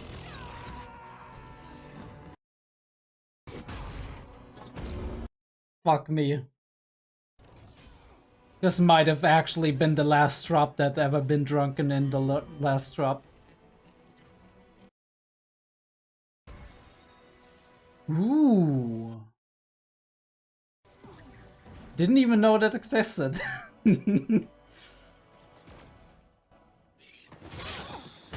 And that's it.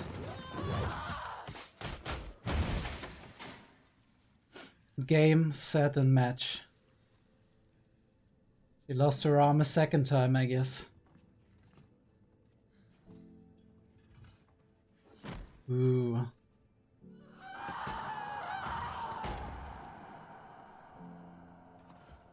She's almost at the end, right?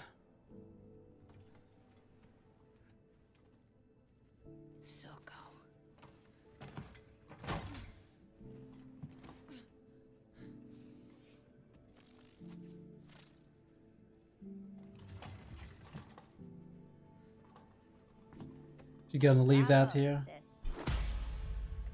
What the fuck? I thought you were with like Caitlyn or whatever. Counselors. Blood Moon, what? My recent unsanctioned activities in the underground have shown me two things. I'm not fit to govern the people who live there. And neither are you. Our opportunity to demonstrate our compassion, our dedication, our solidarity has passed. They're right not to trust us. You're walking a fine line, Jace. With respect, I don't give a shit what any of you think of me anymore. Except you. You were right. You were always right. My days here are numbered, but I've come with Victor, my partner, and a Zonite, with one final proposal. Jace has brokered a peace with Silco in exchange for the Undercity's independence. What? Nonsense! Nonsense, huh?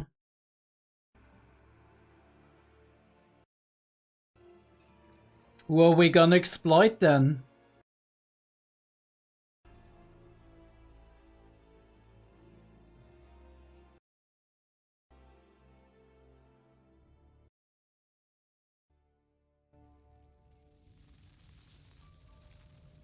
What's your decision, Mel? Ooh, we go back to Vi, I guess. Really thought I buried this place. But I should have known better. Powder? Nothing ever stays dead. That doesn't seem that way, huh? Are we alone? For now. Maybe forever. Wanna know a secret? Silco thinks he made Jinx. With all his rants and his hard-won lessons. But Excise your doubts, Jinx. Be what they fear, Jinx. Like everything was the same as when Vander left him. But he didn't make Jinx. You did. I'm sorry, Powder. I never meant to leave you. like father, like daughter. I always heard you. Shadows in the streets. Prickles on the back of my neck. Your voice. Pushing me. Picking me up. When all the colors were black. You're the reason I'm still alive. I spent so many nights in that shitty prison on that freezing floor, hungry, bloody, counting the hours. The only thing that kept me going was the thought of getting back to you. Are we still sisters? Nothing is ever going to change that. I always knew you'd come back. What's going on? I don't like where this is going. We still don't know what she did with Caitlyn. Ooh, Silco. Shit, she got them all. Everything from us. Right here, he stabbed Vander in the back. Just like he planned to with me. Yeah, this is where she goes with that, okay. Time saying you abandoned me when he knew the truth. Mm. Liar. We're missing someone. I knew it.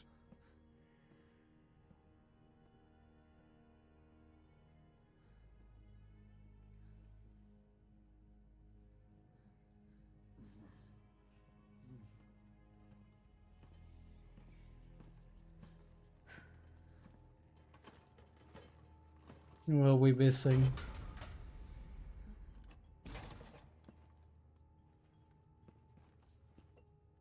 I paid your girlfriend a visit this morning. It's not what we think it is, I think. I made her a snack.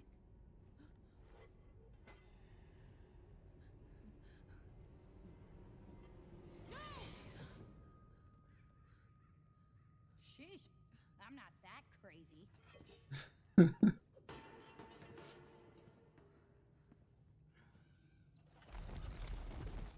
I mean, you know. Yeah, she's here too.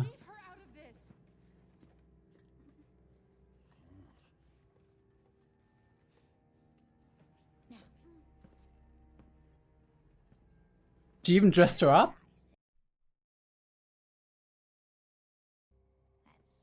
Your choice, really.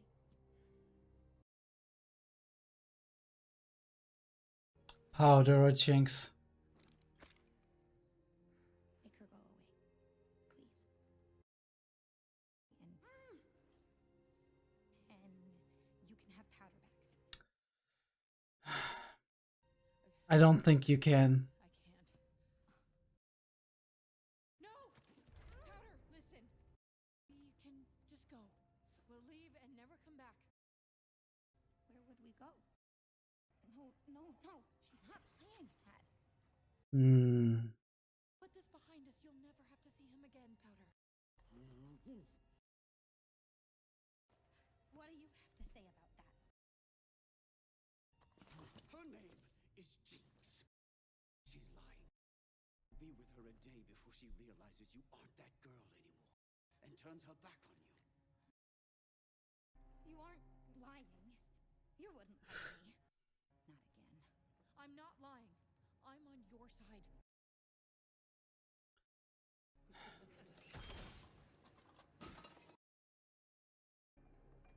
Shut up! We're talking. The Topsiders offered me everything. Independence, a seat at the table. All in return for you. They can all burn. Everyone betrays us, Jinx. Vander. Her. He means that, I know that. It's only us. You're my daughter. I'll never forsake you. He means that. The question is, will she believe it? We don't have anything. We don't have a conclusion to this.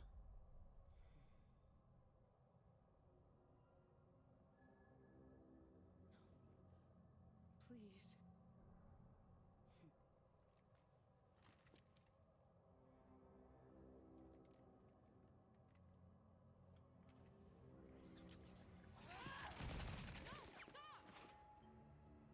Drop the gun. Is Silco gonna sacrifice himself for Jinx in the last moment? Wait! She's my sister. Vi, she's too far gone.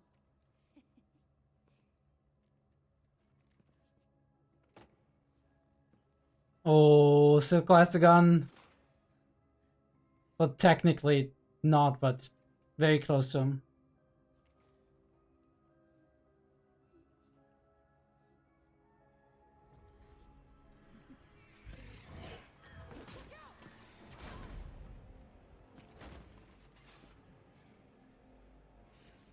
You see, now finish it.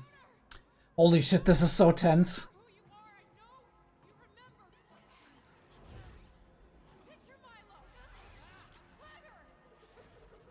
Lagger, that's his name. What the hell?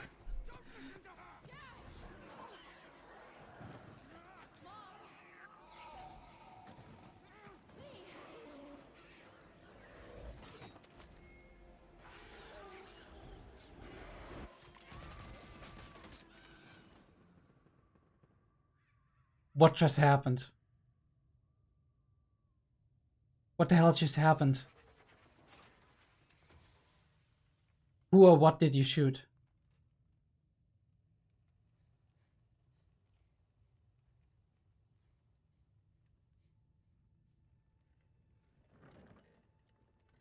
Shit.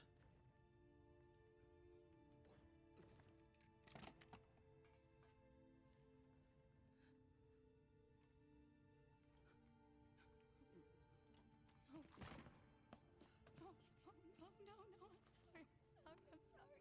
I'm sorry. I'm sorry.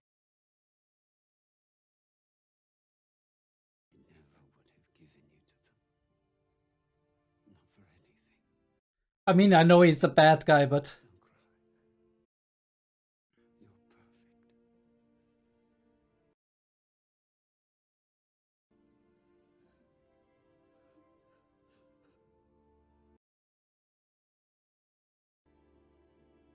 Now she killed both her fathers. Fuck me, dude.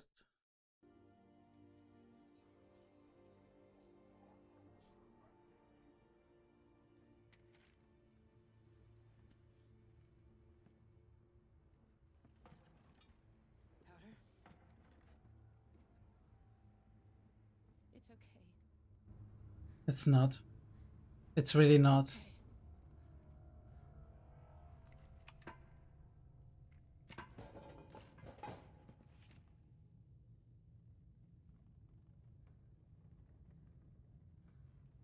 It's really not.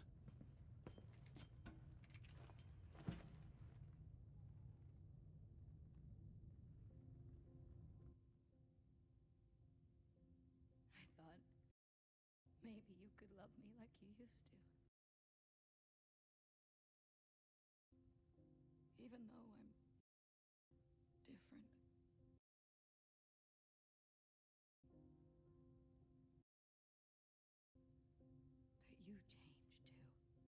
We all change. So, here's to the new us.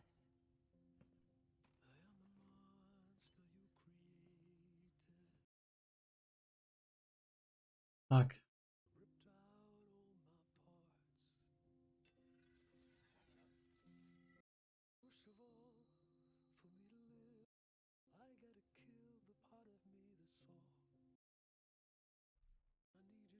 And she actually figured it out, right? The Hextech stuff.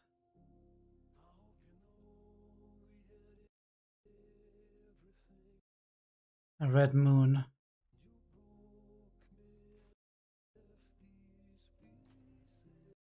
Oh no, this is not gonna end well.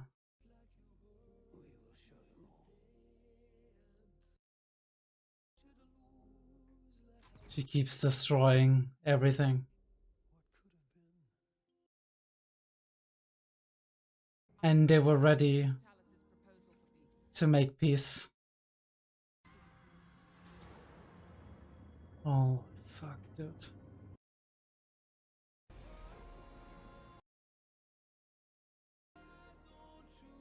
It's gone. There's no peace.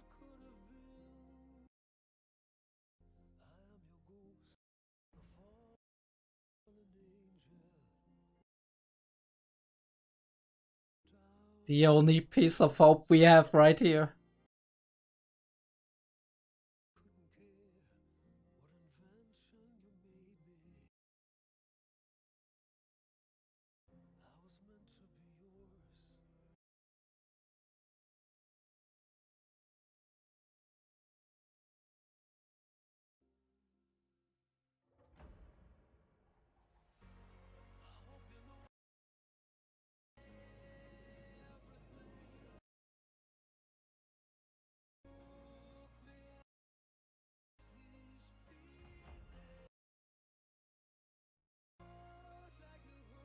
Moment of hope. Destroyed. Because despair is the best. When hope precedes it.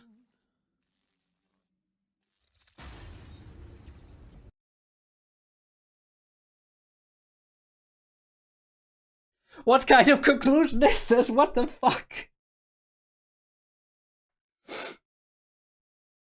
What the fuck kind of conclusion is this? You had to wait how long for this?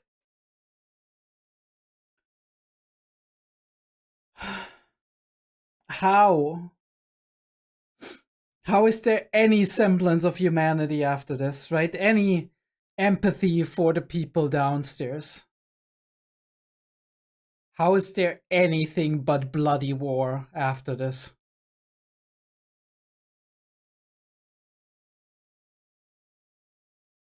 I don't understand.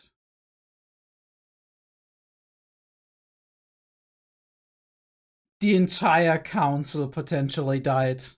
Or maybe a good part of it. If we're unlucky, Chase. Or Mel. Right? If Mel dies and Chase survives, there's not gonna be peace. There's not gonna be peace anyway. Oh, holy shit.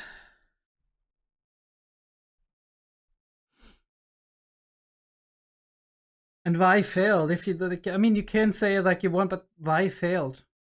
She is not able to recognize Jinx for who she is. She's not. And Jinx continues to be her own Jinx. Continues to be her own worst enemy.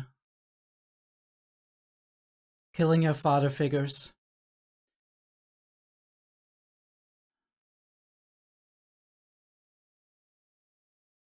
Taking away the lives that she cares about the most. There's so much brokenness and devastation in that.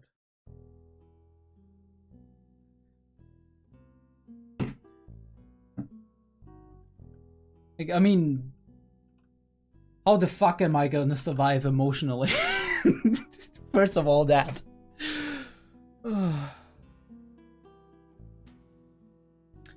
Second of all, how is anybody gonna be okay after this? Any of our characters. I mean, maybe Echo and Heimerdinger, but even they witnessed the aftermath of this.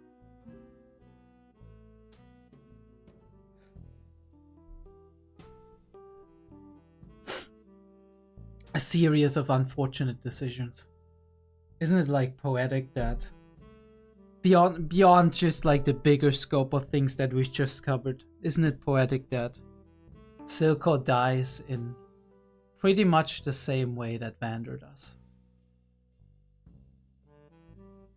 Not like with his daughter being the weak point. Ironic that at the very end, Silco would come to understand Vander on a very deep level. The very end, Silco dies, giving up his dreams for someone who he deems more important than any of what he wanted to achieve.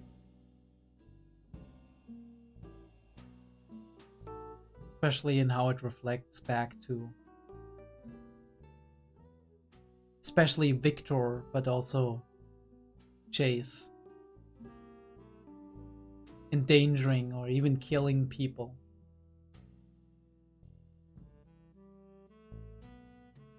That are important to them. Victor at least.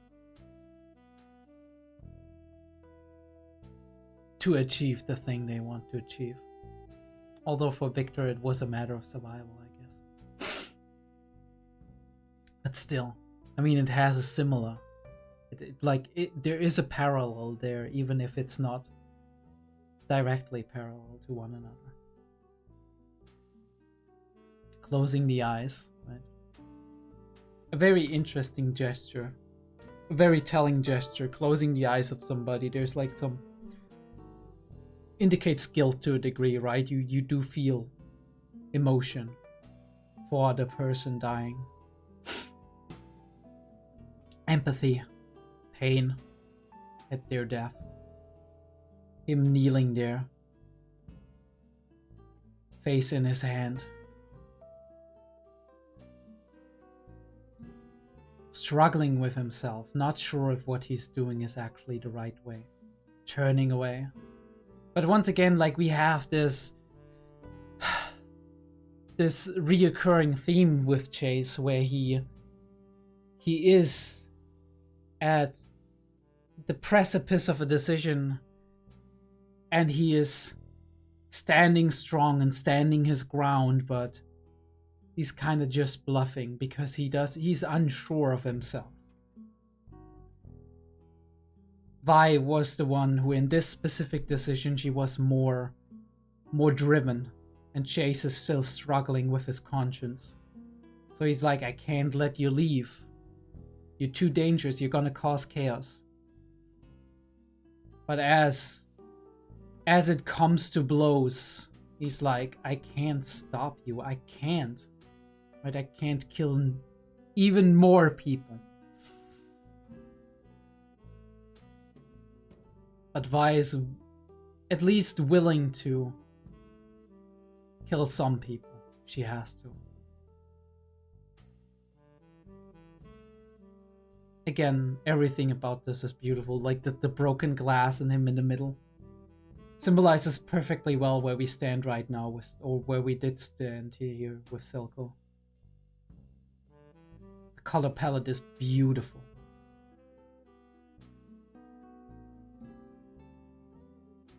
Victor finding out how much Sky admired him. And grieving for that, crying. Crawling over there, trying to destroy it. I don't know if it was due to like the impulse of the hex core, right? Like it kind of calling to him like Lord of the Rings, the One Ring or whatever, right? Like, don't destroy me. Or if it's Victor not being able, right? Not being able emotionally to actually do it. Be like, destroy his work, right? Not being able to make that decision. So he's like, please, Chase, you have to do it later on. We have that confrontation here, but it's largely unimportant for our grander scheme of things. It's important, of course, to show us a little bit more about what her inner world is like, right? As she's like, because you weaken me, and this is like the philosophy. Anybody I care about is weakening me. And that's why I send you away. Because that's a great strategy, right? To send somebody far away where you can't even protect them, if need be. It's not like you still have the connection, right? Or also just like send them away so you can make the tough decisions that you wouldn't be able to make with that more empathetic person in the room who is having a personal close connection to you and is kind of just oftentimes just making you hesitate in what you actually have, what you believe you have to do. And this is a very poetic moment when he says goodbye to her, and he wants to do this exact same thing Chase was about to do, I think in episode 2 or 3. And in the exact same moment, in the exact same way, Chase like, I'm not interrupting, am I? You know what they say about good stories, they rhyme. History doesn't repeat itself. This isn't exactly the same moment that we had with Chase, but it rhymes. What a beautiful shot, right? That hole, the gears turn behind them. They both, like, Chase sits and Victor stands, and they both look up to look down to the Undercity in front of a horizon with very soft blue colors, right? Some like gleams of hope in there, like the sunlight hitting the clouds. I'm just saying they lost their way, right? Somewhere along the way, it all went wrong. And isn't that like exactly what you would think, right, about such a moment? Scientists striving to make lives better for people, but somewhere along the way it's gotten too complicated. Thinking back on the old days, being like, those were the days when we had those breakneck inventions, when we were at the cusp of greatness, but for greatness, in the pursuit of greatness, we failed to do good. We failed to actually make our dreams come true. Doing good for people. Because life gets in the way, right? And it's more complicated than just doing good. More complicated than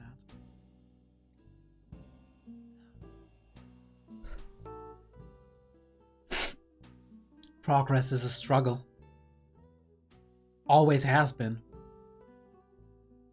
It's full of pain and destroyed lives, right? Involuntarily destroyed lives, oftentimes, right? It's full of people suffering from it, indirectly also, right? Not as a direct result, but as like around 5 corners in a way.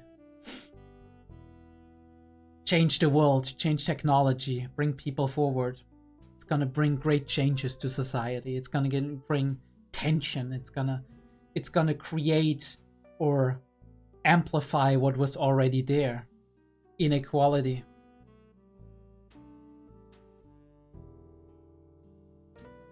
Again, largely unimportant scene. Important obviously for setting the tone. Sevika being loyal to Silco. Silco being unsure of himself. He was half expecting to get killed here. His like talk about loyalty, it was almost like an appeal to Sevika.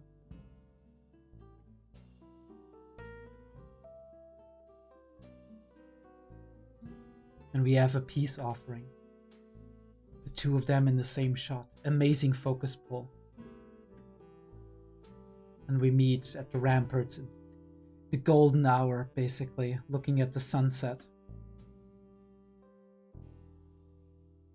And he's giving him, what a beautiful shot. An olive branch, and he's giving him exactly what he wants. He didn't even haggle. Sovereignty. Access to the Hex Gates. And he's giving him what he wants. Peace and no more shimmer.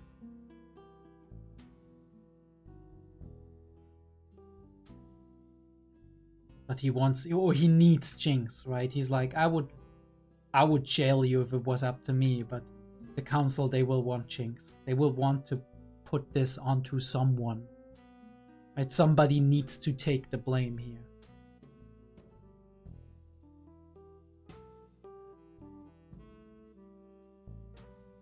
The insane thing is, I do think the council would have even agreed without having Jinx. Just the way, like, we didn't discuss Jinx. And nobody was like, what about Jinx? We need her, right? We need her to take the blame and go into prison, whatever. Nothing. Heimerdinger. Realizing that the Undercity has more wonders than he even realized. In their lifetime, created such a magnificent,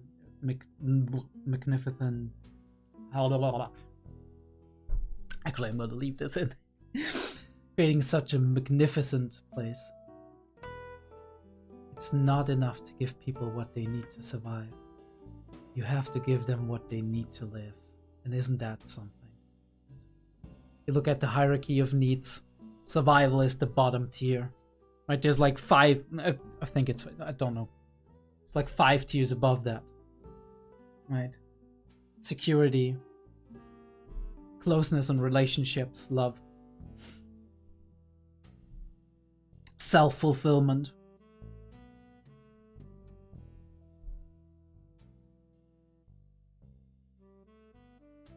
All of these things need to be here.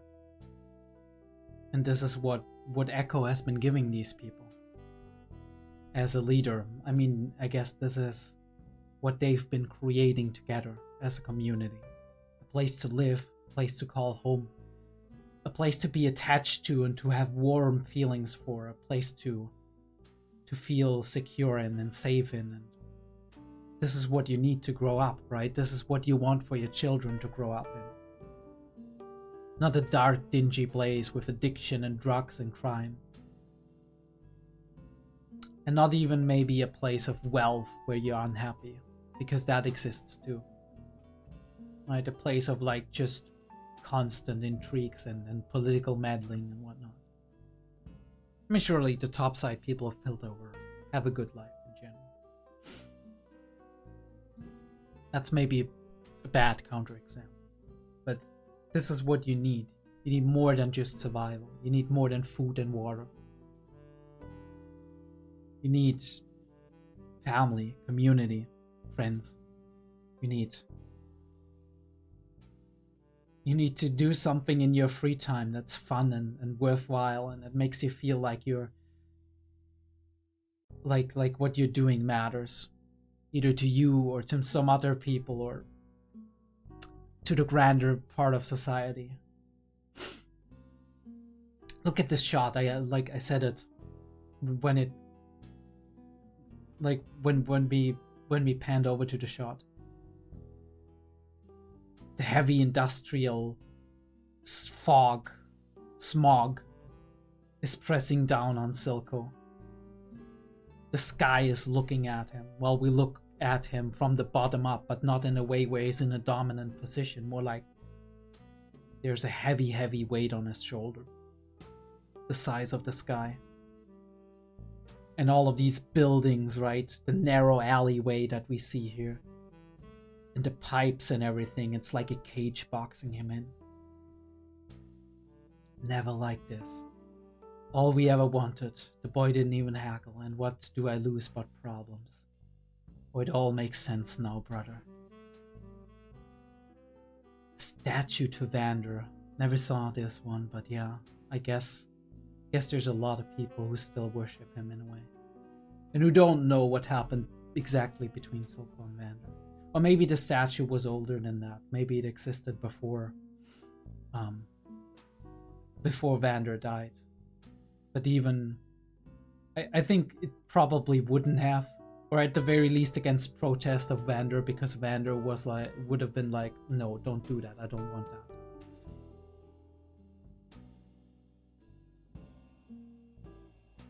Is there anything so undoing as a daughter? What a statement. And is there anything so undoing, so incredibly crippling, so incredibly moving, so incredibly vulnerable than your own flesh and blood? Well, or maybe on a metaphorical level, right? Than your own children, let me say it like that, because there's more than enough adoptive daughters, sons, whatever, who have the exact same meaning to people. I mean, in this case, right, case in point, Silco and Jinx here. Obviously, you do project your hopes and your fears onto them as well, right? Your faults and your strengths and your weaknesses and all of that. You like to see yourself in them. That was the reason Silco took her up in the first place. And he held on to that till the moment he got killed by her, undone by her. We have a really good, cool fight scene. A lot of cool outfits in the background too. But yeah, she's ready to throw down. There's not even any words. And I mean, the fight is as you would expect, right? Like, there's a lot of cool elements in this fight. We don't even need to, like, just... The record player clicks into place and then, like, the fist... It goes into the fist thing, right? Into, like, the heat gauge of the fist. The way we move in that hand-painted 2D space. The way she goes, like, she's right in the camera and the fist is coming after her, and then we put the fist into the camera with boom, and she's dodging it, right? But she's winning this in the beginning.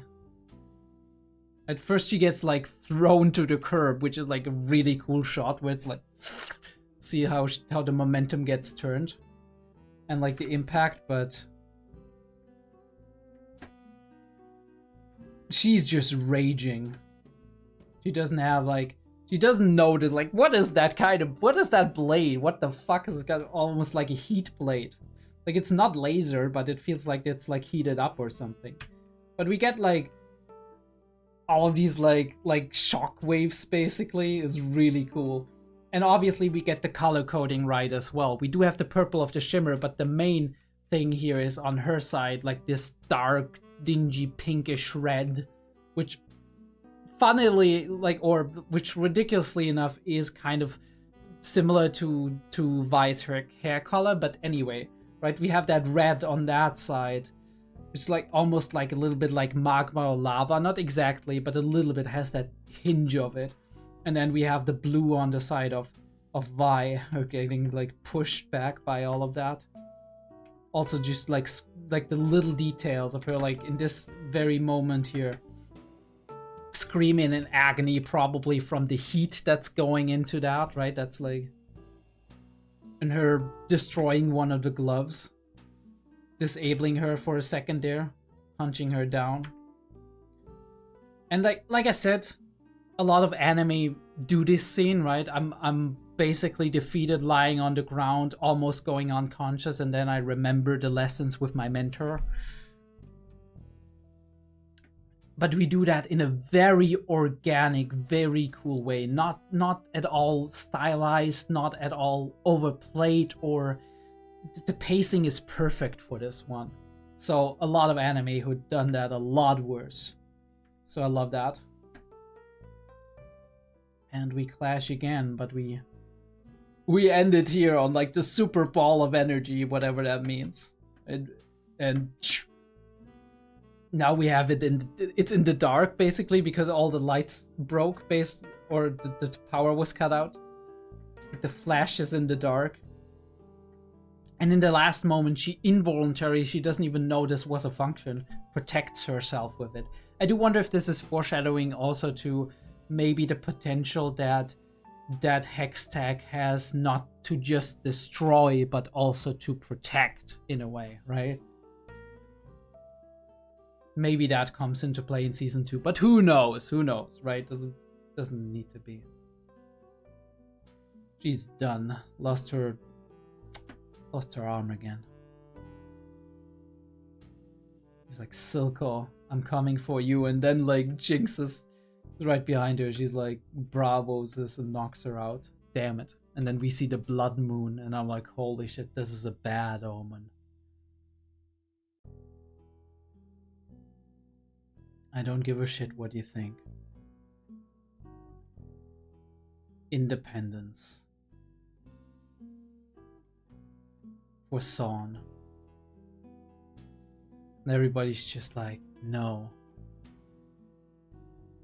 But they all end up agreeing, interestingly enough. I should know better. Nothing ever stays dead.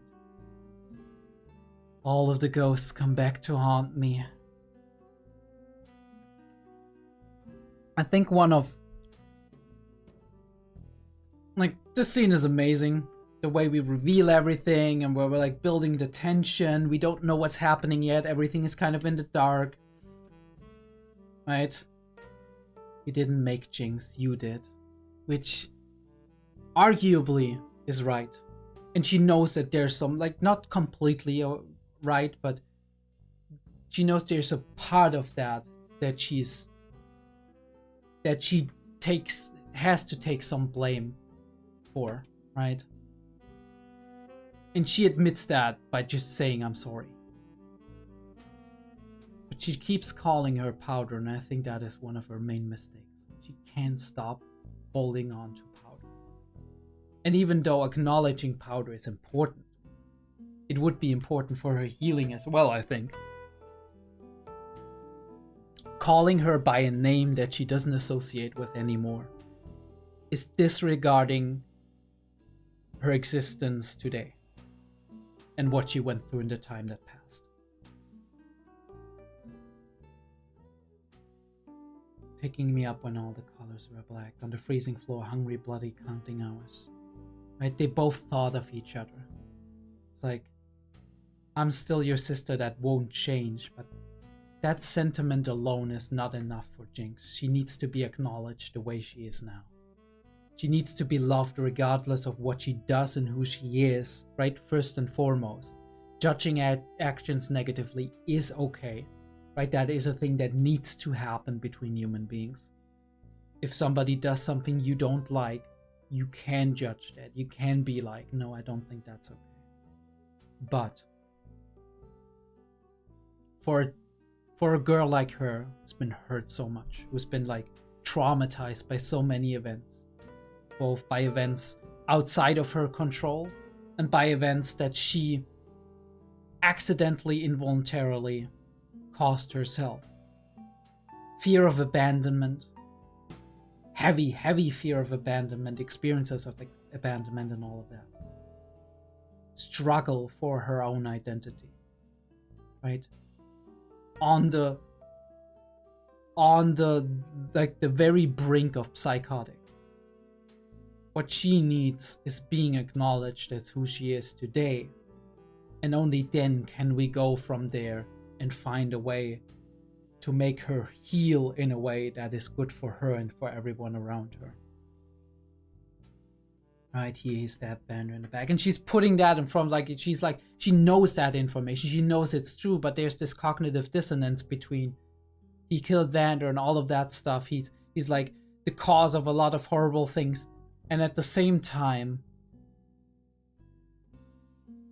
he's my father and I love him and he was there for me and he cared for me as I was growing up. Because both of these facts, both of these like truths exist within her. But she's presenting everybody first. I think it's very interesting how she's like, I paid your girlfriend a visit, right? I made her a meal and whatnot. And like what Vi is thinking is like maybe her head or something is underneath there. And as we reveal that, for a short second, this is what's flashing for her. Right? Not the head, but like her, basically. Flashing before her eyes. She's like, I don't want to see it. Like, I'm not that crazy. Well, you are, but you didn't decide to do that. And she's putting her in front of a choice. She's like, kill her, and I can be Powder again, but that's not true. Right? I mean, you say that. And maybe you even believe that. But it's not gonna be the truth. You're not gonna be your, I don't know, your 8, 9, 10-year-old self again. I don't know how old Powder was at that time. Nothing's gonna turn back the hands of time. Nothing's gonna change you back to the version of you that you were 10 years ago or however many years ago, right? Doesn't matter who you are. Your experiences, they define you in a lot of ways. And how you perceive and how you interpret those experiences, it also defines you. That doesn't mean you can't change down the line, but change is a slow progress, right? Change is a slow process. Change doesn't go like this. I've decided to become someone else, right? Maybe that's the moment, maybe that's the spark that initiates the change. It isn't the change itself, because the change itself happens over a period of time, with intentions, with actions we show and experiences we make. It's a collaborative effort, a complex interaction.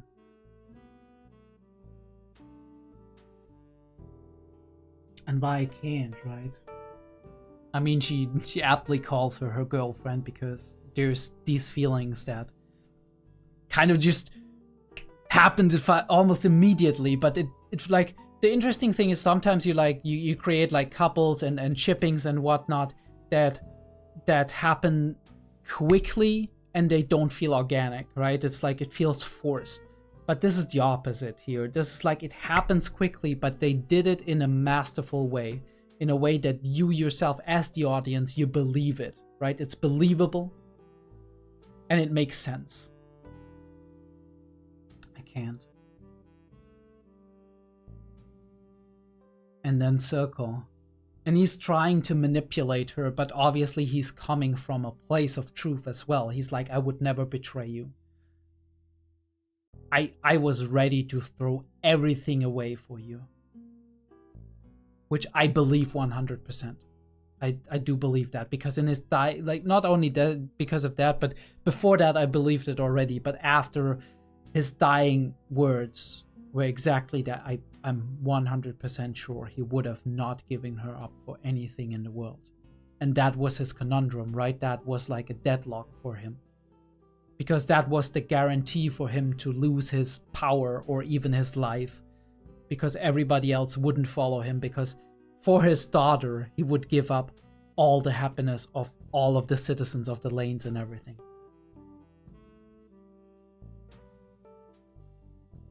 And we have that moment when Caitlyn frees herself, and it almost comes to blows, right? All of this comes pressing in. Everybody's trying to influence her. Silco on the one hand, Vi on the other hand.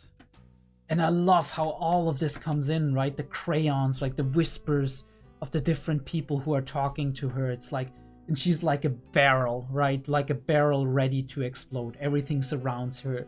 Like the quick, like, jump scare flash of Milo with the overpainted stuff. Clagger, all of that. Distorted images, Vander as he veers into like the inhuman form that he had in the end, the Shimmer form. And everybody starts screaming. You want to know a way for a psychotic and borderline psychotic and mentally unstable person to do something bad? Keep screaming at her.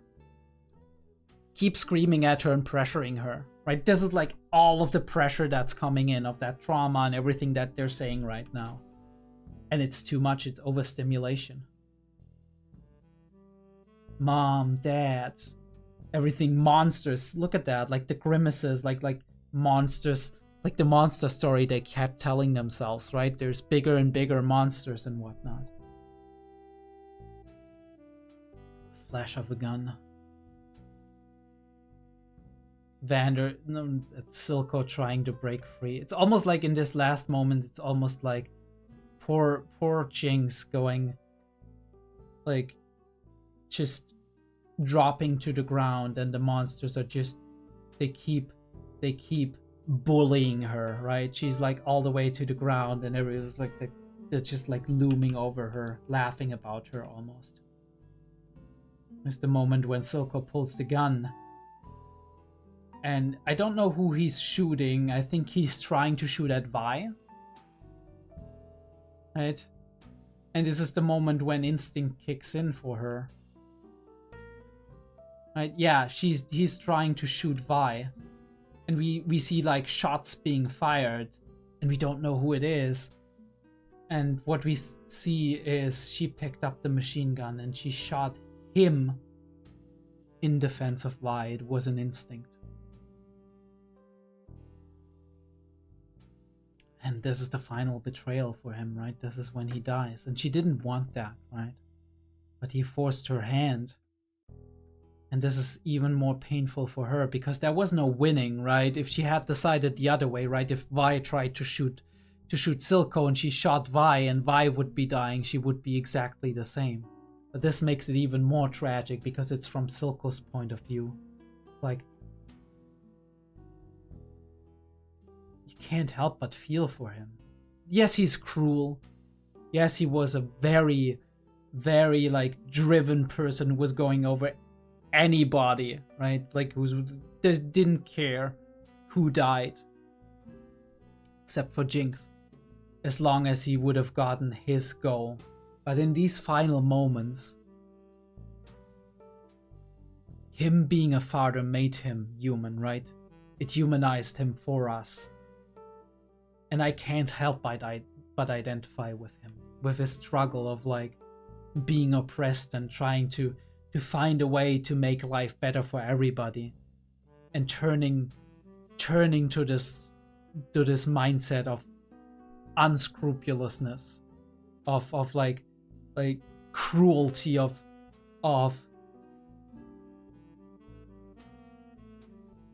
driven passion beyond belief, trying to achieve that by any means necessary, and then making a connection with somebody, like an adoptive daughter, basically. and breaking because he could get exactly what he wanted if it wasn't for her, but he can't give her up. I can't help but feel for that and for her pain in that moment, right, of having lost yet another father, lost yet another person, and yet again being responsible for it. And how does she process this the way she processed it in the past, right? She externalized it. Oh, the misery. Everybody wants to be my enemy. Once again, obviously she can't kill Vi, but she can declare war on the entire world, and this is what she just did, basically. And this is not helping Vi. It's not helping. It's okay. We'll be okay. No. This is not Powder, and this is the one mistake you've made. This is not Powder you're talking to. This is Jinx. And you should have acknowledged her as that. And you should have acknowledged her pain and her trauma and all of that. But everything is focused on Powder and how you did her wrong. And as much as it's very noble of you and very shows how much heart you have that you admit that it was partially, or that it was in big parts in your eyes, your mistake and you failing her that led to this place. It does not mean that you can't just call Jinx a mistake, because that's not, like, this is not a way to go. This is not the way to go. Jinx is here and it happened. So what you do is you accept her the way you are, and then you look, where do we go from here? Instead of being like, I'm sorry, I should have been there for you. We can turn back the hands of time, right? You're just Powder, you're not Jinx, right? In a way, you're dehumanizing her, and that alienates her from you, right? And that is one of the main reasons, I think, why this tragedy happened in the end now. And why, once again, Jinx turns her eyes to externalize all of that guilt and all of that blame and all of that pain and suffering, because this is the only way she knows how to deal with it, how to process it.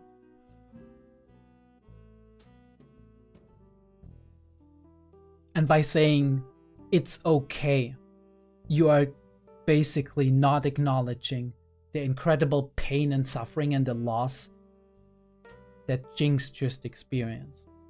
And you do not realize, or you do not accept, or you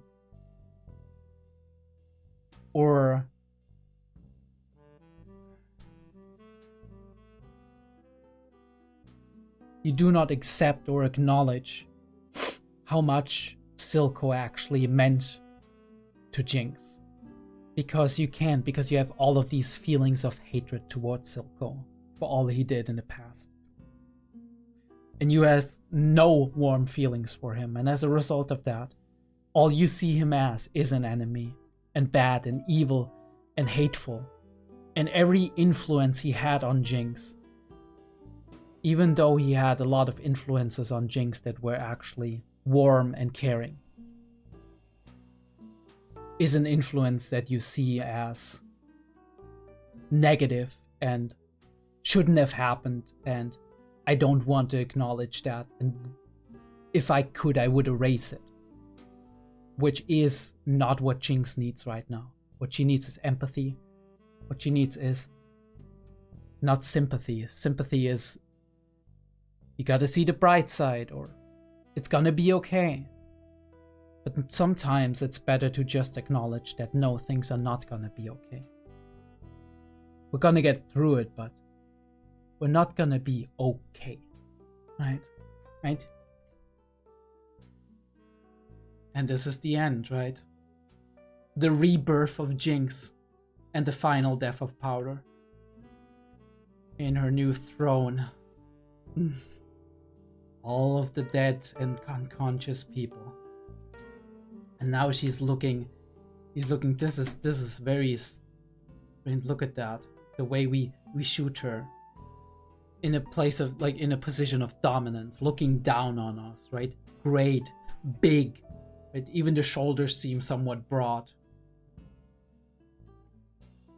And she figured out the hex tech stuff and she put it into her gun. And in the moment that the councillors would decide, there would be peace between the Undercity, and the Undercity could rule itself, do its own stuff, even get access to the hex gates. The moment that everybody could have lived in harmony again is the moment she pulls that trigger. That, holy shit, look at that animation. That is insane. That is so pretty, so beautiful, and yet so destructive, right? As we shoot that rocket, that intercontinental ballistic missile, basically. Not really, but you know what I mean. And we show everybody like the last moments in season 1 of them. Everybody changed, right? Her rejecting her mother, all of that, right? Heimendinger with Echo. Vi and Caitlyn getting out of this together. And the moment they've all decided to make peace is when that little rocket with the smiley face breaks the glass and breaks the peace. The last frame we have is that grimace, one of the grimaces that Jinx keeps seeing. Holy shit, what an end to a series. I don't even know how this is gonna end. Like, holy fucking shit, right? Like, I don't know how you felt when this was over. You were like realizing that there's like that you don't know how this is gonna continue, and you have to wait like a year or 2 even for this to continue. Holy fuck. We're gonna continue this after the holidays, right? Sometime in January, probably second week or something, with season 2. Hopefully I'm gonna get it recorded within the next week. I would like to do that and get it ready and then get it out in January. But I've been thoroughly enjoying this. This is like peak cinematography. Even some anime are not a comparison to that, really. I mean, obviously it's its own thing, right? You can't compare apples to oranges. But yeah, this has been my reaction to Arcane. I hope you enjoyed it. Leave a like and subscribe to the channel. Check out my other stuff, Monster, Technolize, whatever. And I'll see you next time with Arcane.